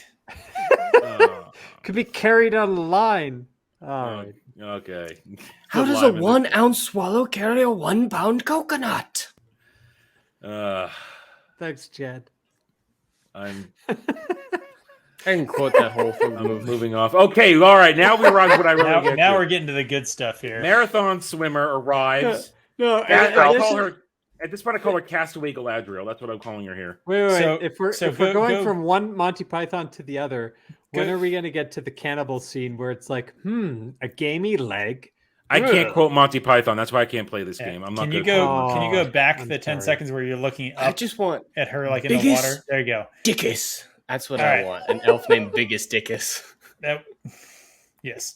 That's obviously Galadriel. So in this scene and in all of the other scenes where she's in the ocean, notice that you can tell she has nothing in either one of her hands. Also, the dagger has no. It's just got a scabbard. It doesn't have a belt or anything else, right? But it's tucked in her belt later that isn't there.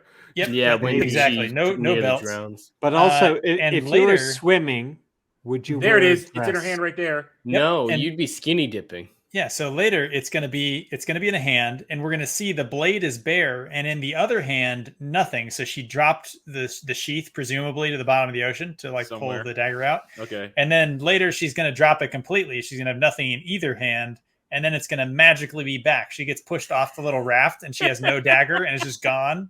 And then later she has it again. It's just I'll keep pointing it out. Sherlock Holmes and the mystery of the vanishing dagger. Well, peens are always attached someplace, so I guess this is almost as bad as Wheel of Prime, but it's not quite there. Now we get the diversity raft crew, who when they think she's human, they're all okay, but as soon as they find out she's an elf, suddenly they're all racist. I'm not sure I get why. Well, obviously you haven't played Dragon Age. Oh, okay. Yeah, and these people are supposedly like a Numenorian ship for most of them. They really had good relationships with the elves. Like if you're talking about the people from the Persian lady's village, I can see why they'd be upset if an elf hold on to their boat. Now here's Sauron. Yep. Now, what I love from the moment this is really the only thing I actually do like about this, knowing that we know the moment she gets on this raft. He's effing with her the whole time. Mm-hmm. Every line is basically to mess with her, and I like that because we know says looks can be deceiving, and he knows how to trigger her by saying the word orcs, and it's all wonderful. And it's only wonderful because we know he's Sauron. Mm-hmm. We know he's Sauron, so we know it works so nice, and his sob story, and it's just. you understand it if you know if you're into the joke and you know he's Sauron, it's brilliant. But because probably they're unintentionally so. Unintentionally, that was going to say, but because they're obfuscating and they're trying to pretend that everybody else under the sun is Sauron and not him, it fails. The chat's asking how we know it's Sauron. It's been leaked. Yeah, and normally we wouldn't just believe those outright, but this was months ago, and it got everything in these first 2 episodes 100% correct. Yeah. So they're reliable. I was watching the real BBC where Az got the text and told Gary, and Gary said, "Yeah, tell us," and he said, "Halbrand is Sauron." So I was watching live when it broke. We know it's Sauron. We've all known. There's no spoilers here. The world is known for, like Jed said, 3 or 4 months now. We've known, and it's been the running gag, which is why when I did my trailer breakdown, the last trailer breakdown, they have that scene where they're basically in each other's faces, and he's they're gonna fuck. That's Sauron and Galadriel are gonna. Yeah, last week on Roundtable, I said that's the scene where they're gonna f. They're gonna f in that scene. It's gonna happen, and he's gonna put Tempest in her. I was gonna say, it's he puts the Tempest in her, and then Elrond is gonna marry Sauron's sort of get.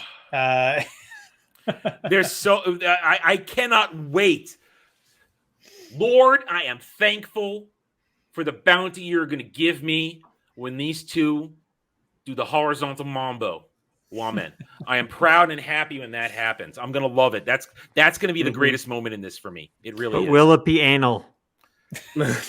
I don't know how you put a Tempest if you're going there. On his behalf. Yeah, there's definitely going to be some pegging.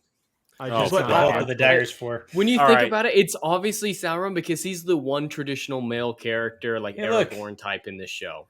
See, nothing. I see. This is what we're talking about. Nothing. This is the Wheel of Time and Egwene shot. Amazon doesn't know how a wet T-shirt contest works. Yeah, it's skin color underneath, but that's a man's peck. There's no anatomy. That's a man, baby.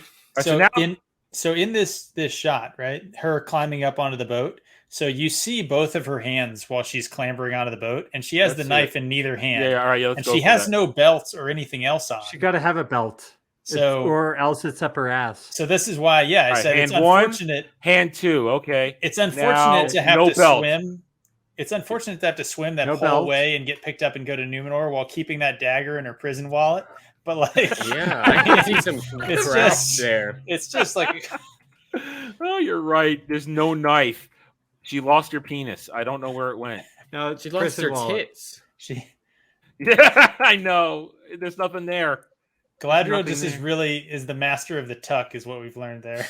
Oh man, good. But this made me laugh for some reason. Him a knife. Crazy person freaking out here made me laugh. I don't know why. It's that ratty haircut. Yeah, with the blood coming out. I think I went too far there. Yeah, I started laughing. I just did. Wait, who the fuck is this? Just some random complete rando losing their brain. The only person that Sauron, the sort of stylist of Galadriel, hasn't seen in this movie. Yeah, so this is what I'm wondering. In a world of fantastic hairdressers, obviously everywhere, how the fuck did this chick not find a hairdresser that couldn't hack away anything other than a fucking checkerboard on her head? All right, so sea creature attacks that scuttled their ship, and again, no dagger, no belt, no dagger. No dagger on the makeshift raft. Nothing. So she's obviously got it up her ass, if not her vag. Yeah, it's just, where is it? Well, the scabbard in one, blade in the other. We got two choices. Yeah. Oh God, dude. I'm not going to say it. I'm not going to say it. Anyway. No, I did. Now so I'll get canceled. You won't. Don't worry. All right. So now this is my favorite part, though. Hang on. I love this. Swimming in place. Swimming with no dagger. Look. Yeah, not there. You're totally right. Where's the dagger? Up her ass. I already established this, Pips. For fuck's sake. Yeah, I totally missed it, Pips. Dude, I totally missed this on my review. I was paying it. I was so absorbed in Halbrand Sauron messing with her and her then swimming in place in this horrible CGI dunk tank that I totally missed that the dagger wasn't there until he grabs it from her underwater, and I had the chance to say Sauron took Galadriel's dick in his hand. Yeah. I was so happy to say that it didn't even occur to me that Galadriel's dick hadn't been around for 2 scenes. It's because the water's cold. Oh, nice. If I had a rim shot. Liverberries. Yeah, it was good. Anyway, now they're together. She does have it in that scene, though, right? That's where you see her like underwater. She's got the dagger like steel bladed out, like she's gonna kill the. That was the one we saw from the trailer, where it's like she's gonna kill the Leviathan with her fucking dagger. Mm-hmm. It's gone again, and it's gone. Yeah, it's gone again. This is the only thing I was paying attention to this in this entire episode, watching it, because nothing's happening, and so I was just sitting here like, this freaking magician bitch, where's the knife? This is why we do this, though. This is why we get multiple people on to have multiple points of view, because someone's always going to see something someone else missed. That is why I love doing this stuff with other people, because I totally missed it, and I will readily admit that. I wish I'd remember. I wish I'd seen it. Would have been great in my review, but I missed it. I'll admit it. But Adam, here's the problem. So Pips is pointing out that we don't know where the dagger is, but you also brought me on, and I'm saying it's up her fucking asshole. That's the perspective we really needed. It's the comedy of it. Hey, I pointed out Prison Wallet up front. Yeah. I was aware of where it was. I just didn't think that the studio wanted you to know. Maybe she's the sword swallower. This is a free speech channel. It's a free speech channel. I welcome all perspectives, even if it's something that belongs on Pornhub. All right, we're back to stone breaking, and we're going to skip over the lost part because we got to get to this right here. Thank God. Dwarves live longer than humans, shorter than elves, but 20 years still isn't that big of a deal. Yeah, that was a great. I watched a great conversation about, or I watched it. I don't know, about when why Gimli in the original text didn't make the connection of why nobody had responded from Moria and why it was gone quiet, because from a dwarf perspective, it wasn't that long. That it didn't matter that maybe they didn't reply. He expected everybody to be in there, even though it had been maybe 20, 40 years. You didn't call me for 20 years. And I didn't come at it. Feelings in elevators. Yeah, this is CW emotional elevator conversation. In Elf timeline, I'm generally worse with responding to text messages. But I mean, this is so bad. I didn't go at it from the angle of spurned lover. I just went at it from the angle of this is not how a man speaks. Oh yeah, they're getting shipped hard on Twitter. But it was brought up, and it's pretty accurate that this is how, when he does this right here, it's gonna. Let's see if I can get to it. Here, yeah. When he's yelling at him here, right here, that's the attitude of a forgotten boyfriend, of a lover who's been ignored for a long time. Why didn't you call me? Which makes sense if the real Elrond is up in Angmar or whatever, frozen in the ice, and this is now Sauron trying to basically convince that he's real Elrond. I just want to throw out that in terms of lore accuracy that they're going for here, I think we should just call it, if Elrond is Sauron, real Elrond is frozen in carbonite somewhere off screen. And he's dreaming about Durin the Fourth in his carbonite sleep. Yep. Well, what I was thinking in this scene was, I can't believe they had a conversation with Elrond and someone else that made it look like Elrond wore the pants in the relationship. Wow. But then he's like, I'm so sorry. 20 years to a dwarf, though, is like 5 years. Yeah, it's still, but, I have friends I haven't talked to in that long that we can go out drinking and immediately reconnect with. Well, Jed, though, you're forgetting. You're a dude. We can do that with friends. Like, guys can be like, I haven't talked to my dad in a couple years, but like, it's fine, whatever, Yeah, we'll Whereas deal with it. The people writing this clearly are like, written by women. Written by women and written by soy boys. Written by women and soy boys. Well, and in 5 years, that's not that big of a deal to me. And that's like, what, a quarter of my lifetime? It's really not that big of a deal for me. What is it for him? I have a friend. Dwarves live 250 years. So 20 years is not that big of a deal. Yeah. Like I said, it's 5 years. I mean, I've got a friend. He is subscribed to this channel. People have seen him in the channel on a rare occasion. We've been friends since college. We talk once in a while. And when we do, it's like we just talked the other day. We'll talk our anime. We'll talk our video games. We'll have a few chuckles. We'll do a couple member berries. And then we're good. And I say, and it's like each of us says, remember to chat me or text me or call me. And we forget until one of us pops up in the other's radar again. That's how it works. It happens. It's what it means to be a busy adult. And we don't cry about you've missed a lifetime. You missed my wedding. Do you try and banish them or? Well, I was worried about that, and that's why I need to quickly say, Jed, I bought your book on Amazon while we were chatting. Oh, I appreciate that, man. That's awesome. It's coming in the mail. Maybe in a couple weeks, but I'm excited to write it. And everybody who's watching this, he's going to write your book. I heard that too. Everybody who knows me Dan's and doesn't know you, like all three of you, check it out. So I'm stoked. But I appreciate that. Well, I definitely improved for the second one. There are I am highly critical of that first one. So if you find a bunch of shit, it won't offend me. It's not that. It's what I have to appreciate. I'm trying to write something myself, but what I can't wrap my head around is putting something out before I'm done with the whole story. You just got to understand where you got to make your breaks. That's all. Especially if it was more than a one shot. You just got to understand what are the points for each of the story. Yeah, but I had all five makes me outlined. That fills me with so much trepidation, right? Because you want your instinct is to go phone book is what your instinct is. It sounds like, right? It's your instinct to go phone book. My instinct is to basically be like, holy fuck, what if I put something out there and I get locked into it like George R. R. Martin and I write myself into a hole, right? You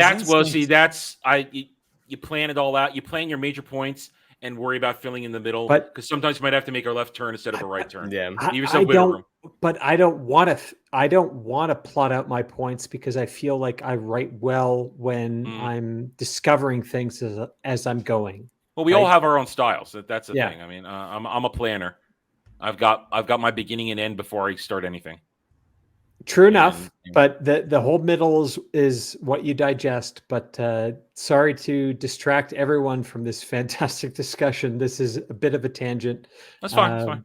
But tangents are allowed. Tangents are allowed. Anyways, Jed, I'm excited to read your work. I'm excited because maybe from the few people that are your readers, I have read Homer and Aeschylus and Xenophon. And you're going to get a lot of references. I imagine it as a sequel to those stuff because, like, magic-wise, unless it's explicitly said in those ancient texts, I won't use it. Like, I really try to make it a sequel to all those, especially the Odyssey. The Odyssey is, like, my favorite book ever. So there is a lot of Odyssey stuff you're going to pick up on. All right. Now I'm stoked. So fantastic. Well, can't wait to read it, and quite honestly. If you know what the telenogeny is, you're really going to like some stuff I put in there. Nice. All right, let's get back to this fucking shit show. Well, here comes my favorite character of all time. Wait. The beardless dwarf. Is that she's got the beard? You just barely see it. No, she doesn't. I spotted. Oh, I will show you. I spotted it. Nope. It doesn't count, but that's their interpretation of I know that's what they say. Oh, okay, okay. She's got a thin, wispy beard, and I'm saying fucking bullshit. There she is. Oh. Now, some people are saying they like her. I found her insufferable as every other Whammons in this episode. I think all her she accent, did was boss everybody around. Her accent and fake voice that she's putting on is probably the worst moment of this show so far. Like, having to listen to that is just it's just auditory death. Yeah, it's like it makes me want to be deaf. Ear poison. Now I want to get to it. You can see it right there. That's their interpretation of a beard on a dwarven female in Tolkien. I think that's just her fat on her chin. Yeah, so they said that she has sideburns. That was their thing. It's like, she's got sideburns. I'm like, first of all, sideburns by their definition are not a beard. First of all, They're sideburns, they're which sideburns. may be turned into mutton chops. That's a whole different thing. Yeah, that's why they're called sideburns and not a beard. I didn't say it was a beard. I said that's their definition of a beard. I know. No, I'm talking to Mustang. I'm talking Mustang. He's trying to troll me. No, that's their definition of a beard. But even in this one shot, it's like this is the only shot where it kind of looks like anything. Every single other time you see her, there's like nothing. I caught a different angle after this. I thought that was like a shadow and a loose strand of hair. That's all that was. There's one more thing now. I want to talk about what they're talking about. See, there's another shot of it right there. It's terrible. Oh, it's terrible. It's disgusting. Now, we can't dwell on it because it's so inconsequential. What I want to do is this resonating bullshit that they talk about, the singing to the stone. More people. Please tell me it's bullshit. To my knowledge, it's bullshit. Thank you. That's all I needed. That's all I needed. The only piece they got is magic and singing is a thing with Tolkien. So yeah, but singing to the mountain to know where to dig and where not to dig, and that's how they find the mithril.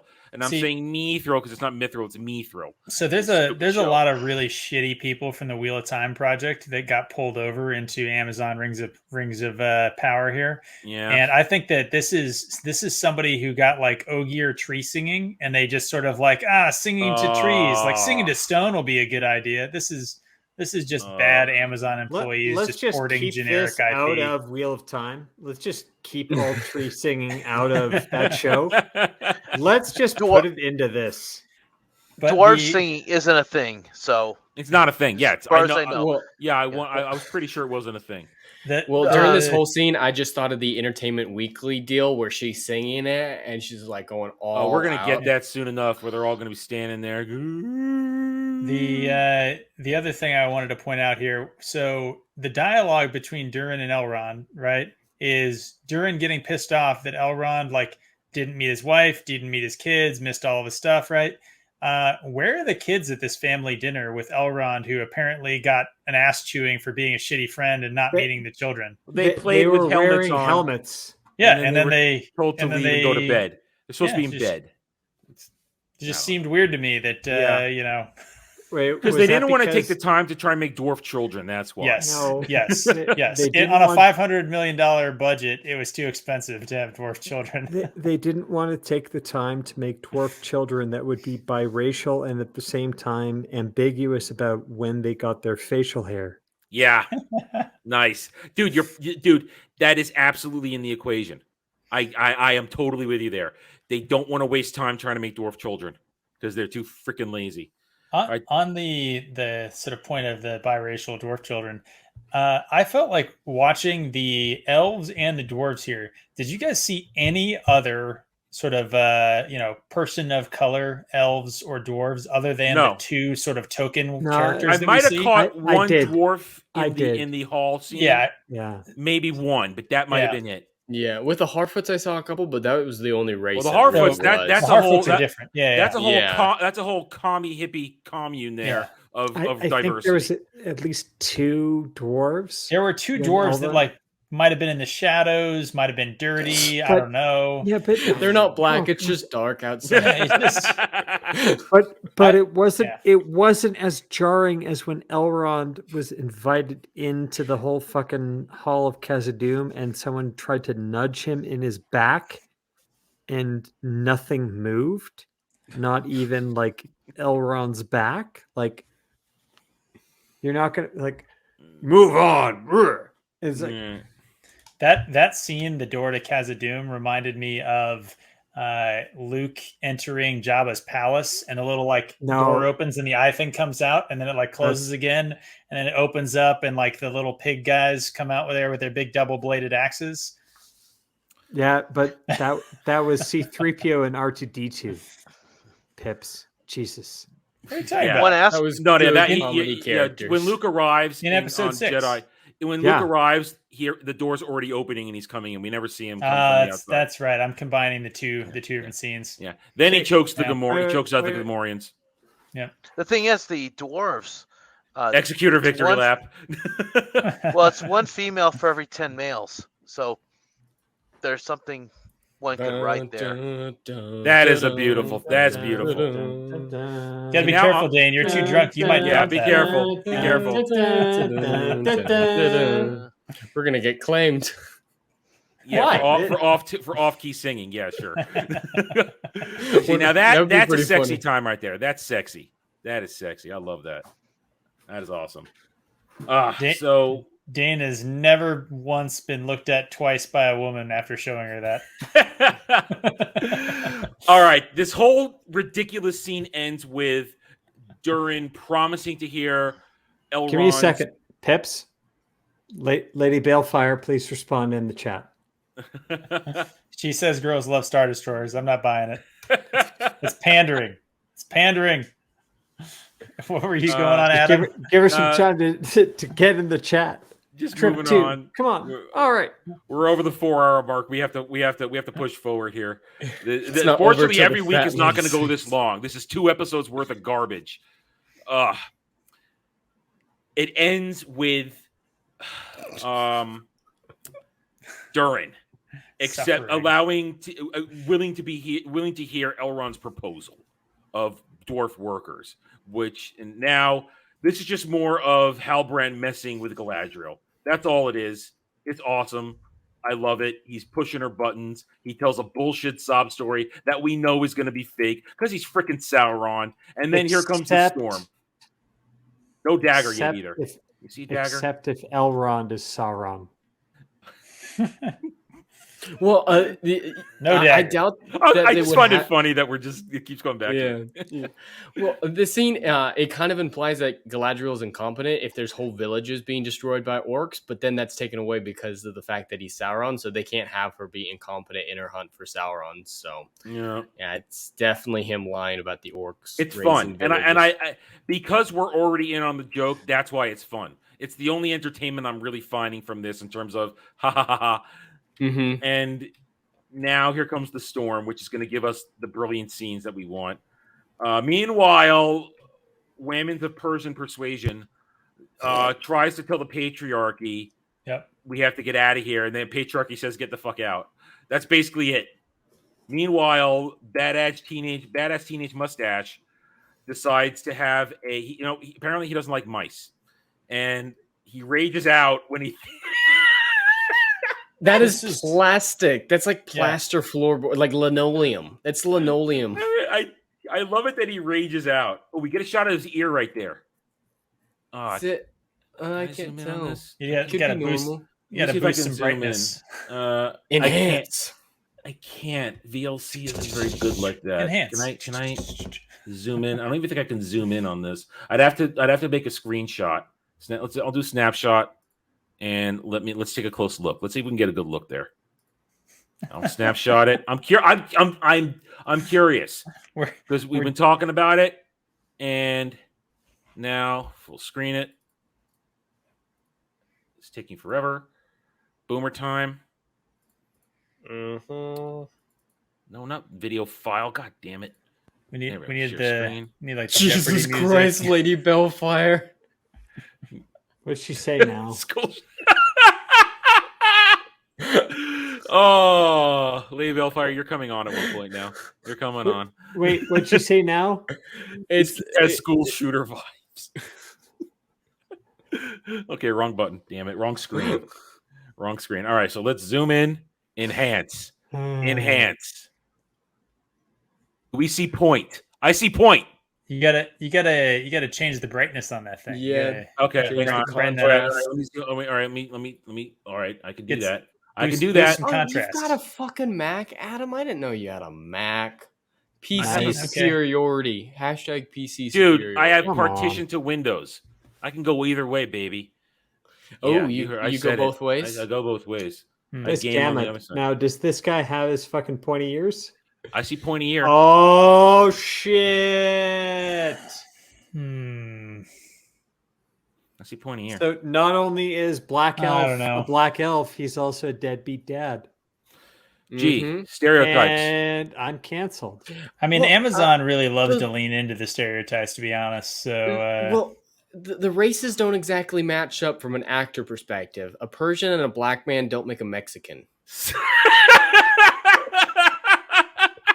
Unless they do. So that I see point a year. I see point a year. I don't know, Jed. I'd have to see some paint swatches to really be able to rule on what you just said.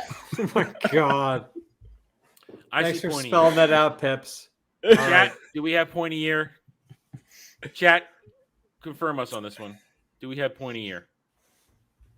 He looks Filipino. Well, it still doesn't make Filipino. It's pointy-eared Mexican.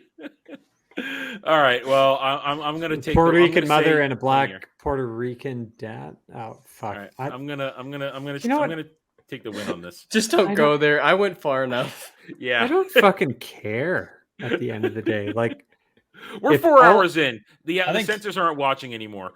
I think Tranquil Water's point about the Vulcans, that's I think really what it is. All the elves in this thing look like Vulcans. Like the ears are Vulcan ears, not elf ears. You're right. You're very right. All right, so badass teenage mustache with pointy ears decides to break up with Thorin. He finds an orc, and now here's stupid.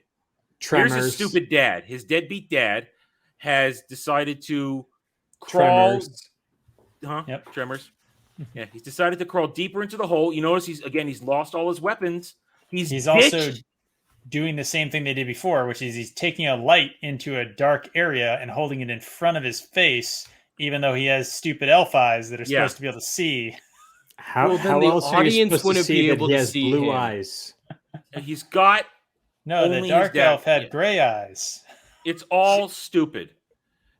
We're not. Look at this guy causing trouble here. Look at this guy causing trouble. We've been through that. Jed has already had enough. Thanks for that word. I've had enough. Causing trouble.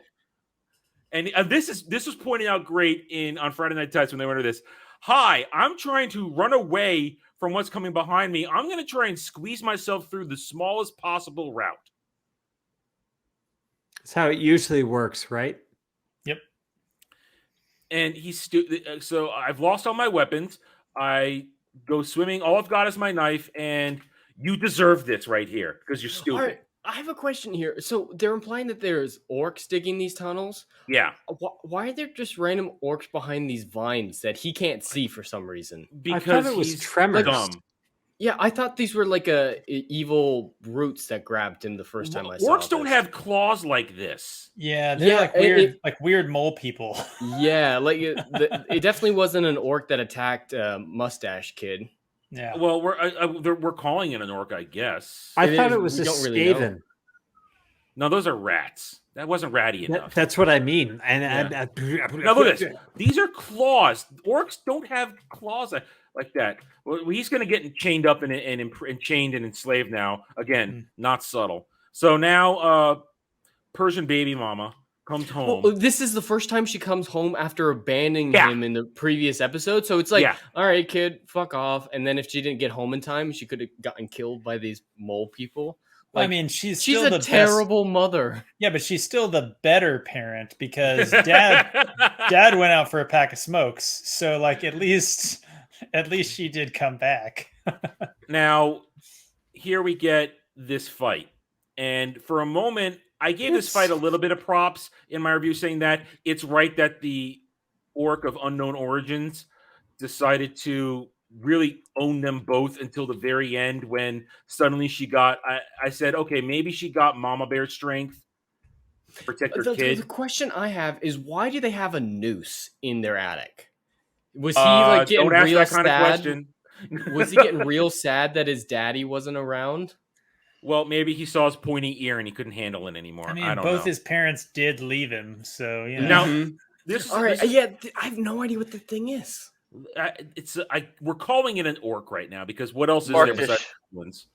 It does look like Freddy. Tranquil Waters is correct. It could be Skaven, except that they already stole knife ears from Dragon Age, so I don't know how much they want to steal from Games Workshop. Yeah. So this happens, and now I gave this win to her just for the sake of protecting her child. It would give her the strength to do something like that. That's why I gave her the win here in my review. That is horrible practical effects, though. That's a burn victim. Oh man, that's terrible. Now, Good God. okay, now this is why do this? Why is the hair there? The hair wasn't there on Whammon? the head before. We get Whammons. This is Whammons, and she's got the blood splatter on her boobs. Sexy. Her heaving, sort of exposed chest again. The tits That's out where on- he carves the food. I That's know. where he carves up the animals. Do you want orc blood, whatever this is, all over your steak? That dude, Warhammer though. might have been cool. There's a dude like naked there, right? Like right in the middle. He's not like wearing any clothes. No, he's got an apron on. Does he? Yeah, that's an apron. That's an apron. But here, so now this scene, everybody listen to me on Whammons. That's what it is. And it's okay, maybe she convinces them, but then it gets worse when we get to it. Yeah, here's my Whammons Karen smirk. I still don't think they would have abandoned the village after this. Well, the elves are gone. You like these orcs? Well, that orc is that it's like Mole Man burn victim. That was great. That's a great look at it. Mole Man burn victim. I'm not buying this practical effects. It's just, it's the Whammon smirk. Back to the Whammon smirk. Whammon This smirk. stuff is so bad that we're EFAPing these episodes. Like, Yeah, I mean that's what I expected we were going to do. EFAP levels of length. Yeah, and we're you having a good invited time. Let's Pips- put that. We're having a good time here. Everybody having a good You time. I'm having a invited good time. Pips and I on for this, and you didn't Don't- expect that? Fuck's sake! Come on. Don't lump me into this. Oh fuck!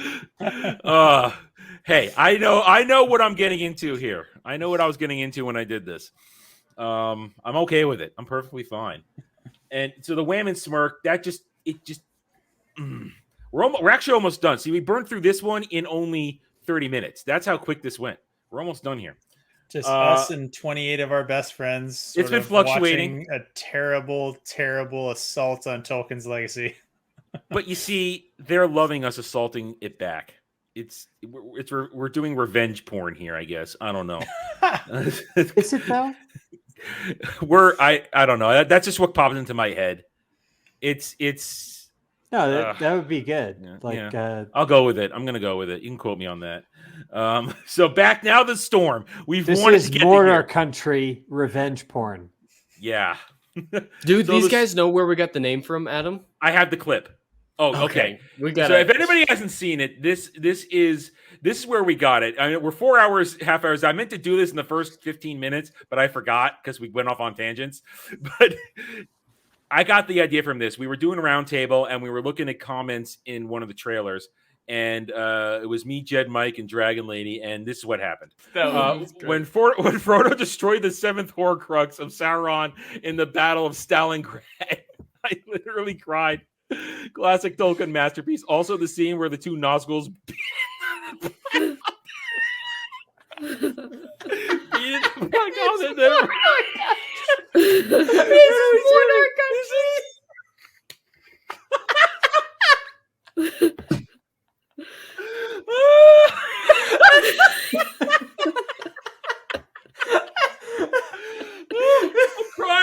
I'm crying. Oh, that was beautiful. The Shadow Rider. That gets a thumbs up. That was beautiful. I don't normally thumb up things like that. That's beautiful. It's Mordor country, man. Oh, that's epic. All right. That's the origin of the title. It was Very just so beautiful. perfect. We give all credit to that commenter, Shadow Rider. He came up with that. It was and that's the brilliance of the Tolkien fans in all those trailers. But there's no way to do enough justice to all the comments that came through on all those trailers because they were so good. Yeah. The only one that I have to point out was what was it? I am sick and fucking tired of all these motherfucking snakes on this motherfucking plate. It's great. It's brilliant. And we would do that whenever we watch a trailer. And that one, after I read that a couple of days later, I thought, that's the title of the panel show right there. That's it. This is Mordor country. it's going to piss off all the right people. And it's Oh like, man, we missed it. We should have yelled it when he put the noose around the orcs. oh, well, we're close enough. We're close enough. That's Lady Bellfire who said that, yeah, not me. Okay. Credit where credit's due. Yeah, all right. You see, this is good. All right, but now this is even better. This is even better because here it comes. We've been waiting for this. The storm scene.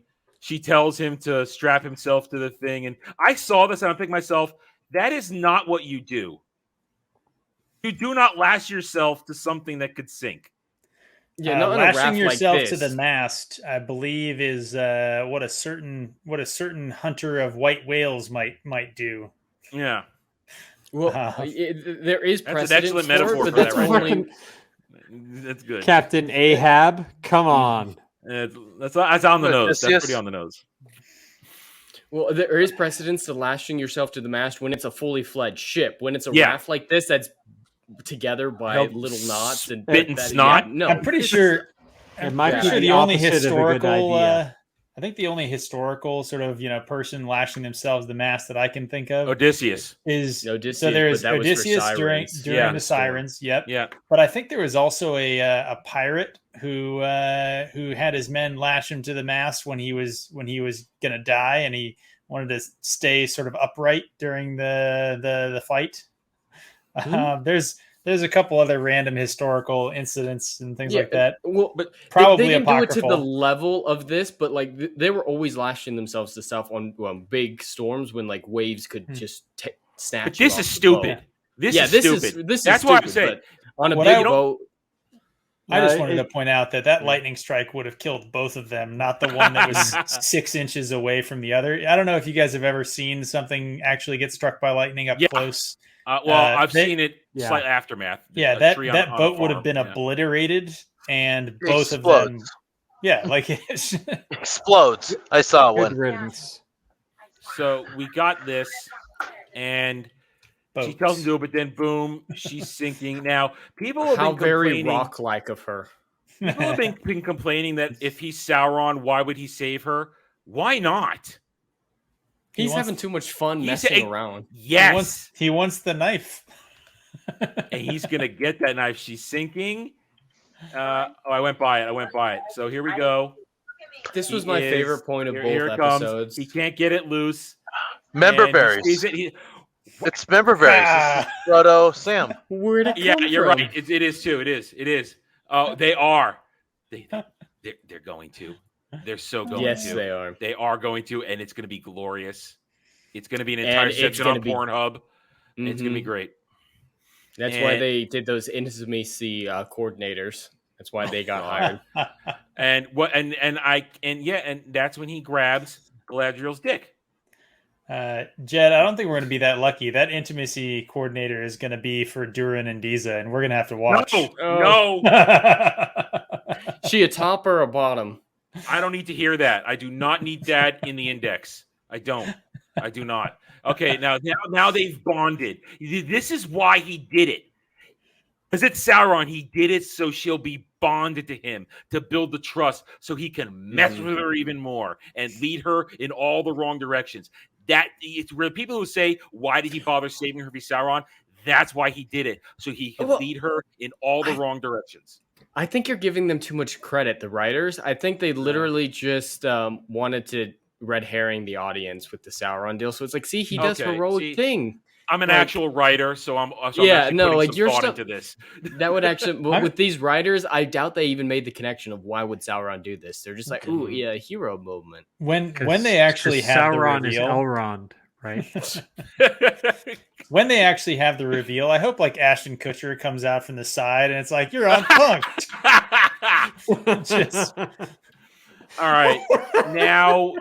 We're going to have what is that show called where they find out who the dad is? Sauron on that show. Jerry Springer. Jerry Springer. Jerry Springer show. Are not the father.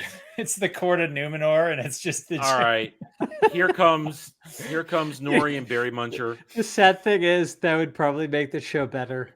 Infinitely better. This is where I got my title for my screen name here, The Fireflies.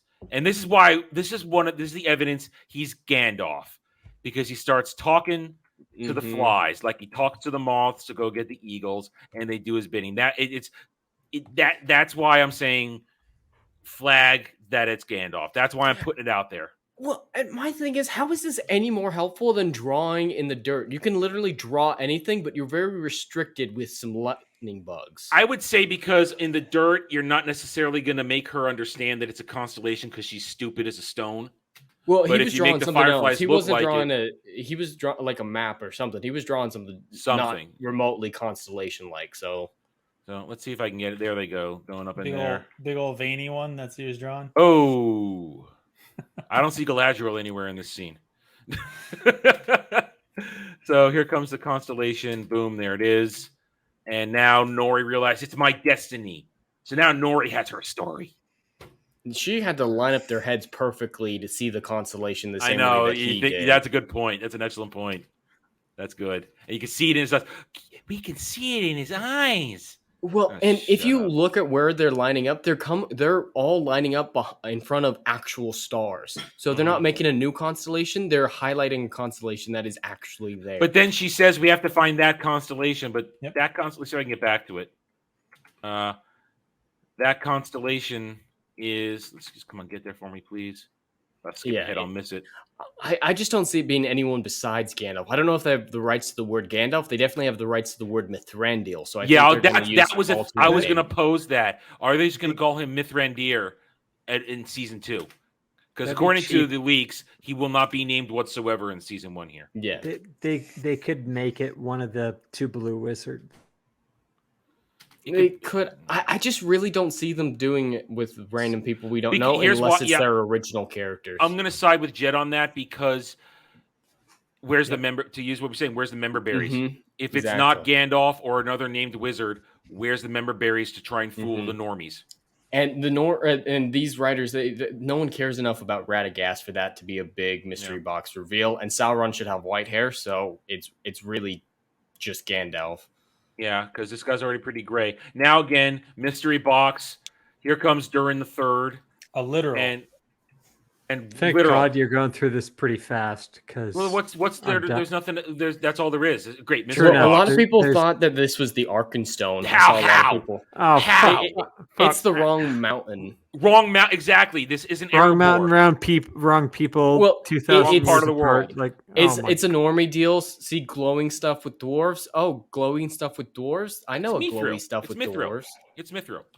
And now he pulls out, and now we're back to him. Look at it sucks it in his blood to get powered up because Badass Genie's mustache is again. This is the red. I'm only stopping on this red herring that he's Sauron. Which red herring? So dumb. Like, is it reincarnated Sauron? That's the only way. Excellent question. Elrond is Sauron. If not, it's shipwreck guy. Adam, I think you're exactly right to bring up the Who is the Dragon mystery box from Wheel of Time in relation to this show. They're literally doing the exact same thing in that they're doing the Who is it, and you're 100% right. It's going to be just as stupid. We're gonna have to go through this entire season, and then they're going to do just like they did in Wheel of Time, where they're just going to give you a flashback or some stupid sequence or whatever. All the moments you could have seen where it was. You could have figured it out, except if you didn't see the different scene. Yeah, it's going to be all of the stuff that they intentionally didn't show you. Yeah. And then, exactly. We've known the whole time. And it's like, yeah, because you wrote the script. You have to show the audience the clues. Yeah, you can't hide Rand's weaves and then tell us he wasn't. He was channeling that whole time. And look, he was channeling time because you hid his goddamn weaves. You assholes. Yes. It's going to be that exact thing. You're 100% right. And fuck this show. I think you'll appreciate this, Adam. The punchline is underneath. Yeah. Stones don't have eyes. How did they fly a spaceship then? Oh, nice.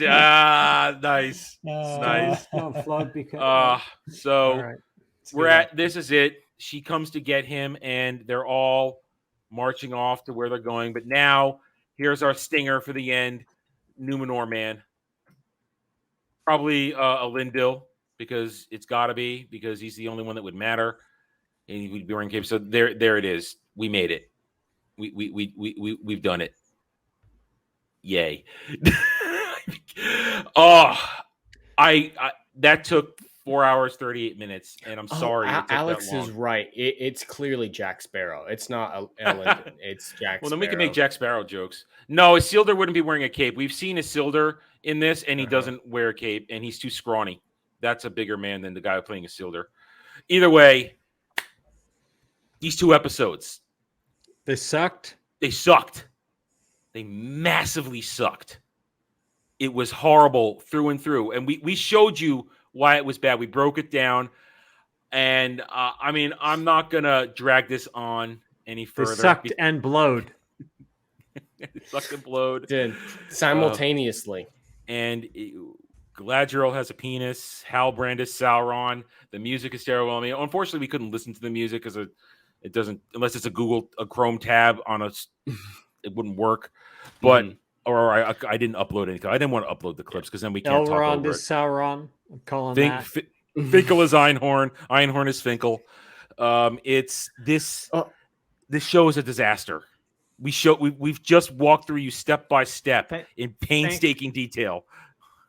Thank fucking God, right? So this is the one thing that we can kind of ask: if this is an absolute fucking disaster, maybe someone at the corporate head decides to revisit their whole raison d'etre and say, everybody here sucks. Let's pull the plug on this and you're all fired. Let's see if we can start this over again. Or maybe we don't even need to do that. Maybe we can just outsource and get all of our content through third parties where we can maybe look at it beforehand before we spend $1 billion fucking dollars on a fucking pile of shit. The problem is we're getting a season 2. I have an article ready for tomorrow. They're about to start filming. I wouldn't be surprised if they use an escape hatch clause and ditch it in season 3. There's got to be an escape hatch clause built into They're this. contracted for 50 hours, but that doesn't mean 50 hours of show. The escape clause is like doing a live stream where they talk about. Yeah, there's an escape hatch clause. There has to be. Same thing with Wheel of Prime. Like, good fucking God, who wants to show that at this point in time? I know you filmed it all, but good God, like, no one wants to see AIDS fuck cancer. Like, good God. I was gonna say, I thought they already filmed a lot of season 2 stuff because they were kind of already set and filming things. Is that this one? No, because for this one, no, because they left New Zealand. They're still rebuilding. They're building the new set in England right now. Yeah, with a whole new studio for this. Must be thinking of a different show or something like that. Yeah, it's at least 2 years away, maybe closer to 3. That's a discussion. We'll talk. We can bring that up next week to start off. But I mean, oh my God, it's crazy when you think of these shows that are doing these like massive big budget things, and like 3 years later, season 2 comes out. And it's just like after this flop, like who is gonna watch season It's gonna be 2? memory hold too. The long or the short, it's gonna be memory hold. After 2 episodes, who is gonna watch episode 3? Like I know, like we'll watch it. I have to. Yeah, because we need to make fun of it. But I'm talking about the wider audience. It's just like, again, the fuck did I just watch? And no thanks. A conversation for tomorrow on Roundtable. Nobody can stop the bleeding. Even the rigged critic sites cannot stop the bleeding on this. And when they try to stop it, it's obvious. This show has been rejected, completely rejected. And what's going to be tuned into is us through various means on this show, on reviews, on other streams. We're the ones who are going to get attention. Just to point out, as we're talking about the the reviews, all that other stuff. So on IMDb right now, owned by Amazon, episode 1 is up to 7.4, and episode 2 is 7.3 out of 10. Because they're not letting reviews under 6 be registered and shown. I do have to say the second episode was a lot better than the first one. 6.6 out of 10 for the series as it's out so far. Jed, the only reason you're saying that is because 1 divided by 0 is infinity. Yeah, well, that too. But no, because Galadriel hardly says anything in the second episode. Yeah, she's got all the worst. Take me to the orcs. Take me to the orcs now. That's all she does. Oh my god! All right, you know what? We could go off on another tangent, tell myself, but I'm gonna pull the plug. We got to stop. We're almost 5 hours in. It's like that. I mean, we went this long when we did the Wheel of Time autopsy after it was all done, and I had hoped to be done an hour ago, but good lord, this took what it took, gentlemen, and to Mike because he left early. It was a pleasure tonight. Let's go around the table. Jed, for those who aren't going to see you tomorrow, what do you got going on next week? This next week, my Dungeons and Dragons stuff is over, so I've just got my daily videos and then all the live streams that I'm normally on. I'm on OBG70's Mike's channels on Mondays talking Firepop, but that was canceled this week, so never mind, forgot that. I will be on his channel on Wednesday playing Dungeons and Dragons. My other Dungeons and Dragons was canceled, and then Tuesday I will be playing more Shadow of Mordor sometime in the afternoon, evening, and I will of course be on this channel again tomorrow for the roundtable. But yeah, just daily videos, reviews of House of the Dragon, My Son Hunter, and Rings of Power coming this next week. Yeah, I did some Shadow of War when my Star Wars: The Republic stream crapped out on me because OBS was being a bitch, but I think I fixed it. Oh man, I was so rusty. Other people's forts were conquering my ass. I was making stupid mistakes. I've unlisted the stream at this point, but oh god, did I boomer that the hell out of that. I look bad. Pips, as a first time on the stream, what can we look forward to from you this week, if anything? Well, I will let Dane plug the rewatch that we're putting out this week. I will just say I'm going to be on with Nerdporeal Lifeform. I'm on his post House of the Dragon rewatch, or not rewatch, sort of reaction weekly stream with Prophet of the Dragon, Salty Texas Sea. Again, that's Nerdporeal Lifeform's channel. He's the guy running it. It's awesome. So if any of you guys haven't checked him out, he's a good dude, does a lot of good content, and just honored to be able to join him on those streams. And then, like I said, I'll let Dane plug the kind of White Cloaks proper stuff. Plug away, Dane. We're going clockwise. All right. I'm just going like this. I'm just going around. All right. So we got the White Cloaks rewatch, which has probably got a bit of a dipped interest right now because everyone's looking at House of the Dragon, looking at this Rings of Power bullshit. But we ostensibly formed to make fun of Wheel of Prime, and we're going through it. We have got a new episode that we're going to be filming on our Discord tomorrow with Zax, which is the final part of episode 6 with the Othrod dildo. Oh, God. Yeah. I lost it in my review on that one. Yeah, I remember that. The fun part is it's the friends you make along the way. So we've got that coming. And through Pips's fantastic editing, we're probably going to get that dropping on the YouTube audience next week. Although with everyone focused on Wheel of Prime, sorry, not Wheel of Prime, with Rings of Prime,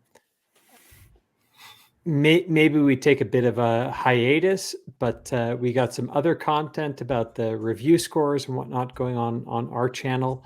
All I'll have to say here is thank you so much for having us on. This has been a ton of fun. And although we've kind of locked in all of our future guests on a White Cloaks rewatch, we have unfortunately a second season coming. Content, baby, content. So Adam, unknown Jed, release date, Drunken Honey Badger, at some point in time, you guys are all lined up for giving your thoughts on at least a third of that fucking episode coming up. So bottoms up. I think we get into November. You think they're just gonna pop out and just throw the shit straight in, like just drop it all in 1 week, hope nobody notices? Not all week, but I think they're gonna launch this before the year's over. I just have a feeling. Adam, here's the thing about the rewatch is the whole idea behind it is everybody else has taken a shot at it, right? Everyone's looked at it, everyone's had their initial review. Our thing is let's take it holistically. Let's after the season is done, after all the episodes of the season have come out and we've seen everything, let's digest it then. Let's let this shit stew and ferment and waft through your nostrils just to let it kind of desiccate your fucking olfactory senses and just attack you from a sensory point of view. From Dane's really selling the rewatch. It's something that everyone should. You gotta understand. I'm into this kind of torture. I really am. I love destroying things that are terrible. I really do. Well, my question is from a perspective of someone who doesn't like the books. Do you think I would get any like Batwoman sadistic pleasure out of watching Wheel of Prime at all, or is it just that bad that I should just avoid it completely? Well, it has the same levels of Bat whammonness. Yeah, no, it's more. I got that.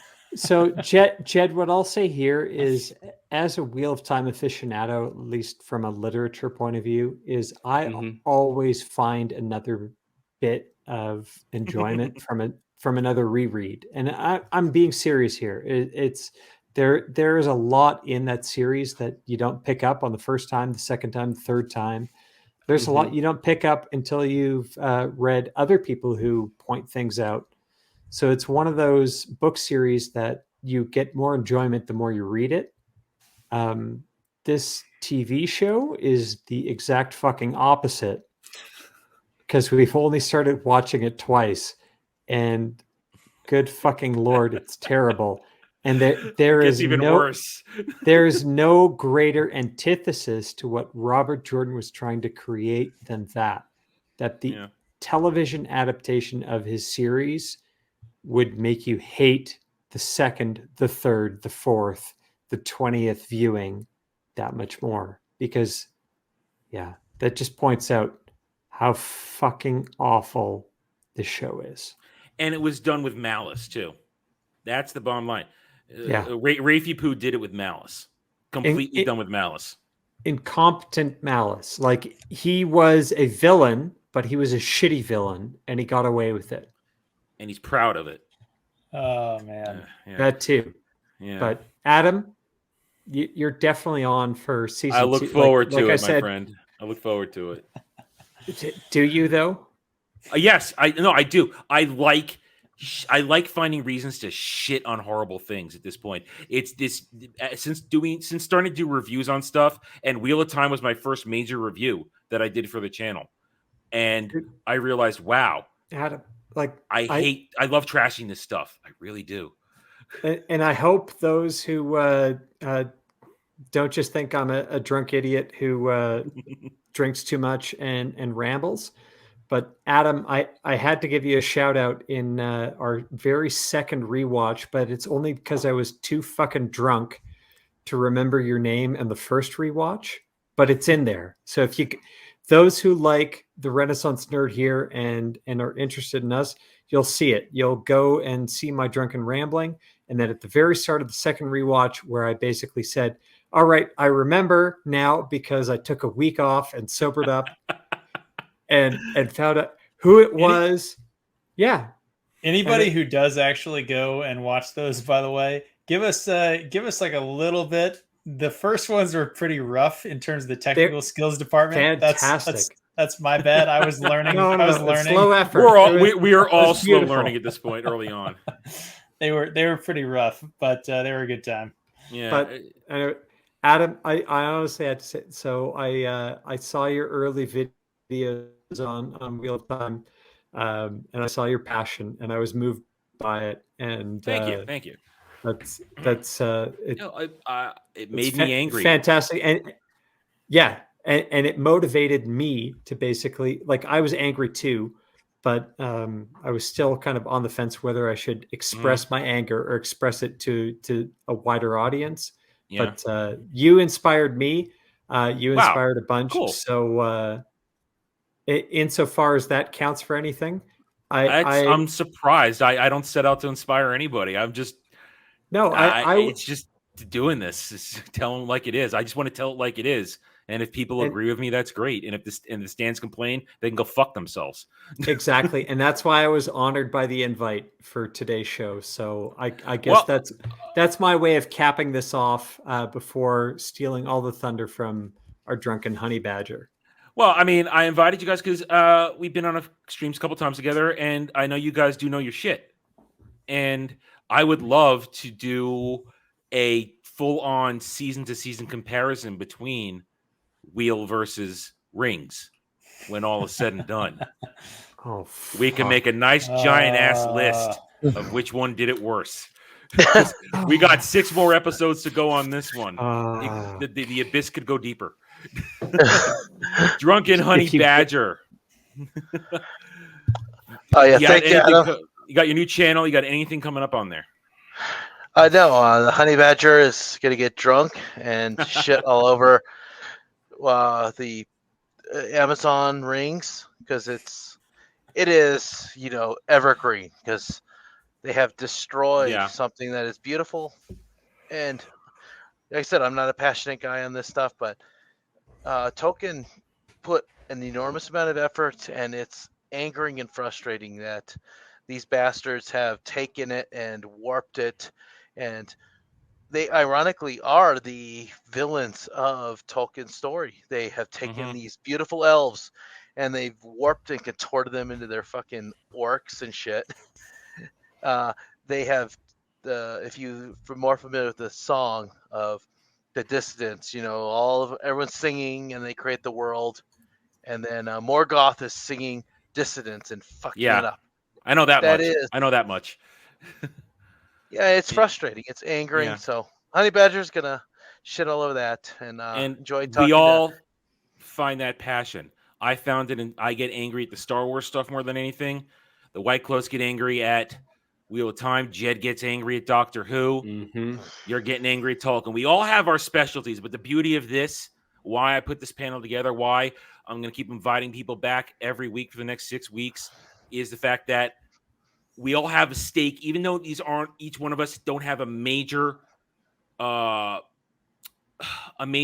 of investment all the way through. We still are fans, and we still have stuff, and we can each bring enough that we create the full discussion, and we can get all the perspectives in. And like Dane said earlier, the really knowledgeable people, they're not going to be critical because we missed something. They're just going to say, wait, no, this is how it went. And because we're normal and we're not crazy stands and issue does, we're going to go, oh, thanks for letting me know I got that wrong. I'm happy to be a little more knowledgeable about this. Discussion continue. Because that's how it goes in a real fan base. And yeah, we may nerd out and argue about shit sometimes, but then 5 minutes later, we're going to be okay. Because again, that's how fans are. That's how passion works. We care about this shit. And maybe I mentioned this before, and I don't remember it, but one of my favorites is this guy right here. He pointed out that Elaine in Chanchico inhales her veil constantly in the books. Yes. And I've read the books like 20 times. I never got that. But that's the beauty of a fandom, is basically it enhances your enjoyment of it. I'm rereading the EU right now. When I get around to it on the EU book club, I'm rereading. It's slow, but I'm catching things I never saw before when I'm rereading. I see little things. It's like, oh yeah, wow, I missed that the first time. I missed that foreshadowing. And that's the joy of literature. That's the joy of knowing something so well that you're familiar with it, yet that last little thing, gonna get you. Make you think some more, make you enjoy it some more. And that's why we love it, because it's just passionate. That being said, as far as I'm concerned, I'm just going to say tomorrow, if you're watching this show right now, check out the rest of my channel. If you're new here, I would appreciate a subscription. If you like today's video, the stream, everything, hit that like button. I know you guys have been. Great job. Chat, you guys were awesome today. You guys are with us the whole way. Those of you who were just chilling out and not talking, we were glad to have you here. We love you guys. You are the reason. We are you. We're no different than you. We're simply turning on the camera and talking. That's all we're doing. We're no different. And tomorrow, Jed and I, along with Mike and Dre from Brutal Planet Comics, Dragon Lady, and grumpy old vaping gamer. I got too many drunken people. Too many drunk people. Grumpy old vaping gamer. We will have the round table tomorrow, 2 p.m. Eastern. every Sunday, unless it's a holiday when I give everybody the weekend off. We hope to see you there. We'll be talking Rings of Power, but not what we did tonight. We'll be talking about the after effects, the fallout, all the bullshit surrounding it. We'll be talking some She-Hulk. We'll be talking little video game news, as well as, what else did I say? I don't remember. It doesn't matter. We'll get around to it. Either way, join us tomorrow if you had a good time. Hope to see you there. And thank you again, everybody. If we wouldn't have been going for so long, I'd go out on the intro, but we're just going to go out on the banner. Good night, everybody. Take it easy. Thank you again. Thank you to all my guests, my panel co-hosts. We'll have a good time. We'll see you next week on Mordor Country for Rings of Power Episode 3. Until then, take it easy. Be safe out there and love what you love. Good night, everybody.